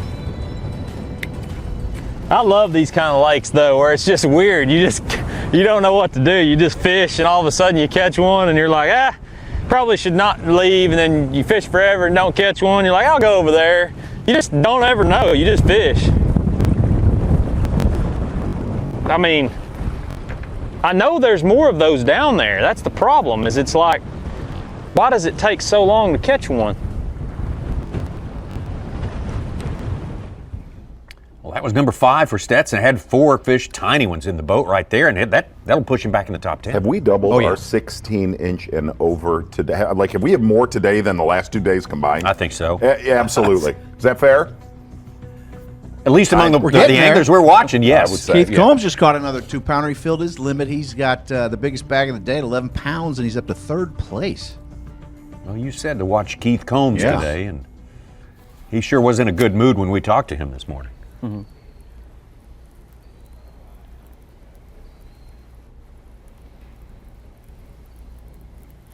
And if Combs is saying they're 11 pounds, they're more than 11 pounds. Okay. A million percent. He's got a 4-pounder in there at 820, and then 3 2-pounders and a 1-pounder. Yeah. I know his little reindeer games. His 2-pounders are what? 10, 12 ounces more each?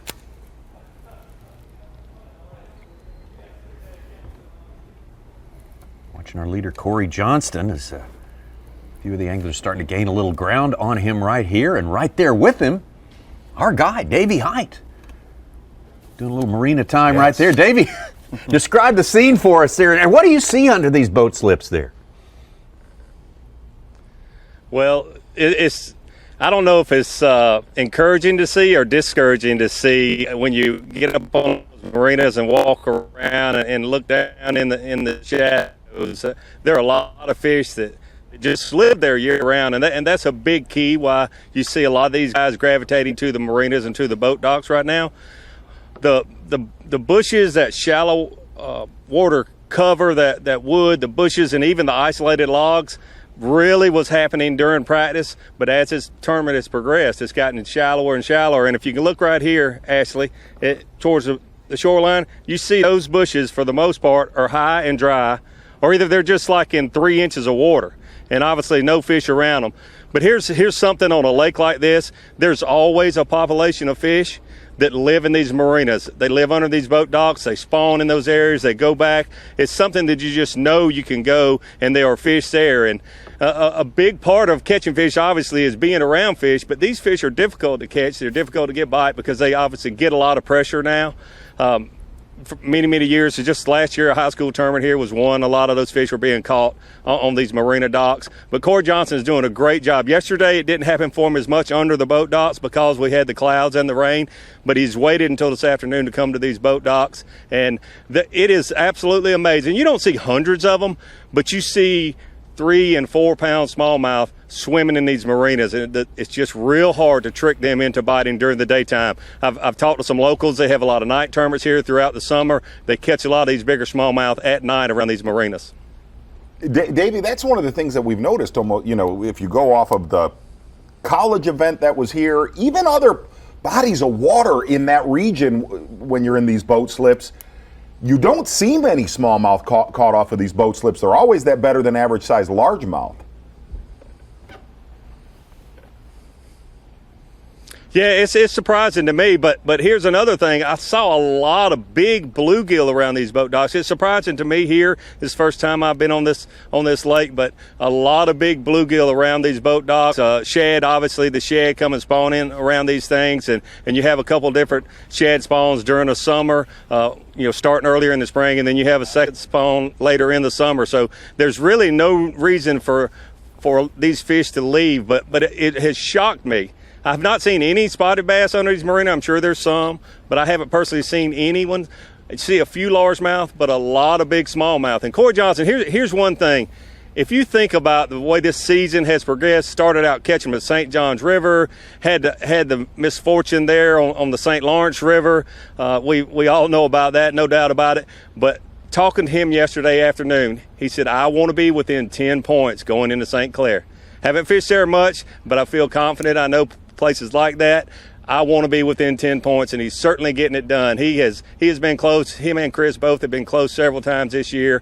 Corey Johnson feeling very confident right here on Tenkiller and looking forward to the AOY Championship there at Lake St. Clair. All right, great stuff, Davey. Thanks for getting down there, getting that story for us right there. And there's your leader there, as Davey said, confidently, patiently, biding his time there in these boat slips and doing it.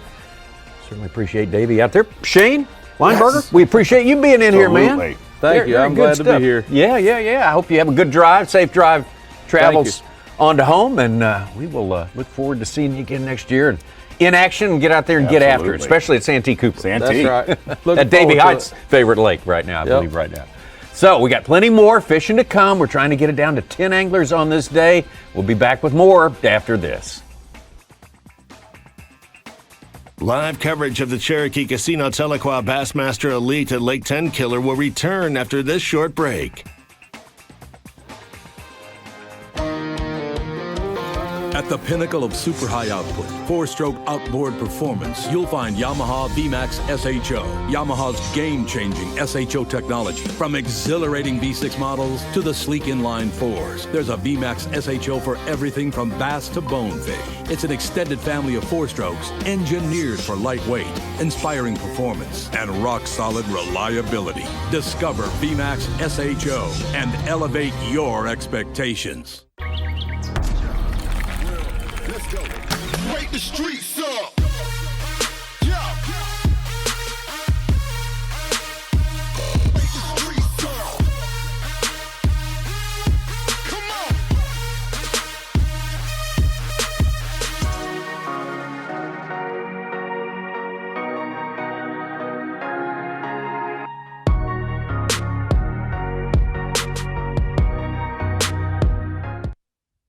Sleek new design with easy control file. The clearest images underwater with uncompromising range. Live mapping from the touchscreen. View notifications, video, even Google Maps on screen. And for the first time ever, real-time view of fish movements with live sight sonar. HDS Live. New from Lowrance.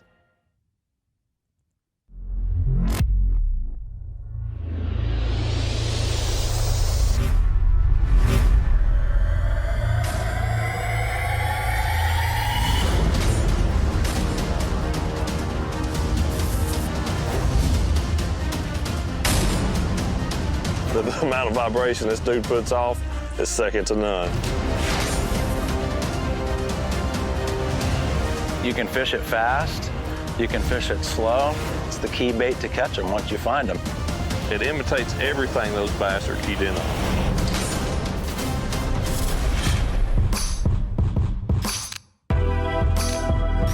One of the best tools we have as tournament anglers is something that can cover water. You know, being able to move through unproductive water to find those stretches of productive water is really, really important for us. So something that we can cast and retrieve back to the boat at a pretty steady to quick pace is something that is going to be a great tool for me.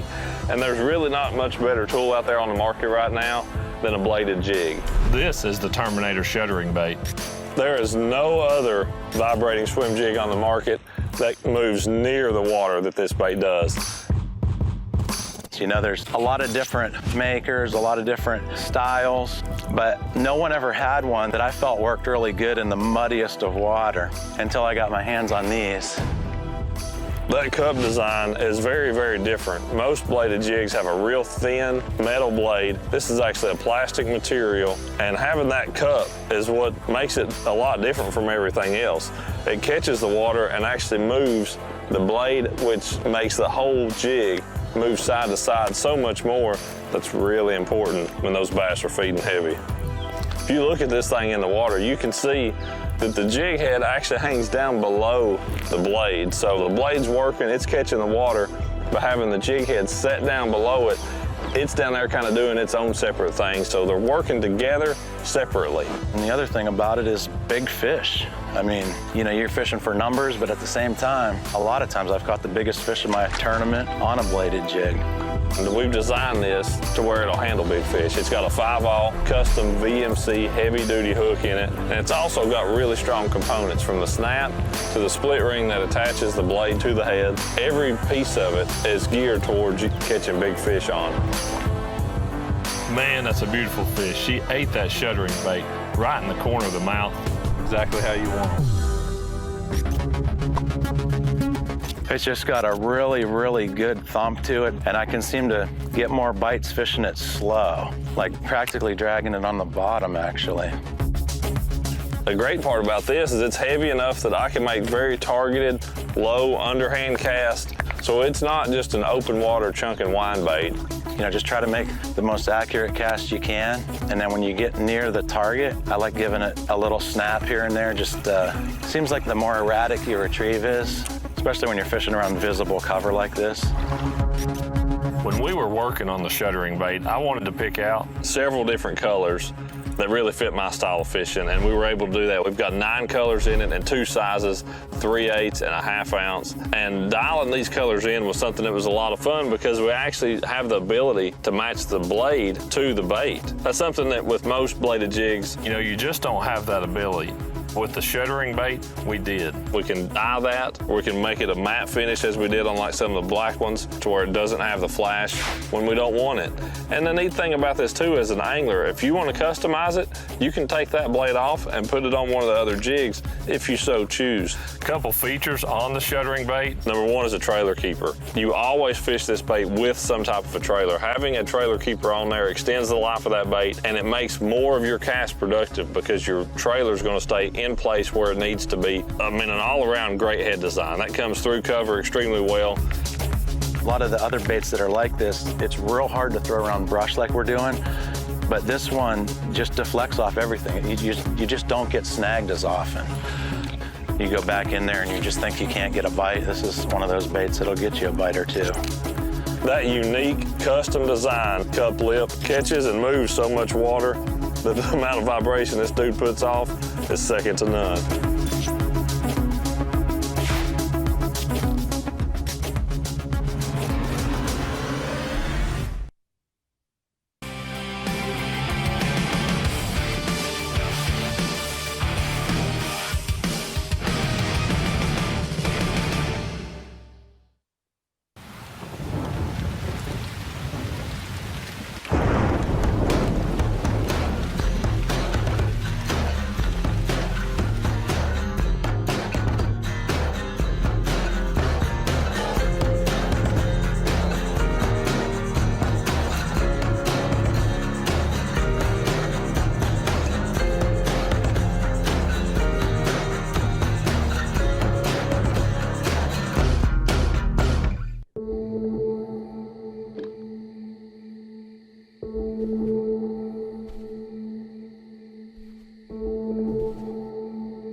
It's the Cherokee Casino Tahlequah Bassmaster Elite at Lake Tenkiller, being brought to you live by Cherokee Casino Tahlequah.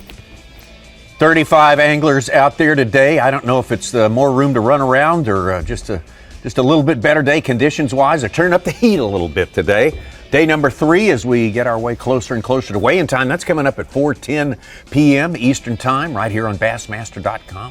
Dave Mercer will have our 35 guys, and some of them might be ending their season at that weigh-in there. Yeah. Dave talked to us about that yesterday. Dave struggles with today and yesterday. Yes. It's a hard time, but so you also look forward to the season upcoming.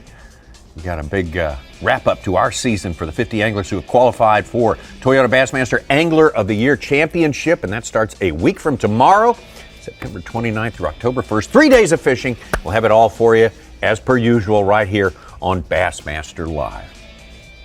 Great to have you with us. Great visiting with Shane Linebarger a little bit earlier. He mentioned his traveling buddy here is also in the house. Rob D joins us here today, and Rob, thank you for spending some time with both you guys for taking a big travel day and breaking it up with us a little bit. He said you're not going to get home tonight anyway. So. Probably not. We're probably going to have to stop and eat supper somewhere. Okay, you're finishing up your rookie season. So give us your overall impressions. What are you going to remember? I remember each and every one of them because I've done this really to have fun, but I found out pretty quick it's a full-time job, and you got to take every tournament really serious. And not saying that I wasn't on some good fish this year, but things just didn't work out. But I'm going to take it as a lesson, and I'm looking forward to next year. All you guys, most of you anyway, have had your first experience to Lake Tenkiller. What would you think about that? Lake Tenkiller is a great lake, and it's not showing its true colors, but it was a good tournament to have the last tournament. It was very tough, and the guys, that figured it out are coming out on top. It just didn't work out for me. Been a slow morning for Brandon Card as we go out here and take a look at him. He's figuring it out a little bit. Yes, he is. Just tell me when.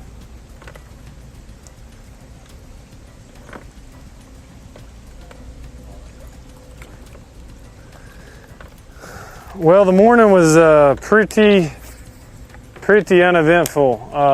Just caught one, 15. Here's a fish. Stay down. Maybe it's a spot. I think it is. That may be number 4. It ain't much. It ain't much, but I think it's a 12-inch spot.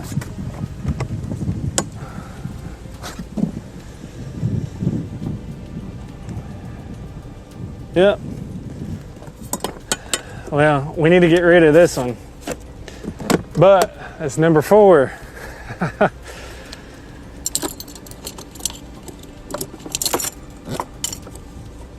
If we couldn't weigh in 12-inch spots, there wouldn't be hardly any limits weighed in this week.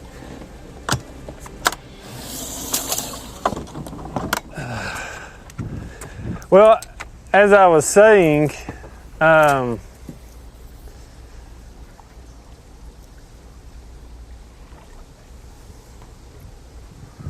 before I got all tangled up here.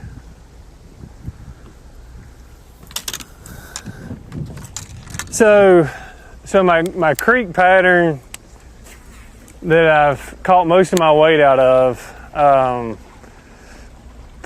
wasn't panning out. I mean, I caught one 15.5 incher, and it was pretty uneventful. So I came pretty far up this river where I've been weighing in one fish per day. I come up here late in the day, and I've caught 2 key fish both days. So I figured I wasn't doing anything down there. I was going to come up here earlier than I usually do. And on the very first tree that I pulled up to, I caught a keeper largemouth, probably a 2 1/4 pounder. Then we just went down a little ways and caught a chunky keeper spot, probably a 1.5 pounder, all flipping. And then just right after that, I caught another 2 1/4 largemouth. So that gave me 3. And then, I hit a dry spell, and I just now caught that 4th spot. So this river's kind of bailing me out. I still have some stuff in some creeks that I want to check. Got some stuff I hadn't hit yet. So I'll probably do that towards the end of the day. I would like to scrape up 5 up here though. But those trees that I've been catching them on haven't reloaded. So, like the ones I jacked them on yesterday and the day before, they haven't reloaded. So I think it's just going to be a deal where you have to find new ones, or maybe just do what I'm doing here and just fish a riverbank, just a channel swing with some rock and wood. But hopefully we can catch a couple good ones up here. That would be ideal. I could just stay up here all day, but. Oh yeah. Brandon Card started his day in third place and it dropped precipitously through the morning time, but you see, he's kind of put something together up there. Did you, Rob D, did you spend any time in the river this I week? did. I spent a little bit. He looked like he's up a little further than I went, but there's not a lot of room up How's there. your practice?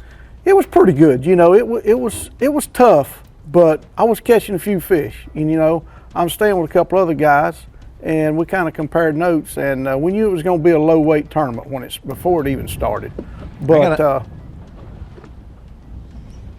Sorry to interrupt you, Rob. I got a Sabiffa, Z. Yes. A big small fish alert. but important fish alert. Scott Canterbury has jumped into 24th. He's caught 2 fish, 1 pounder and a 1 3/4. Wow. Got 5 3/4 on the day. He's gained 5 spots back on the field today. Oh, it might be a keeper spot. I don't know. Zaldain is hooked up. Is it live? Oh, yeah. Yeah. Yep. Keeper spot. Mag draft deep. We'll take it at this point. Eee.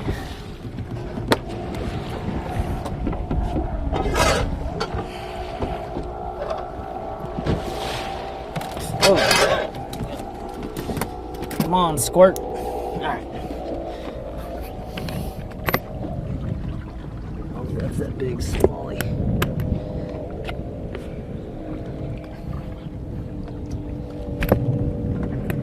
All right, 4.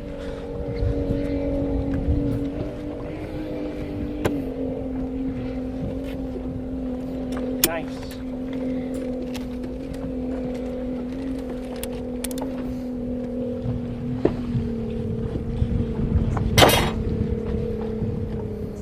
Well, we just heard Brandon Card say it. If it weren't for 12-inch spots, and that's a good over spot right there. We wouldn't have many limits here this week. They've been an important part of the mix, and probably, I'm guessing, the last day, Rob, it's going to be a combo, maybe of all 3 that wins this tournament, huh? yeah, it is. You know, a lot of the shellfish have got beat up, so I'm going to say one of the deep guys are probably going to. Wow.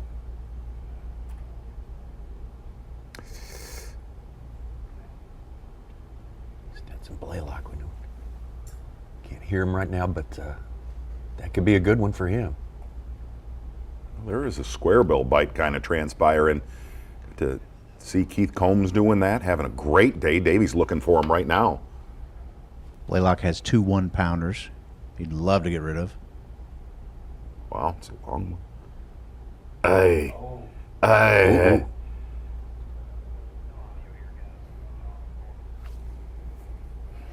In 16-inch size limit. It is not a slot. We clarified that. There is no slot going on. It is indeed a size limit, not a slot limit. There is no slot limit in this event. Oh, people will be calling you up and asking you what the slot is all day long. Where is the slot limit? There's no overs or unders. They're all overs. Well, I read something that Oklahoma did have a 13 to 16. They encouraged people to get rid of the 13-inchers. Maybe back. No controversy.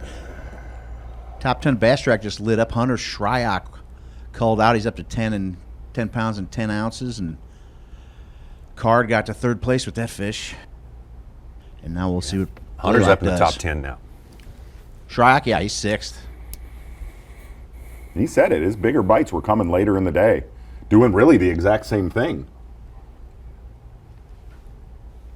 Stetson Blaylock, who won probably the 2nd toughest tournament of the year, Winyah Bay, and where you had a good tournament, Ron. I did, you know, and I lost a couple fish there, but Stetson, he was dead on them there, and he definitely showed out there.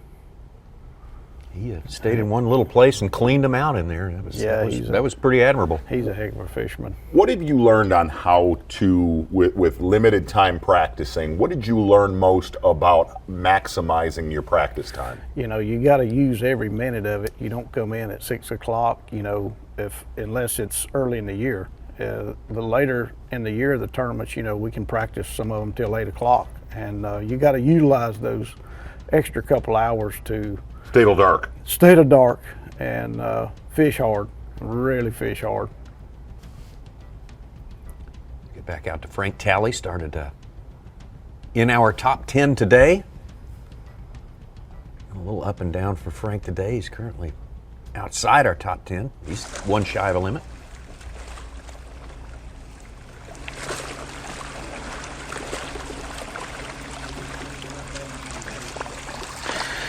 Well, I got a small limit with a couple of overs, and definitely need to get rid of a few. So I went with going back to the top water because I believe it's my best chance to catch a couple big ones. So cloud cover moved in, and so it's looking like I can maybe catch a couple in the next couple hours before check-in. And so that's what I'm going with. I need to upgrade by at least 4 or 5 pounds to make it to tomorrow.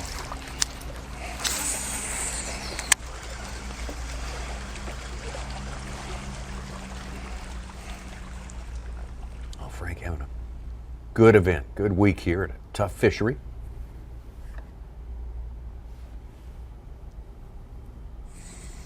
We've had extreme falling water here, Rob. But what's when you get on one of these places and it's a definite falling water situation, what are the first things you start looking for? You know, I took this lake and kind of fished it like Lake Douglas. I tried to, and it reminds me a lot of Lake Douglas. And you know, the water there falls a lot. And I threw the top water, the crankbaits, you know, all the stuff you see here. I caught a lot of fish. It's just, you know, you have to have a little bit of, it has to be your time and to catch the right fish. But I think probably the falling water pulled all the fish out of the bushes, and they're kind of concentrating still to the bank. They don't want to move way out offshore, and they're just holding on to anything that's left to the bank. Do you like these type of tournaments? I like tough tournaments because it seems like I do better, you know, but it didn't happen for me, like I said, again this week, but tougher tournaments seem to suit me better. Shane was kind enough to kind of dial us in that you've got some experience on Santee, but would not give up the juice on how to catch them. You want to give any tips or not yet? I mean, not quite yet. I've done fair there, but you know, these guys here, I fished some other circuits, but these guys here, they're impressive. You got to be on your A game to catch them. There's going to be a lot of fish caught Santee. You're going to see some big fish. Hopefully the water is high. If it's low, it could be a very tough tournament for a lot of people. Just to get around. What are you open for? What do you mean, far as? Do you want it high or low? I like to have it high. Really? Yeah. That'd be favorable. You know, it's a lot easier to get around.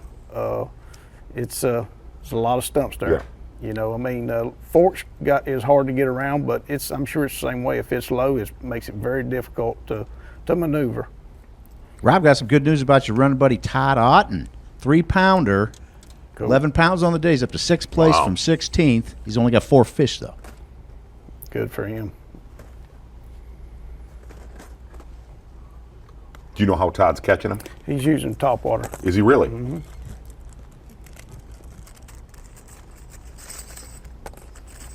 May have a Todd Otten in the lineup for tomorrow. Still plenty of fishing left to go today. We had him at Lanier. Yep, sure did. Starred on that final day. He was one of those crankers up near the ramp. Did we not have him at Hartwell too, right? Ronnie, or at least for one day or two, seems like. Might have if I would have been by myself with that bird, I mean, there ain't no telling how long it would have taken me.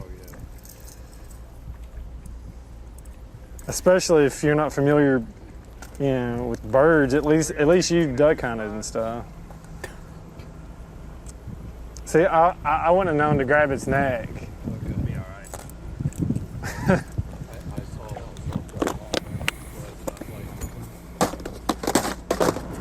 Man, this place is tough. Okay, it just took me live down my ride. Just give us an update on your day real quick. All right, guys, it's about 12:30, I think. We've got 1 keeper smallmouth, 2 keeper spots. I'm about to go throw top water for about 15 minutes on one little stretch on the way back down to the dam, and then I'm going to spend the rest of my day down there, try to get me 2 more big smallmouth at least. I think if I have 3 smallmouth and 2 spots, I might stay in the top 10, but we'll see. Going to go down there and grind it out, guys.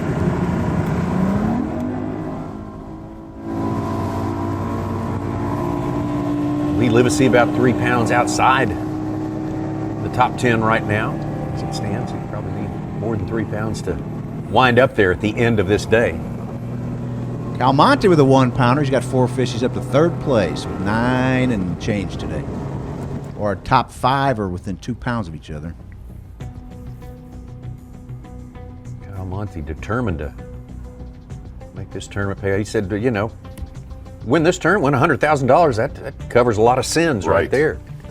Make up for a difficult season.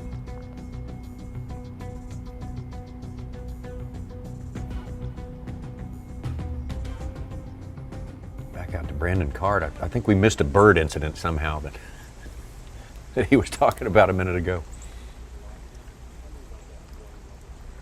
Wasn't talking about Jeff Gustafson, Chris Groh. So when we started practice, the water was in the bushes, and I knew based on monitoring the water levels that they were dropping this lake like 4 to 6 inches a day.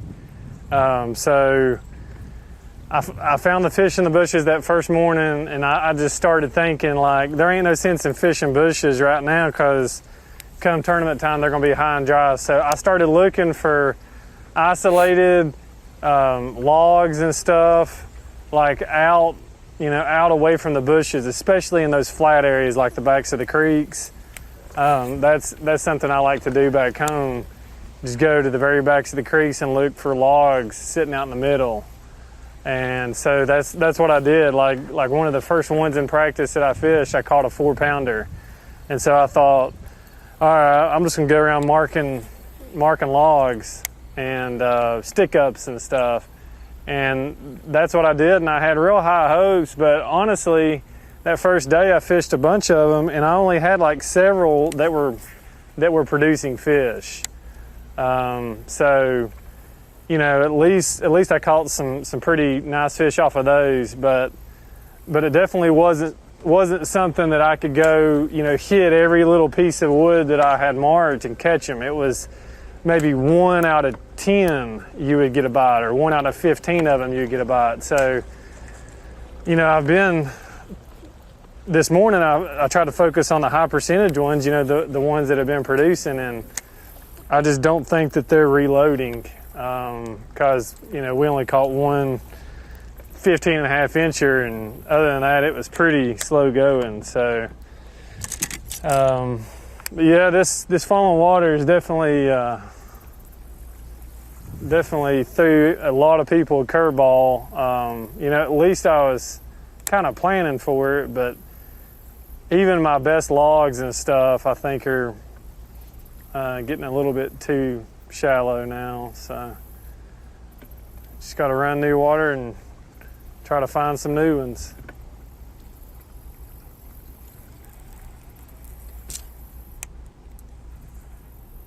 Well, they'll keep dropping this lake and the ones around here, including Fort Gibson, that was originally scheduled to be the one for this tournament. We got to get them down to get ready for the winter pool, and because we always, I mean, it's been hot and dry for the most part the last month or so in this part of the country, but we usually get a lot of rain in October and November, and got to make some room for that. First time we've seen Drew Cook leave his little bluff wall that he's been on for 2.5 full days. No kidding.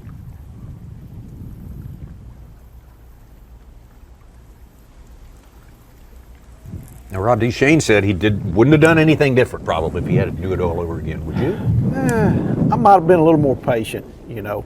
Sometimes you get a little excited if you're not catching fish, and if you found some fish, you know, you try to run and go check them off.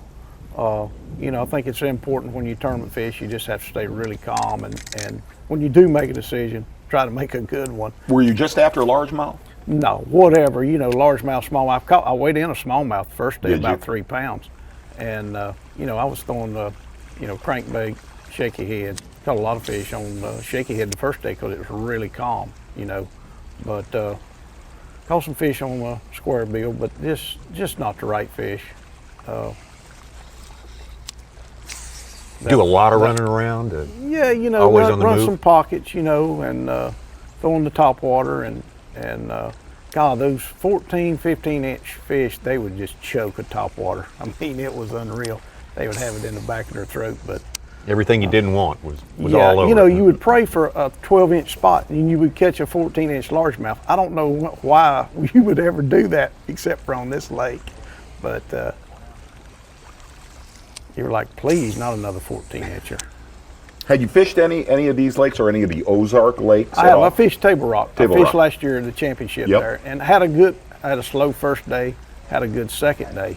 I actually had the biggest bag of the second day there. Really? But these fish, they kind of set up like that, but they wasn't suspended. I didn't find them suspended under those docks like at Table Rock. You know, you could take a jig and throw it in there and just feed it line, and they would hit it down about 20 foot. Right. I couldn't find that here. I think the water temperature was so hot that they were either up top cruising around or way down on the bottom.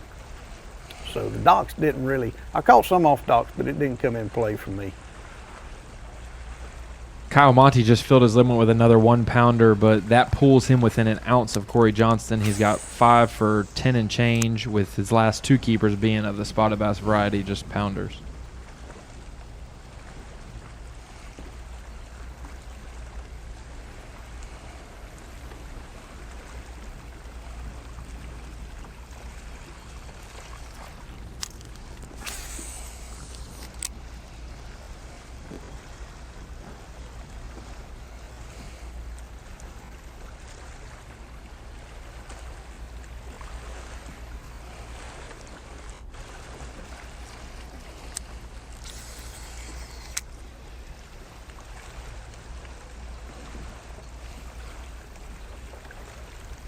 Kyle Monty.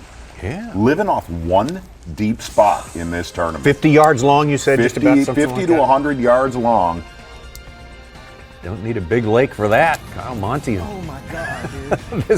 This will be an unforgettable moment from 2019. Falls right in line with this entire week, Tom. Sure, It sure. really does. Absolutely. It really does. Every- That Good fish. What just happened? nice solid one right there for Kyle Monty. That's the first one of these I've ever Living right. Yep. Follows it up. Short order with this one right here. Notice he's changed up a little bit. Got away from the spinning rod, got away from the drop shot today. He kept a lot of different techniques honest yesterday to no avail, but definitely playing today. Basically tied now with Corey Johnston right at the very top of the leaderboard. Chris Zaldain hanging in there. Still one more to a limit for Chris Zaldain. Brandon Card finally getting something to go on this day. Keith Combs having a good day, that's for sure. Todd Auten moving up into the top 10 along with Hunter Shryock. Carl Jochimson did great work early on. We will keep seeing changes. Take ourselves a break and come back. Live coverage of the Cherokee Casino Tahlequah Bassmaster Elite at Lake Tenkiller will return after this short break.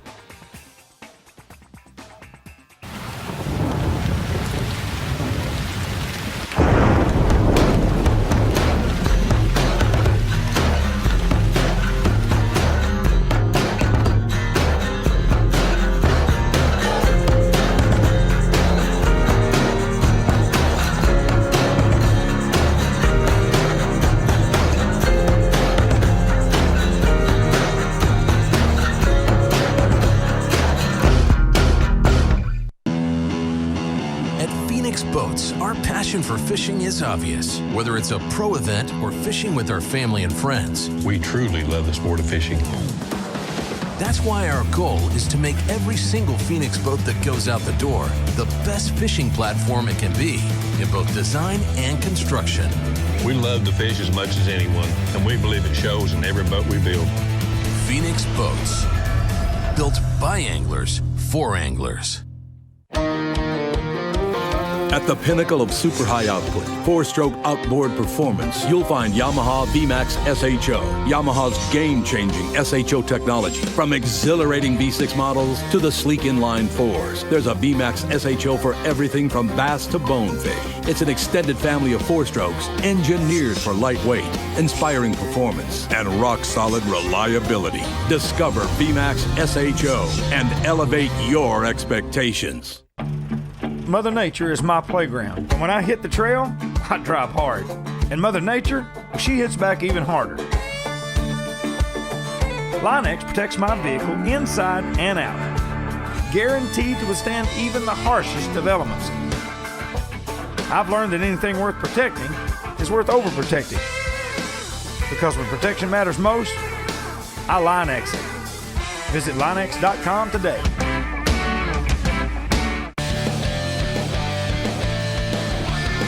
Hey Bass members, Dale Jr. here.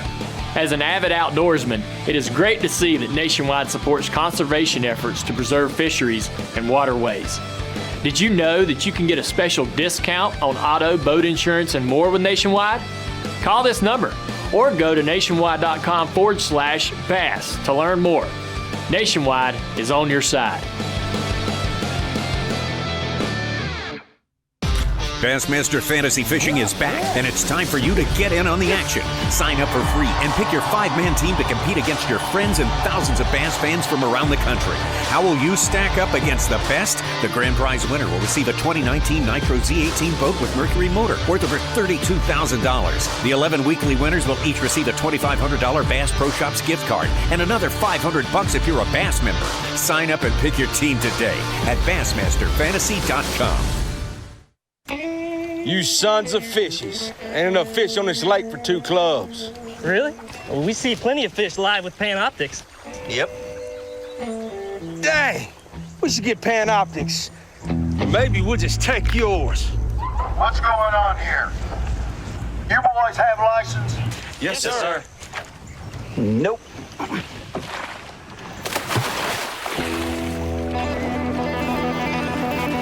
There he is. Oh, I got it. Succeeding at the highest levels of fishing requires intense drive. Doing so with a boat that merely suffices isn't good enough. To lead the pack, you need a top-performing boat that gives you a clear view of the goal. A powerful boat that accelerates you to the top of the leaderboard. Triton is always looking one step ahead. That's why it's the driving force of performance fishing.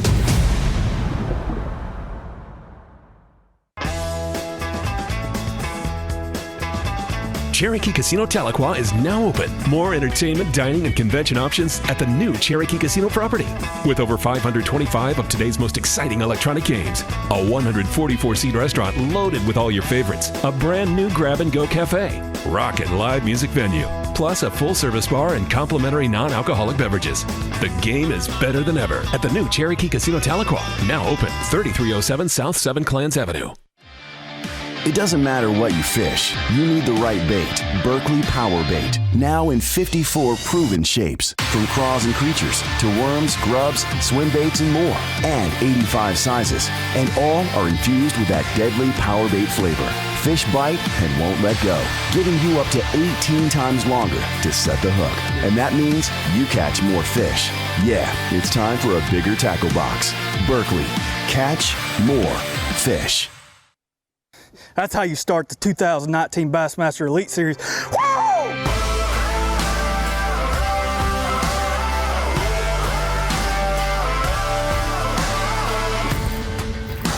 Oh God.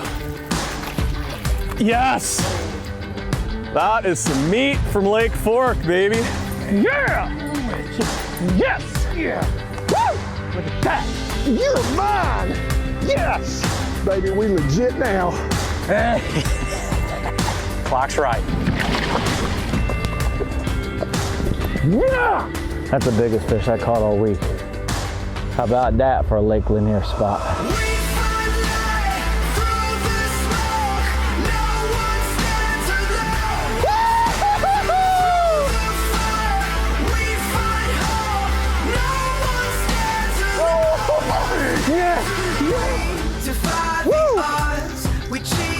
Oh, yeah.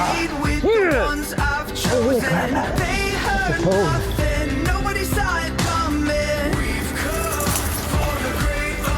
We're getting somewhere now, boys.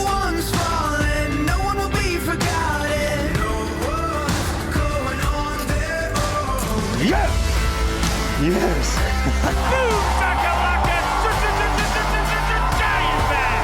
Lord, please. Get up in here! That's what I'm talking about! Woo! Big bass, big stage, and big dream. Brandon Cobb reminds us this is his home pond. Got you! Woo! That's what we're talking about. Got Canterbury shoots out the lights. Oh my gosh. Gotcha. Yes. Inside the mouth, way down deep. Oh, God. That's pretty exciting. Giant. Oh my God. Oh my God. Woo! That might be a 10-pounder. Come here. Yes. That might be the biggest fish I've ever caught.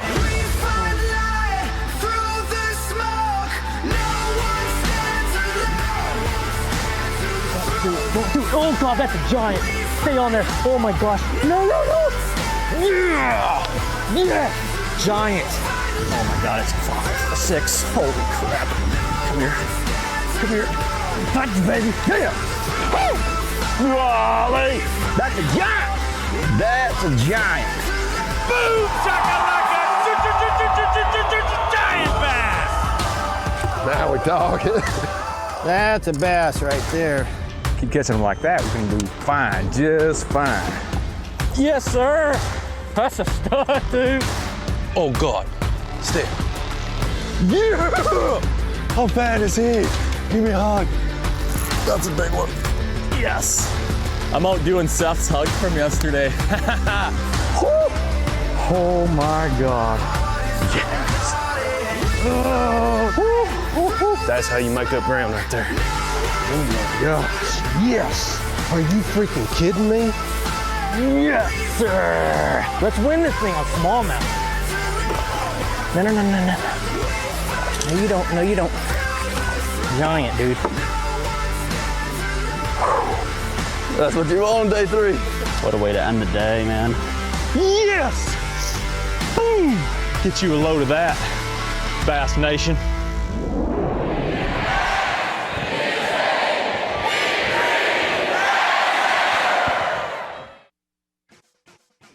It's the Cherokee Casino Tahlequah Bassmaster Elite at Lake Tenkiller, being brought to you live by Cherokee Casino Tahlequah. Day before the last day of school, at least for the regular season, for the Bassmaster Elite Series. That's sad. It is sad. That's sad it's to hear sad. that. We started so long ago, though. It's Or about actually, time. you know what? That's awesome to hear that. It's due. It's due, absolutely. Corey Johnston, Kyle Monty right on top of that leaderboard. Chris Zaldain, Brandon Card, Keith Combs, big day, moving up into the top 10. Ditto for Todd Otten, Hunter Shryock, and Carl Jochimson as well. And there's the cut line. Harvey Horn now falling below that cut line. Ed Lawford made a run earlier today. Frank Talley started in the top 10 and has fallen out a little bit. He's got to upgrade a good bit and get his way back into 10 if he wants to fish tomorrow. Championship Sunday. Talked to Brock Mosley a little bit. He was able to fill out his limit, and that was his hope, and he was able to do that. Matt Airy moved up very near the top on the second day of competition, I believe it was. But he's got a long way to go and plenty of work to do. There is some more fishing time left on this day. The man who started the day with the lead, now currently in third place, is Chris Zaldain, and this is just a moment ago. Something to show you out on the water. That's a big one. No, stay! Stay on there! Giant. God. Oh, stay. Smoked it. Oh, stay buttoned up. I need you so bad. Oh.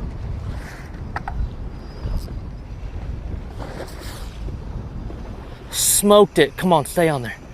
Oh, stay. I can't rush it.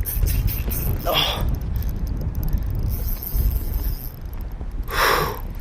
No, no, no. I need you, girl. I mean, smoked it. It took good. Oh, don't ever say that. Look at the dog. Look at the dog on the little floaty thing.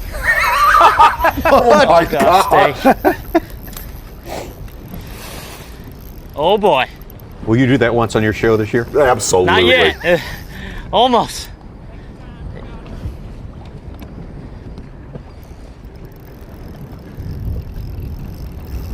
He looked back at the dog right there again. Stay on there, you big thing.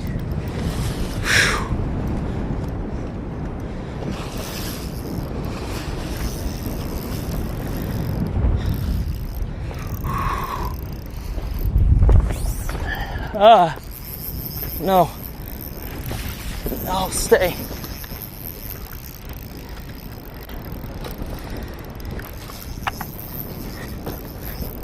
He only has 4 fish, I think so it's this still hot. Come on, stay on there. No.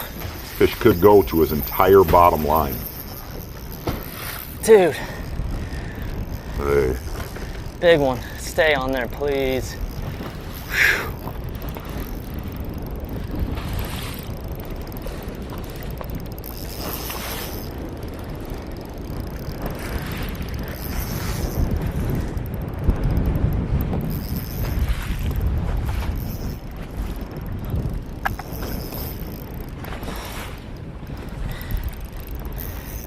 Come here, big smallie.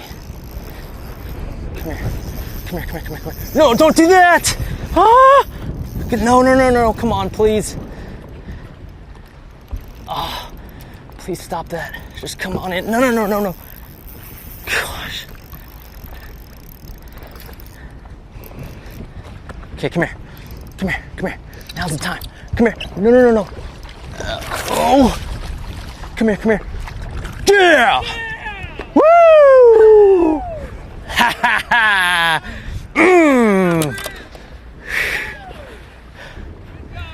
Yes! That's a giant. Woo! On that program, man. Ha! Little Okashira screwhead, spark shad, crushed it. Gong! Shallow sandbars. Golly, that's a big old smallie. Ah, that feels better.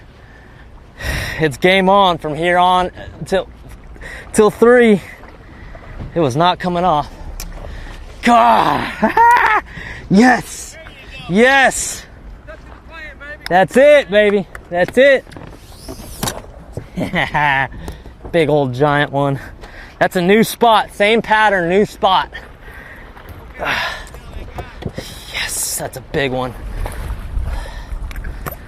Yeah.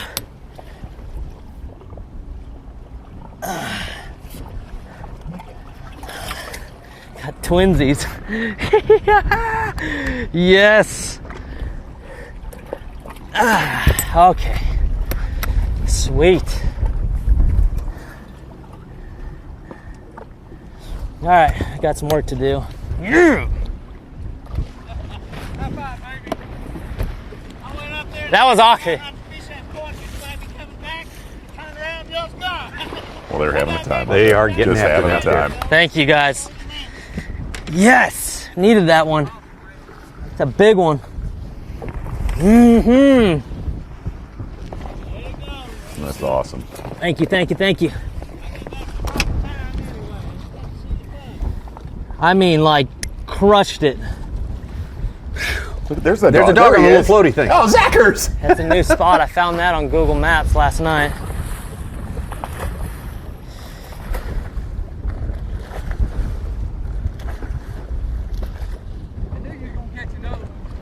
Oh, I ain't done yet. It's just starting. The afternoon shift is better. Swim bait.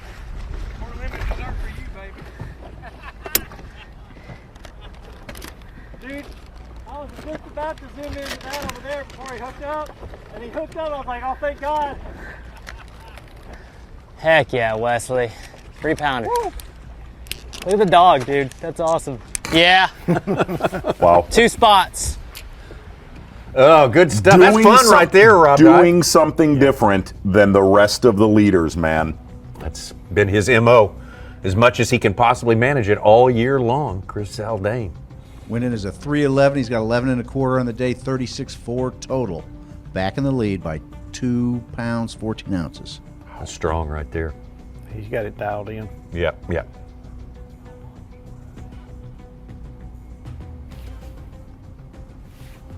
Monty's certainly playing catch up to Chris Zaldain now.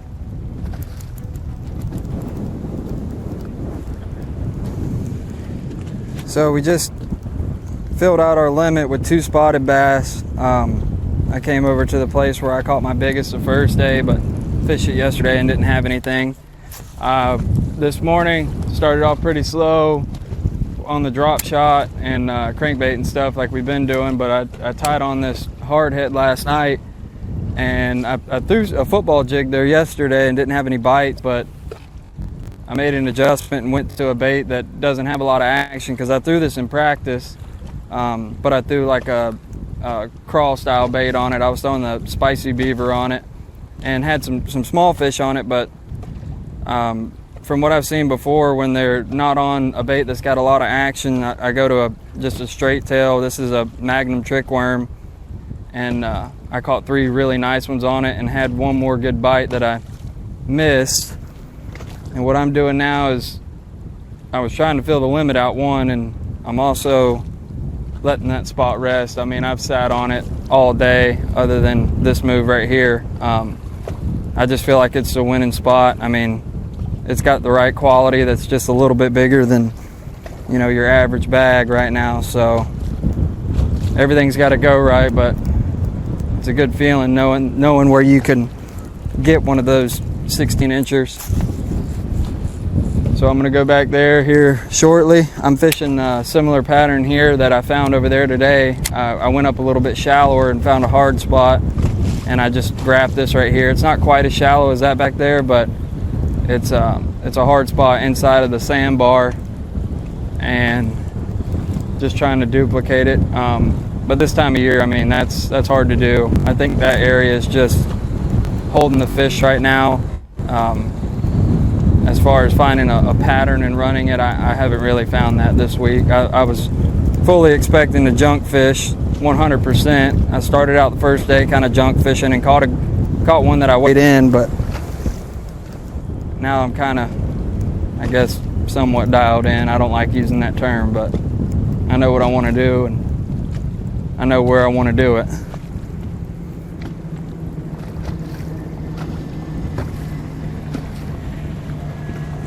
Hi, Mom.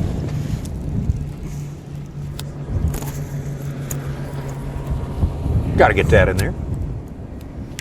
You got to watch both of these guys and exactly what they're doing. Chris Zaldain, I'm not going to say he's covering a lot of water because he's bunkered into a lot of these key points, but shallow swim baiting, a few different areas, able to run that pattern, or a guy like Kyle Monty that is fishing a spot.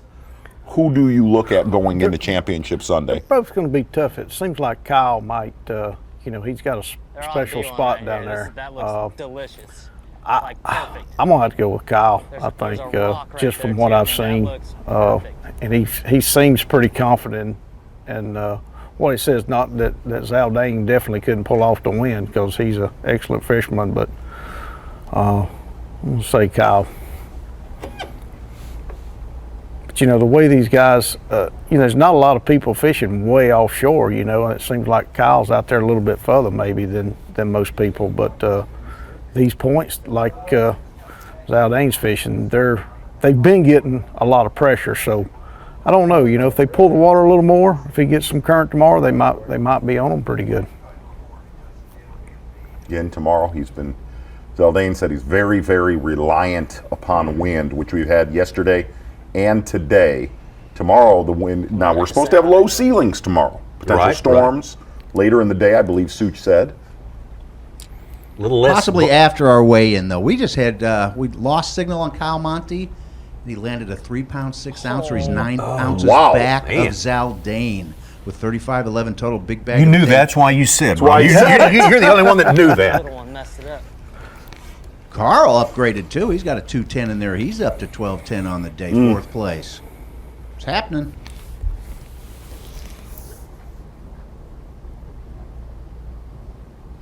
Yeah.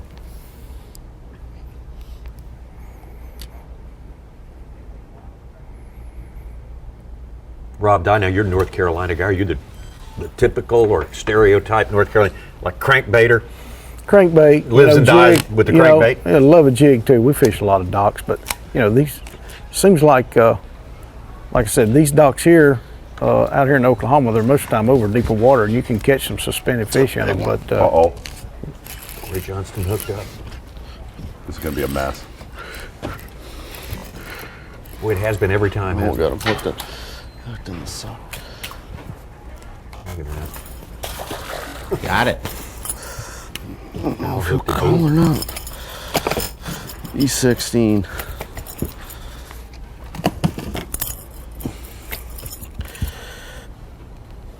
I think he's gonna be short.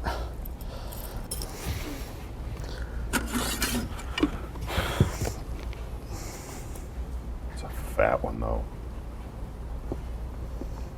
I'm gonna say he's, look at this. Can you see that with the camera? It's on the line. It's a keeper. That's close. That's a close. What's your call? I'll put him in there too. Okay. As tough as it is. But if you're bumping a boot, what's your call? He would measure. He went. I think he went. Yeah. I think he went. Some AOI news. Scott Canterbury got his 5th fish. He's jumped up to 20th place. He surely loved That's up. big. He's only got Boy, 7 that is- 1/4 on the day, but gaining that is big, 8, big. 10 spots. Every fish is huge. That end of that points race. That's 9 points. He started the day 29th. He's up to 20th right now. And Drew Cook has fallen behind him with only that 1 fish. He's 23rd. Expect another shakeup. Boy, these Damn, techniques I'd that be are. laughing if I didn't lose that one. I was holding my breath. You should have seen him when the smallmouth the first day. What a nightmare.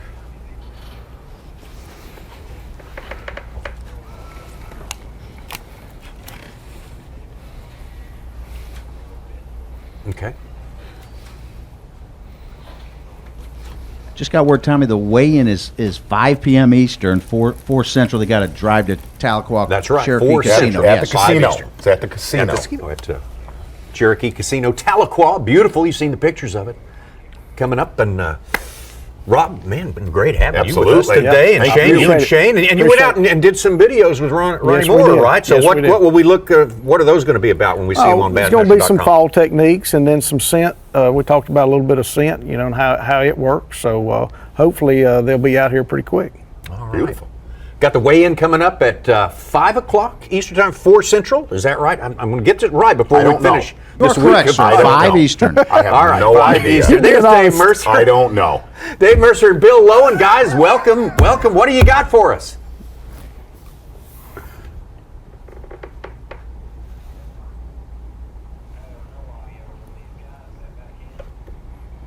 Okay, we're going to work on the audio a little bit.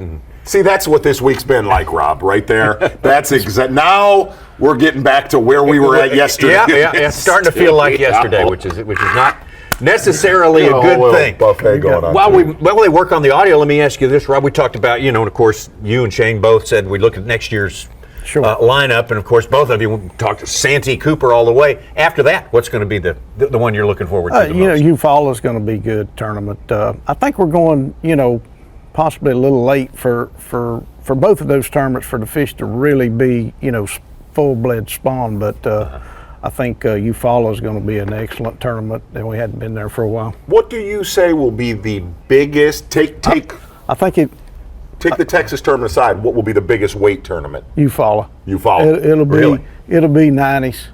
Really? Yeah, it'll take some weight. Definitely, there's some huge fish in there. Yes, I've done pretty well there in the past, and but looking forward to that one.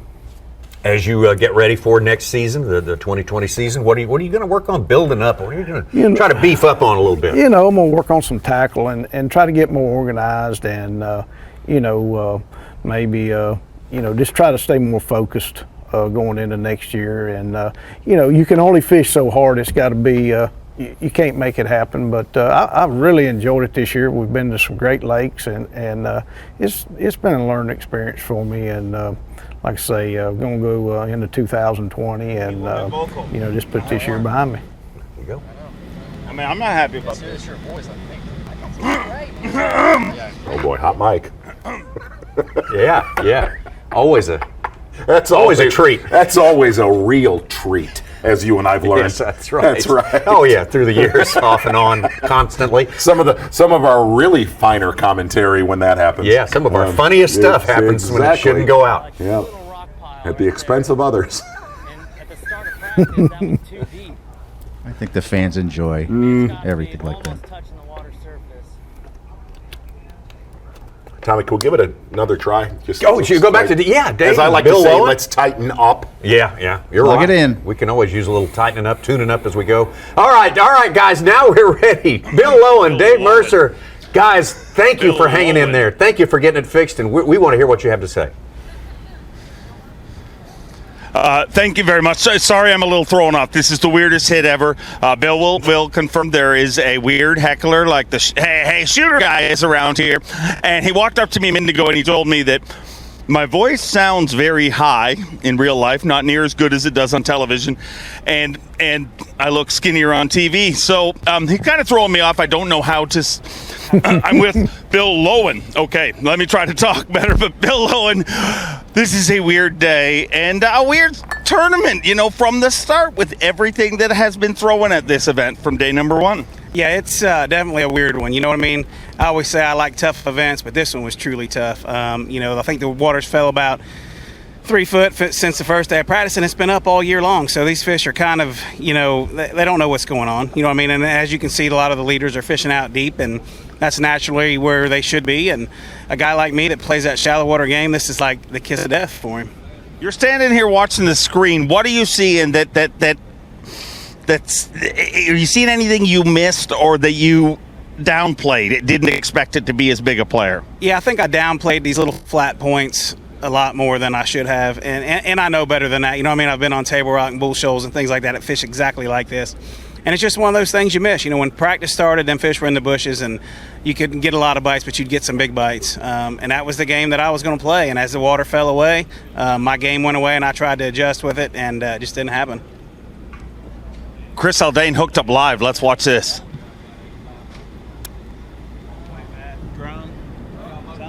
Not the right one. It's the wrong one. It's the wrong one. That's the way my week went right there. Yeah, you don't want to catch those. They're not going to help you out at all. Okay, Bill Lowen. Sorry, I'm still trying to figure out how to talk here. But Bill, how much more frustrating was it with the slot? You know what I mean? I get it. There's times you're not going to catch them.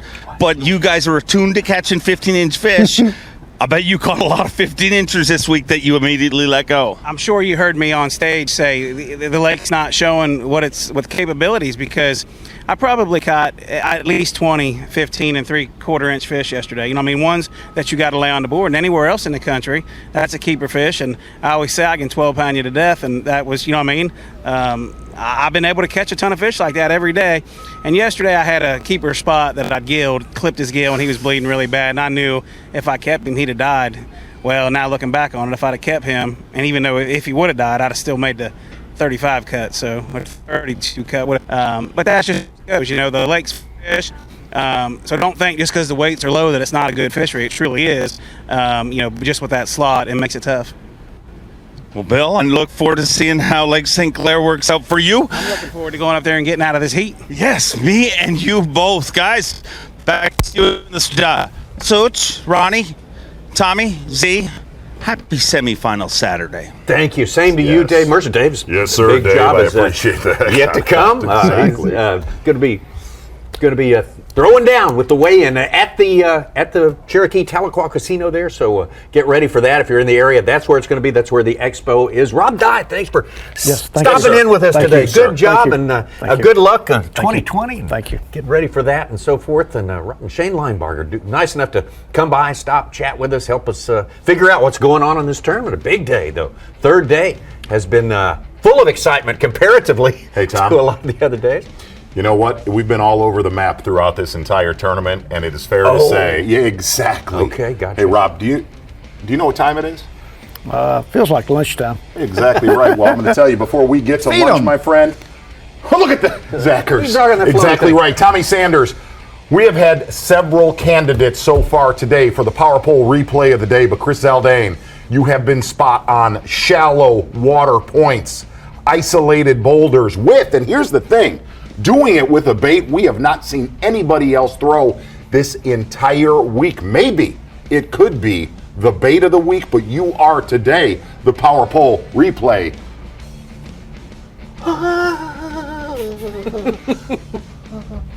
The day. Chris Zaldain, 2 big smallmouth with a lot of time left on the board. Again, this is a longer one than usual, the power pole replay. It's a good long. Get your money's worth on that one right there. Exactly right. Let's show it again. Yeah. Jumping with Todd Otten, a 3.5 pounder. He's up to 4th place. Big bag of the day, 14.5. Such, we don't usually throw I know, big fish alerts in a sponsor feature, but Todd Otten, you too are the power pole replay of the day, though we have no footage of you. Yeah, there you go, Tommy Sanders. That's going to be the problem with that right So we there. do, Rob. That's what goes on here in the Bassmaster studio. I thought you were done. It's a real job. No, it's a real job. No, my my father said it absolutely is not a real job. Weigh in today, getting closer and closer to that time, 5 p.m. Eastern time, right here on Bassmaster.com. We've got the live mix going at all times. You can check that out without voiceover, without commentary, and see some different scenes. We'll take a break. We're coming right back on Bassmaster. Live, Tommy. Yep. Live. Live coverage of the Cherokee Casino Tahlequah Bassmaster Elite at Lake Tenkiller will return after this short break. Almost time for me to go. Well, what if I... Drove me home? What if we lost track of time?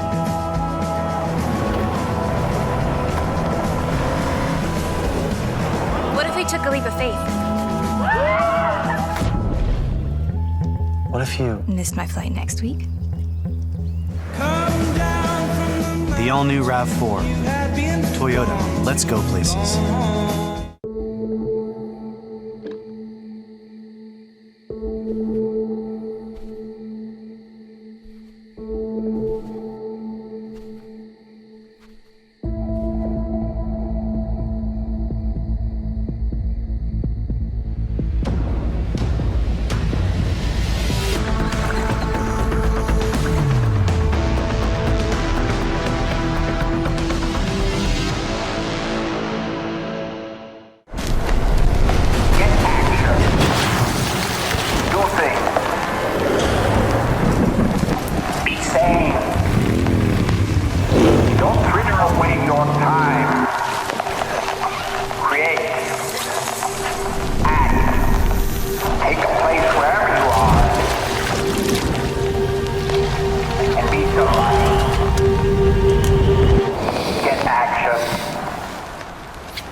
Bassmaster Fantasy Fishing is back, and it's time for you to get in on the action. Sign up for free and pick your 5-man team to compete against your friends and thousands of bass fans from around the country. How will you stack up against the best? The grand prize winner will receive a 2019 Nitro Z18 boat with Mercury motor worth over $32,000. The 11 weekly winners will each receive a $2,500 Bass Pro Shops gift card and another $500 if you're a Bass member. Sign up and pick your team today at BassmasterFantasy.com. If you love bass fishing, then show your support by joining B.A.S.S today.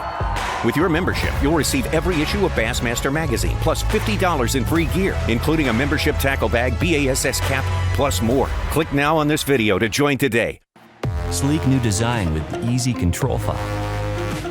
The clearest images underwater with uncompromising range. Live mapping from the touchscreen. View notifications, video, even Google Maps on screen. And for the first time ever, real-time view of fish movements with live sight sonar. HDS Live. New from Lowrance.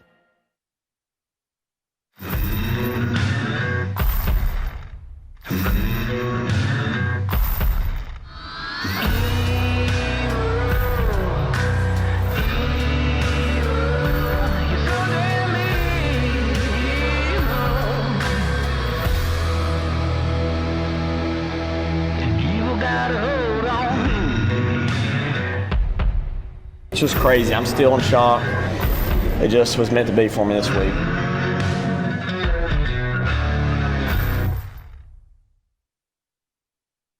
We all have places we go that make us feel most alive. Sometimes it's a destination. Sometimes it's a pursuit. It's difficult to define, but when we're there, we know it. Time slows down. Smiles come easier. And the sense of calm is medicine for the soul. Now we join pro angler and 2017 Bassmaster Classic winner Jordan Lee as he takes us bass fishing in his home state of Alabama. This is his element. So growing up in Alabama, it's really made me the fisherman I am today. There's a ton of different lakes that offer a different variety of fishing. Lake Guntersville, Smith Lake, you have spotted bass, you have river fishing, you have, piling and impoundment. So that's one of the reasons I feel like it's got me where I'm at today is growing up in Alabama.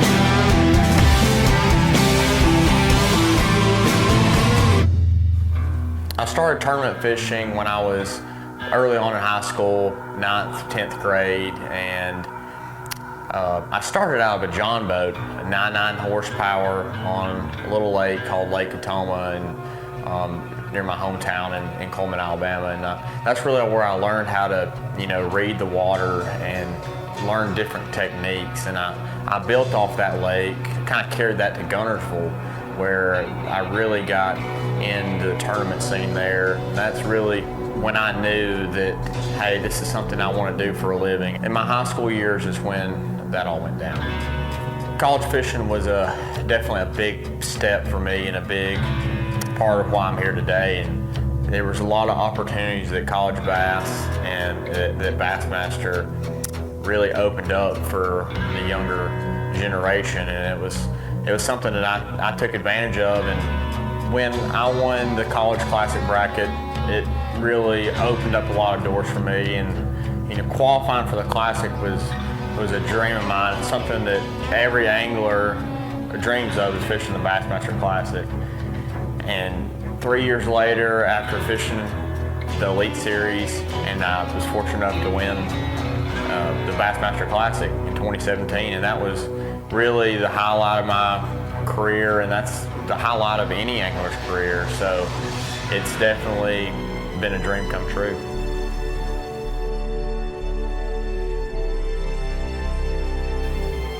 When I first got hooked on bass fishing, it was to feel that fish on the end of the rod, end of the line, and to feel that pull. And that's something that hadn't gone away from me since the first. I can vividly remember my first encounter with catching 4 and 5 pounders, and when I was 10 years old, and that same feeling is the same feeling I get now, even after fishing professionally. Hooking that fish and finding that fish in the boat is something that will never get old.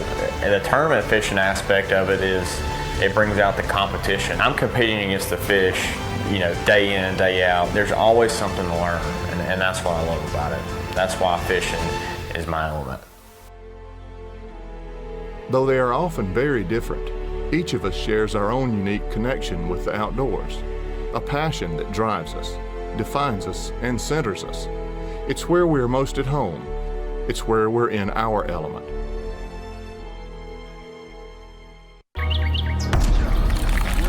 Let's go. Wake the streets up.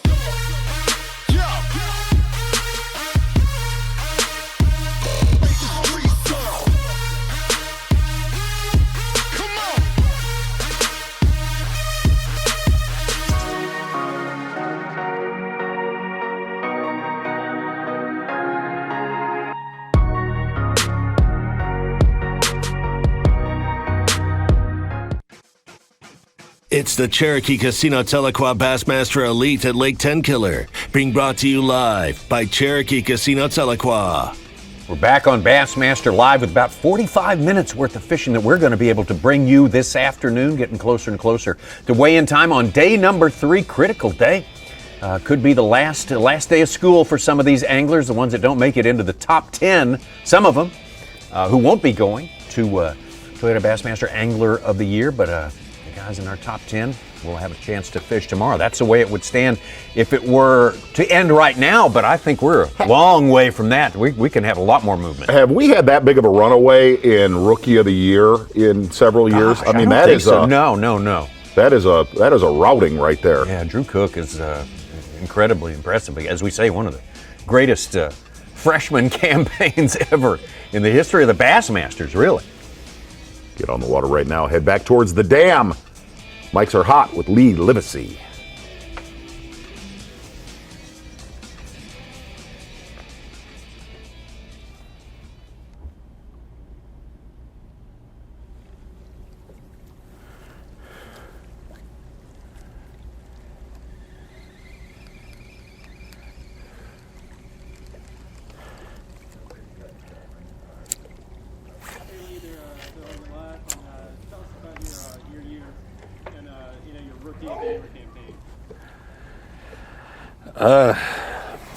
Year's been good so far. I mean, it's hard to catch Rookie of the Year when you got Drew Cook in front of you.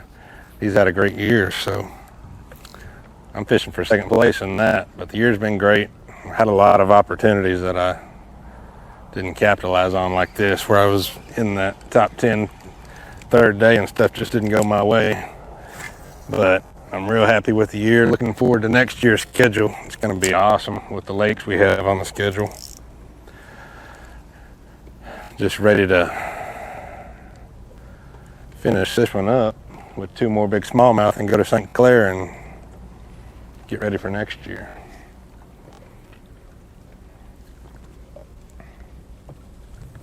Enjoyed covering him this year. Oh, there's so many shad right here right now. Absolutely, yeah. He pretty laid he back. brings it, yeah. He brings it. Sure. The landing of the year. Yeah, absolutely. Nobody can take that away from him. Craziest fish landing of all time, possibly on Bassmaster Live.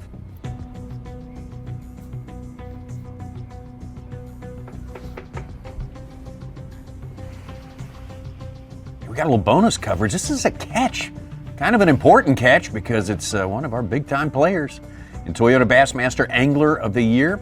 Came into this tournament with the lead in it. It's fallen out of the lead, but certainly not out of touch with the leaders. This is Scott Canterbury moments ago.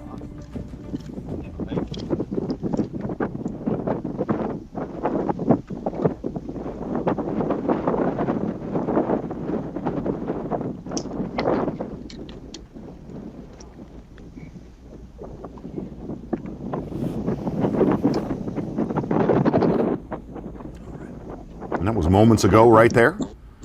Scott Canterbury. Very, very critical day for him. Yes.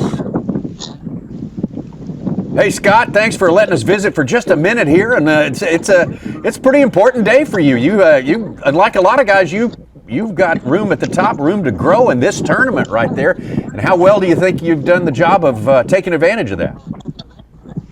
Well, I don't think I've done too good at taking advantage. Yeah, I mean, it's still a long time. I mean, yesterday they bit late, and I mean, they're starting to bite pretty good now. I mean, I've probably caught 10 or 12 in the last hour and just ended up, only had one fish an hour ago and I got a limit, so just need a couple of big ones.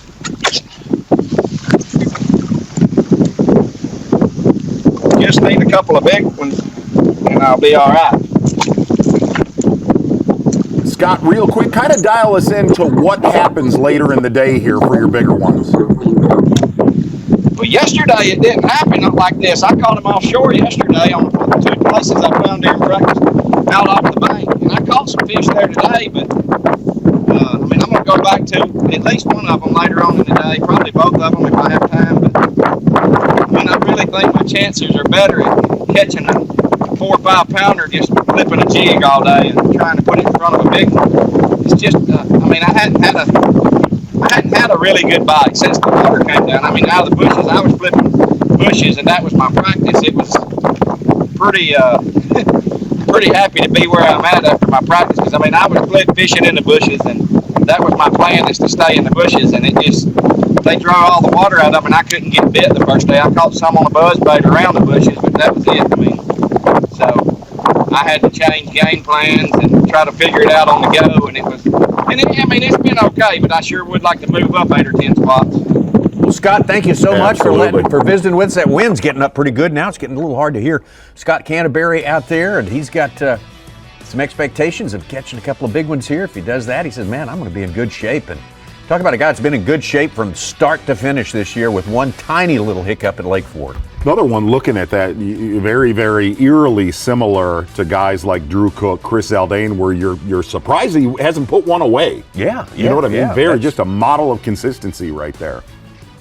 I did think the tournament he was going to win, I really thought he was going to win Winyabé the final day. Oh, yeah. Hard to put one away among this group. We say that all the time, especially hard this year when two guys have taken four of them off the table. Exactly. Right now he's set to gain about eight points back on Drew Cook from himself, but Drew Cook has fallen. He's in the 20s. He needs to catch him.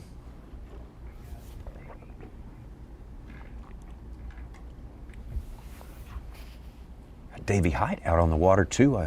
Yes. It's gotten a little too loud with the wind to hear, but I think we'll be able to hear Davey. Davey, what are you looking at? Well, we were in the wind, but I found Keith Combs. I've been with him for, I guess, about the last 30 minutes, and it's interesting to watch what he's doing.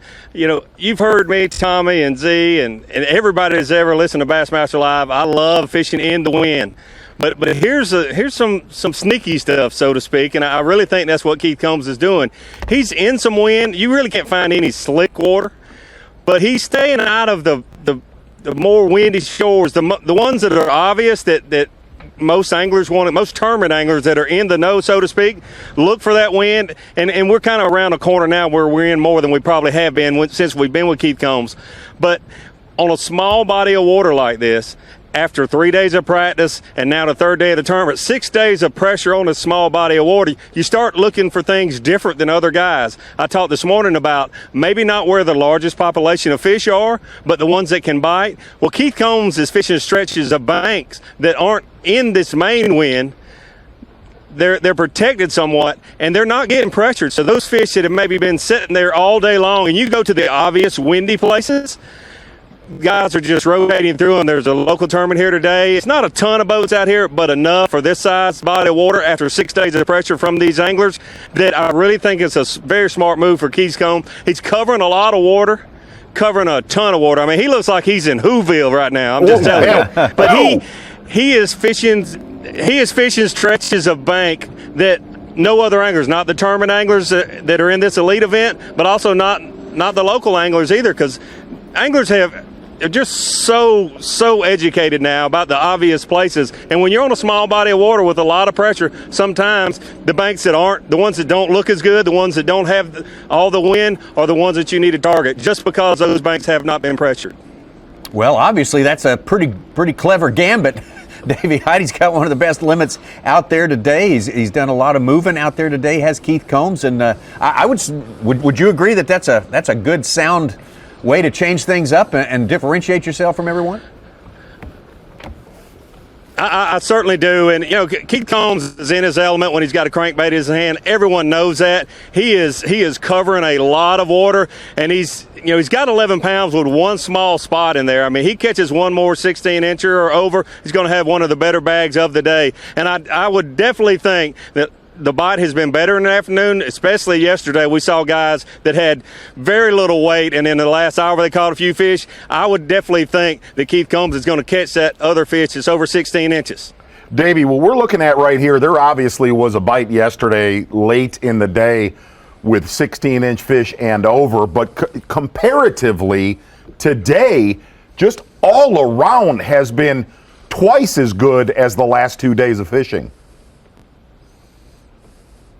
Yeah, absolutely. And I think there's two big factors there. Number one, there's half the anglers out here. Yesterday were 75, today there's 35.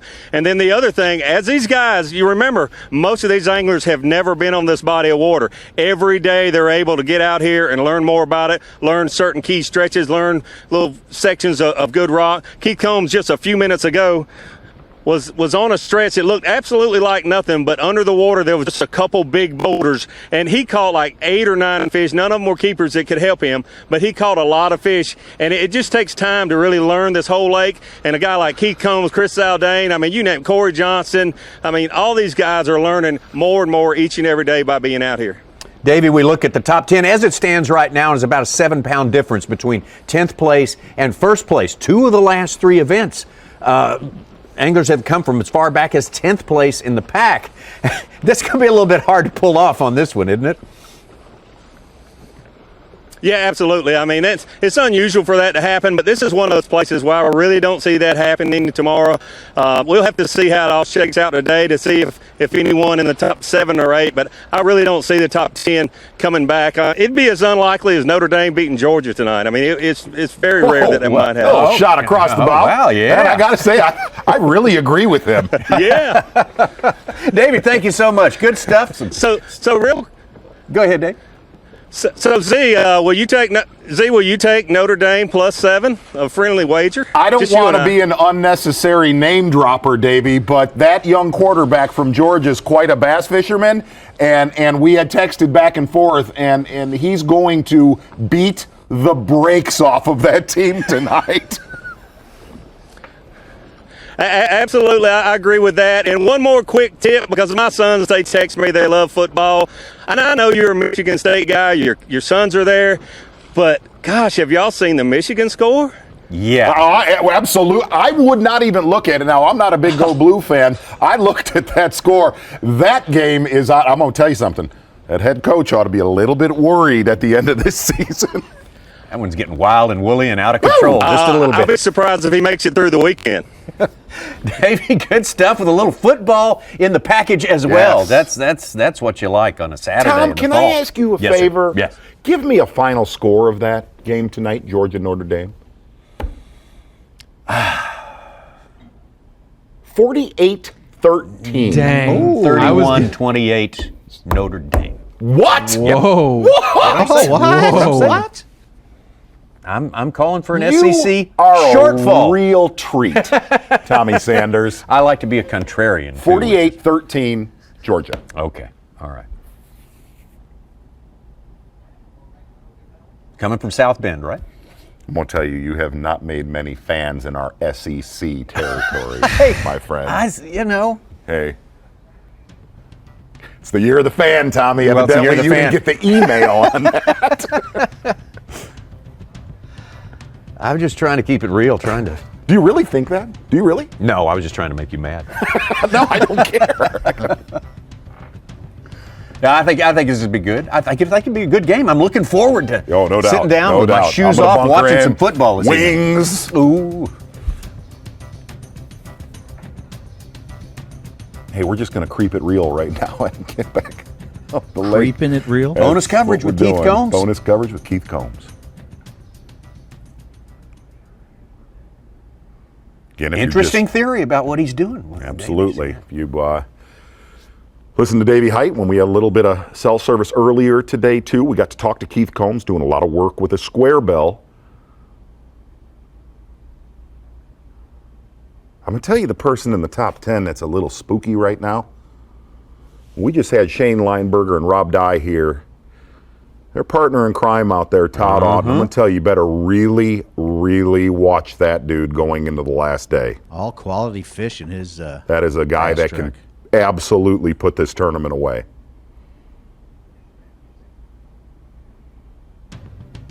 Keith Combs, his strategy right now, described by Davey Hyde, is just go where everyone else hasn't been. Get the least pressured fish. Try to get around them as best you can. Now, yesterday we saw some equipment issues yesterday with Caleb Summerall, and sadly, we believe, I don't know, there's another issue right now with Caleb. Something going on right now in Tenkiller. Little mechanical issues again. Trolling batteries are dead. Service guys, I think he's out to lunch or something, so I'm just drifting around out here trying to see if I can get a bite or something. Don't want to waste any time. I'm most definitely not going to catch him without a bait in the water, so I'm just trying to maximize my time. I'm just going to get upwind or something, a bank, and just drift down the bank and hope to get bit. So that's just what we're doing now. Just maybe we'll stumble across something. Who knows? I'm most definitely not going to catch him sitting in the dock broke down. So I'm not going to waste any time. Just going to keep chunking and hope I get to fill my limit. That's what we're going for.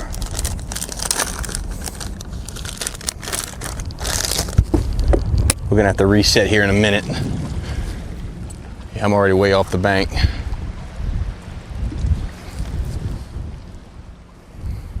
Well, no time's a good time to be without your trolling motor, especially a day like today. Frustrating yesterday, twice that today. That is not a good deal for Caleb Summerall. No.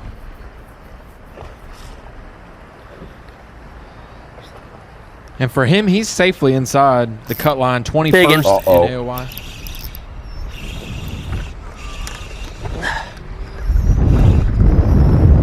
Big.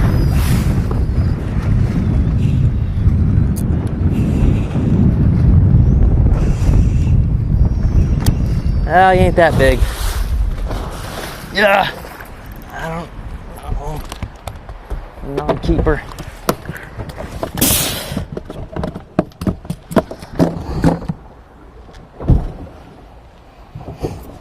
Trucked it. Oh. Dude, it's gonna be on in this whole stretch right here. They're biting.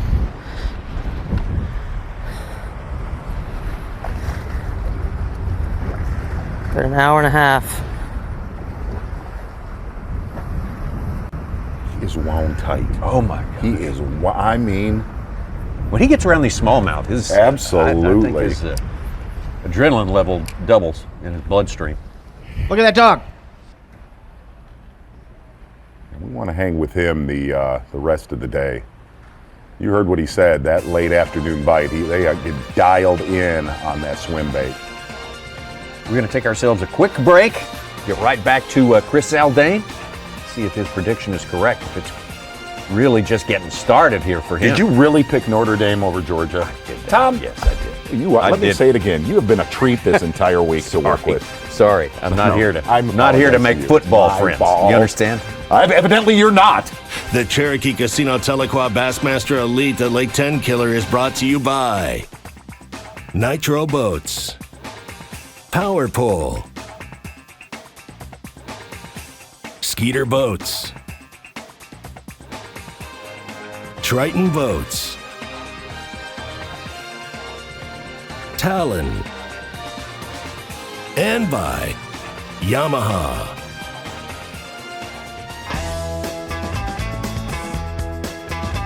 Cherokee Casino Tahlequah is now open. More entertainment, dining, and convention options at the new Cherokee Casino property.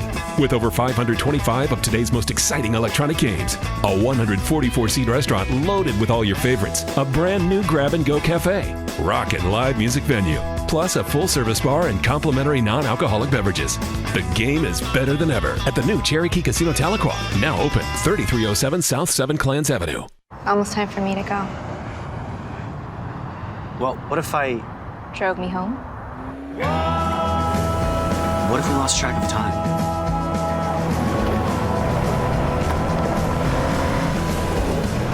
What if we took a leap of faith? What if you... Missed my flight next week? The all-new RAV4. Toyota, let's go places. You sons of fishes. Ain't enough fish on this lake for 2 clubs. Really? Well, we see plenty of fish live with Panoptics. Yep. Dang, we should get Panoptics. Or maybe we'll just take yours. What's going on here? You boys have license? Yes, sir. Nope.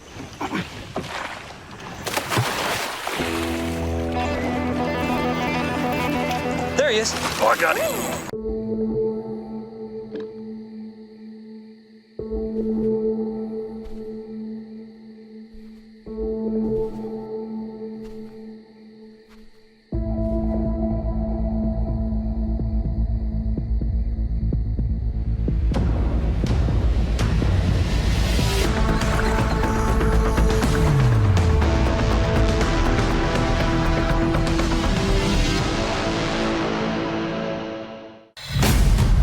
Succeeding at the highest levels of fishing requires intense drive.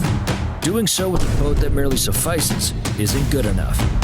To lead the pack, you need a top-performing boat that gives you a clear view of the goal. A powerful boat that accelerates you to the top of the leaderboard. Triton is always looking one step ahead. That's why it's the driving force of performance fishing.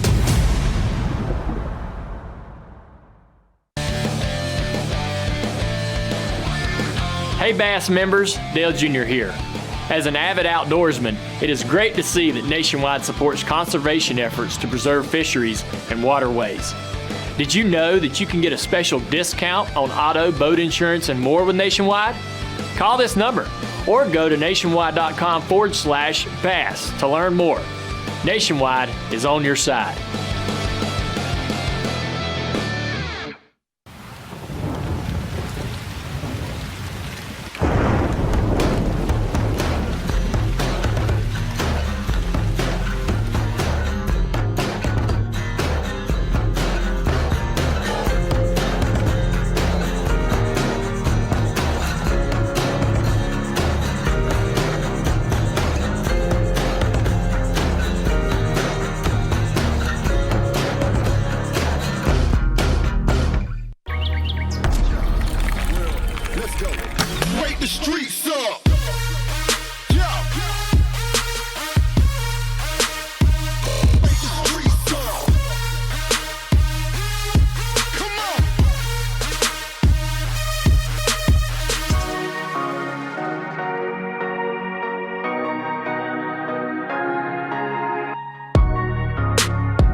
Sleek new design with easy control file.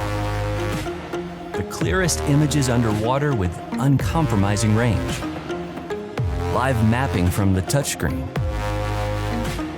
View notifications, video, even Google Maps on screen.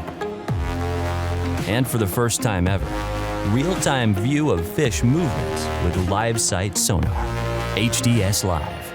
New from Lowrance.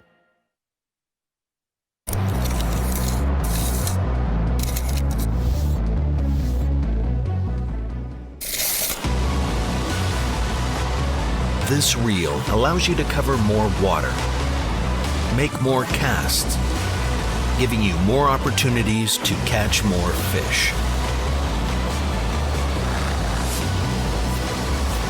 The new Revo Rocket, Abu Garcia for life. Craig Morgan here to put a plastic drop-in bed liner head-to-head with our Line-X spray-on bed liner. Let's see which one comes out ahead. Let's face it, these drop-in bed liners look cheap. They're made of low-quality black plastic that's sure to fade, crack, or warp over time. Line-X, on the other hand, can be color-matched, is fade-resistant, and sprayed seamlessly over your existing bed. It's guaranteed to perform for life. So drop the drop-in and Line-X it.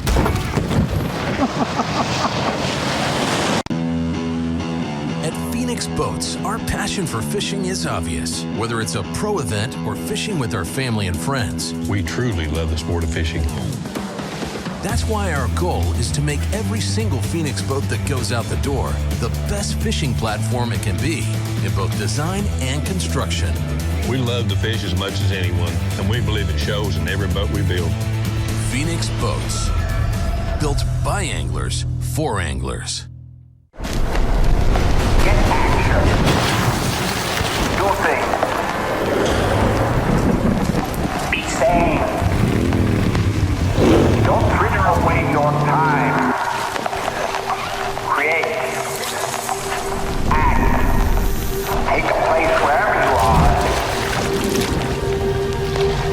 And be somebody. Get action. At the pinnacle of super high output, 4-stroke outboard performance, you'll find Yamaha V-Max SHO. Yamaha's game-changing SHO technology. From exhilarating V6 models to the sleek inline 4s, there's a V-Max SHO for everything from bass to bonefish. It's an extended family of 4-strokes engineered for lightweight, inspiring performance, and rock-solid reliability. Discover V-Max SHO and elevate your expectations. It's the Cherokee Casino Tahlequah Bassmaster Elite at Lake Tenkiller, being brought to you live by Cherokee Casino Tahlequah. We're back and ready to roll with the last sequence of fishing that we have got. Who is that? Is that Davey? Gum groundhog right there, ladies and gentlemen. Yeah. I think. I can't tell which end of him I'm looking at right now. If you corner it, it'll charge you. No, it won't. That's face. The eyes are in the front. That's an eye. I'd say maybe groundhog is going on. Kind of weird to see one this time of year, though. See him in the spring a lot. Zone. Can you hear me? All right. Yeah. Back to the human beings. There's Drew Cook Zona, right there. how much wood could a woodchuck chuck if a woodchuck could chuck wood? Do I need to ask him? Might as well. Yeah. Oh. It's when they charge, right there. Oh, yeah. Yeah. So, my advice, what's your advice to Drew Cook? Get away? Run away! Yes. All right, we just heard it from Chris Zaldain. It's on now. If you've been watching him through the commercial there or on the live mix, it's not playing double speed. That's his mode for the last hour and a half of fishing based on our last few tournaments here. It's been his mode this entire And really the great thing is just sitting here looking at Bass Track right here. Tomorrow's going to be a phenomenal championship Sunday. Going to slide back out on the water right now. Chris Zaldain. Wind picking up out there quite a bit. Just made a quick move. Got a little rotation to hit this particular thing he's doing right now. Put him in the lead. Of course, that's where he started. They put him back in the lead, I should say. How many overs does he have? 2 or 3? He's got a 3.9, a 3.11, and a 2.0, and then 2 1-pounders. I'm not sure if that 2.0. Make up a lot of ground with one more over.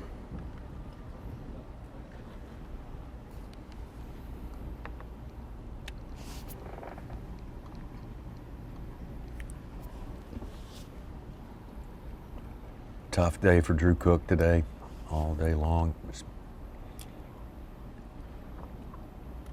Caught some good ones, just not quite 16. One small one.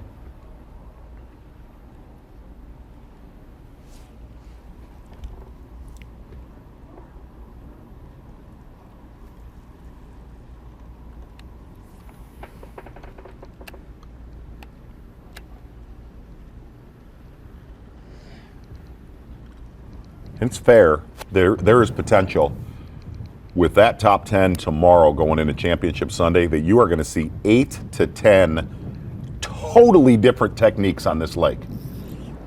Thank goodness. Love that.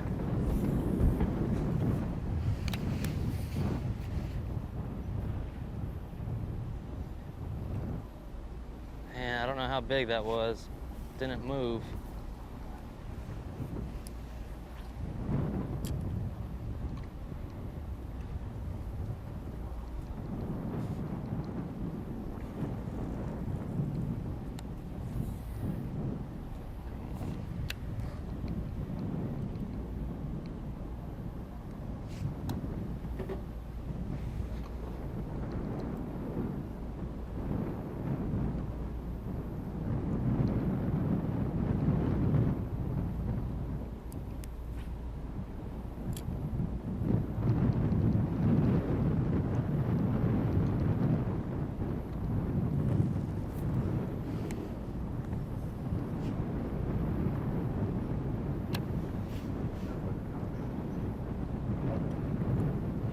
Zaldain with the lead, Kyle Monte. Here we go. Gosh.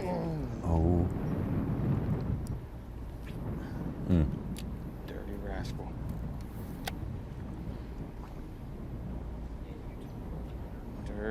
Dirty rascal.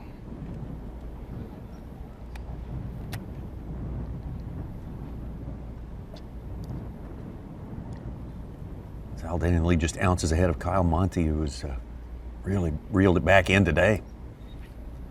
Got himself right there at the top of the leaderboard.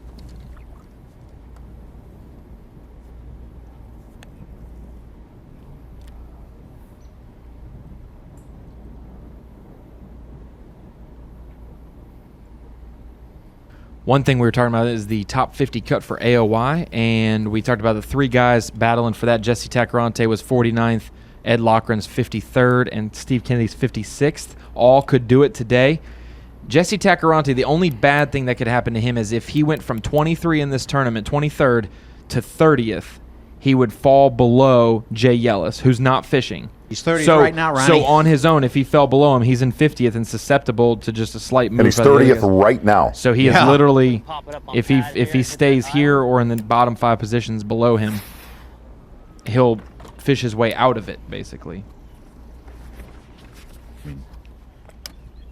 He's ahead of Palmer and Gustafson by 3 ounces. I'm going to officially change this lake's name to Tenkiller.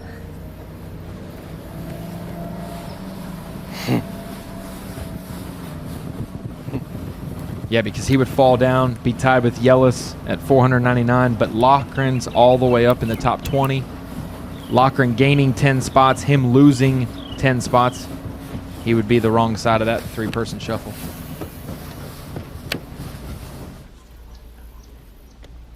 So Ed right now started 22nd, and he's up to 12th. So that's 10 points right there.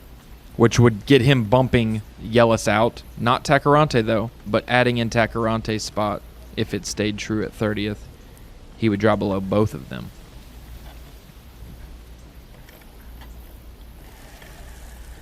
And then Kennedy is in 20th. He's made up 6 spots, but that'll get him 52nd. Not close enough. Still 5 or 6 points away. You need to move up top 15.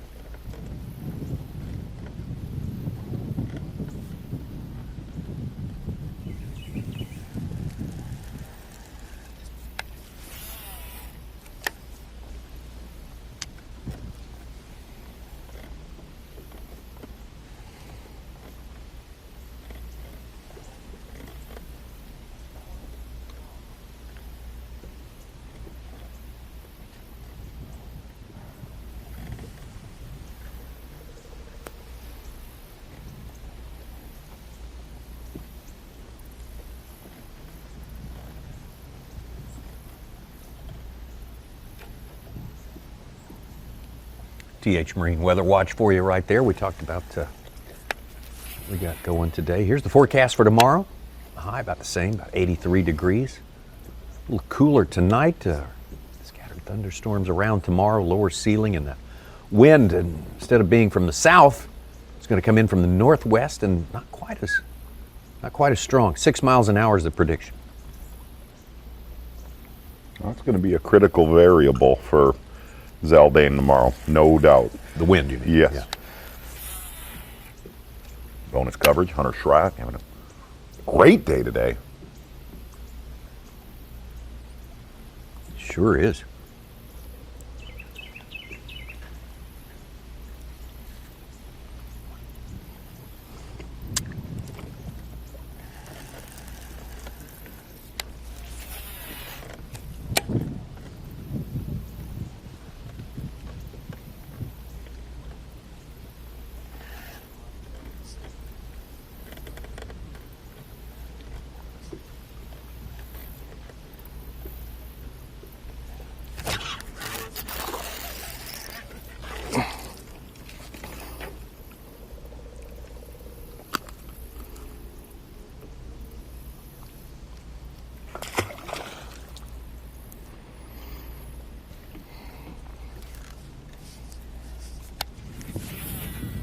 Getting a little tired of it. Glimpse of hope. Not.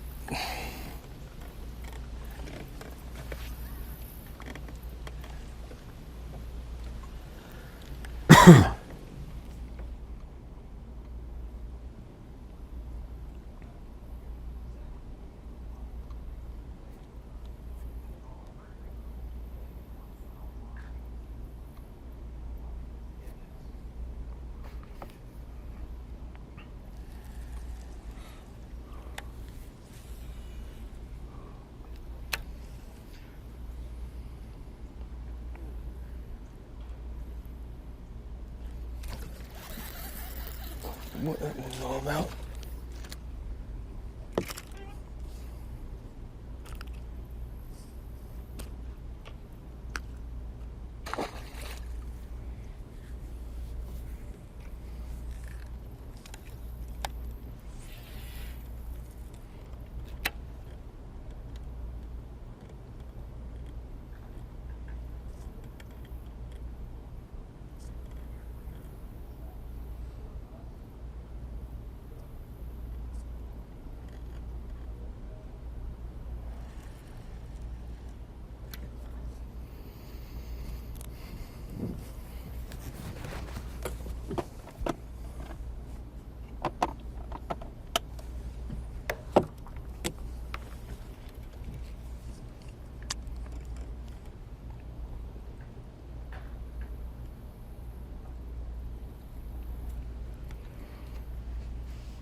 Today's Bassmaster Live been more populated with fish catches by far than it was on day number 2. Day number 2 was a study in trying to keep your head down, nose to the grindstone, and not getting much in the way of results. So a lot of fish catching today. In the case of Drew Cook, the wrong kind for the most part. It's a good tournament, though. A good tournament and well timed. Good time to have a good tournament. Of course, he has in pretty much every tournament so far, but we're going to call this with Kyle Monty. The Mercury move of the day. Started in 5th place. God, dude. Had a great first day out here. Fell off the pace a little bit yesterday. Oh, dude. And then the fish catch of the day. I think the Mercury move of the day, really, in all honesty, is he's figured out some other way on this little 50 to 100 yard stretch out on the main lake to catch him besides a drop shot. If you watched him fish yesterday, he kept a lot of different things honest, but really never, it didn't produce for him. I think the Mercury move of the day is going to that, Zoom Magnum trick worm and that stand-up head, and that's really what has done it for Kyle Monty. A very, very solid day. There's his catches for today. Now, I saw your eyes light up when you saw the casting rod in his hand. You made an instant note of that for all of us. And he's definitely trying a lot of different baits out there, and for the most part, he's living on 1 or 2, 1.5 spots, you can call it. Yeah. Had one little place where he expanded his fishing a little bit. I think that other area right there where he caught that one fish right around 12:30, I think he only goes to that just to let this spot rest and that he can keep his eye on it. He does not venture far away from that primary area. No, he would not be happy to see anyone else. In fact, he told us about that this morning, first thing. Good day for Kyle Monty. That's the Mercury move of the day.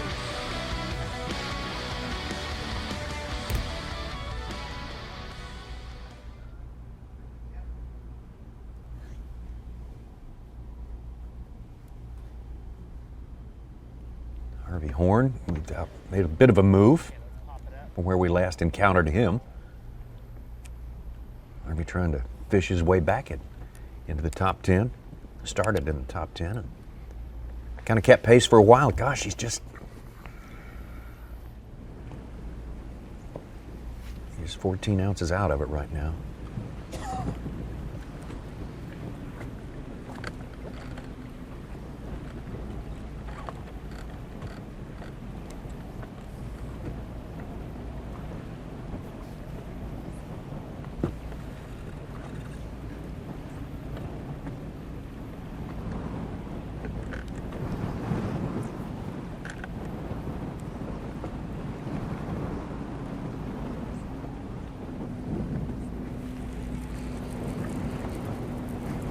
Make no mistake about it, Drew Cook's got the better part of an hour left to fish. Absolutely. He could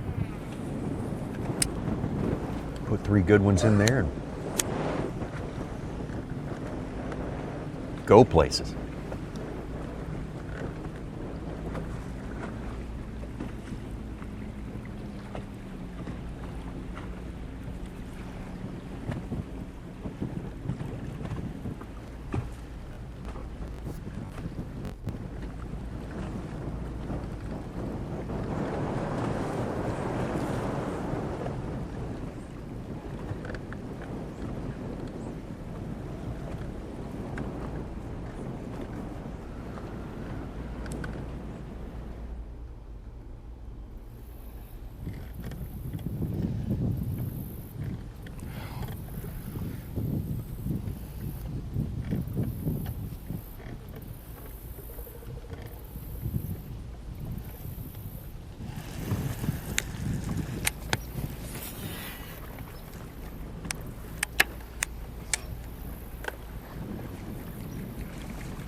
Blaylock trying to hang in there in 10th place. Wouldn't be a bad thing for him to make it in that 10th spot. He'd do himself some good on the final day if that were the case.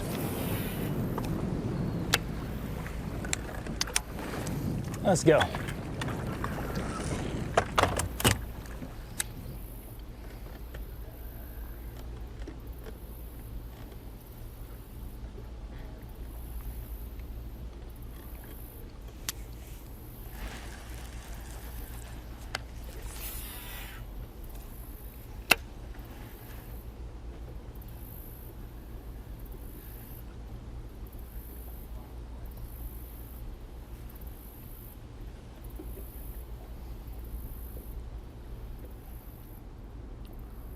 Zaldain has got the wind he was looking for.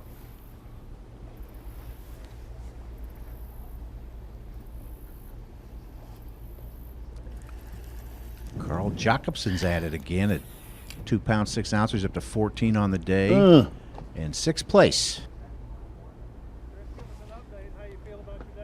Yeah, so we've got an hour left. I got to stay busy this next hour. I've got a dozen points I need to run in that hour, so I can't spend more than about 5 minutes on each point. Again, these smallmouth on Tenkiller, they just, they're up and down. They move from point to point. So I'm just trying to intersect with another big one. I've got two big smallmouth. I've got a 16-inch smallmouth, and I've got 2 small spots. So I'd like to cull one of those spots out here in the next hour. The conditions are right. Partly cloudy. That wind blowing it, that's the big deal. I'm starting to see some mud lines up on these shallow gravel points. And I'm just running that Okashira screw head.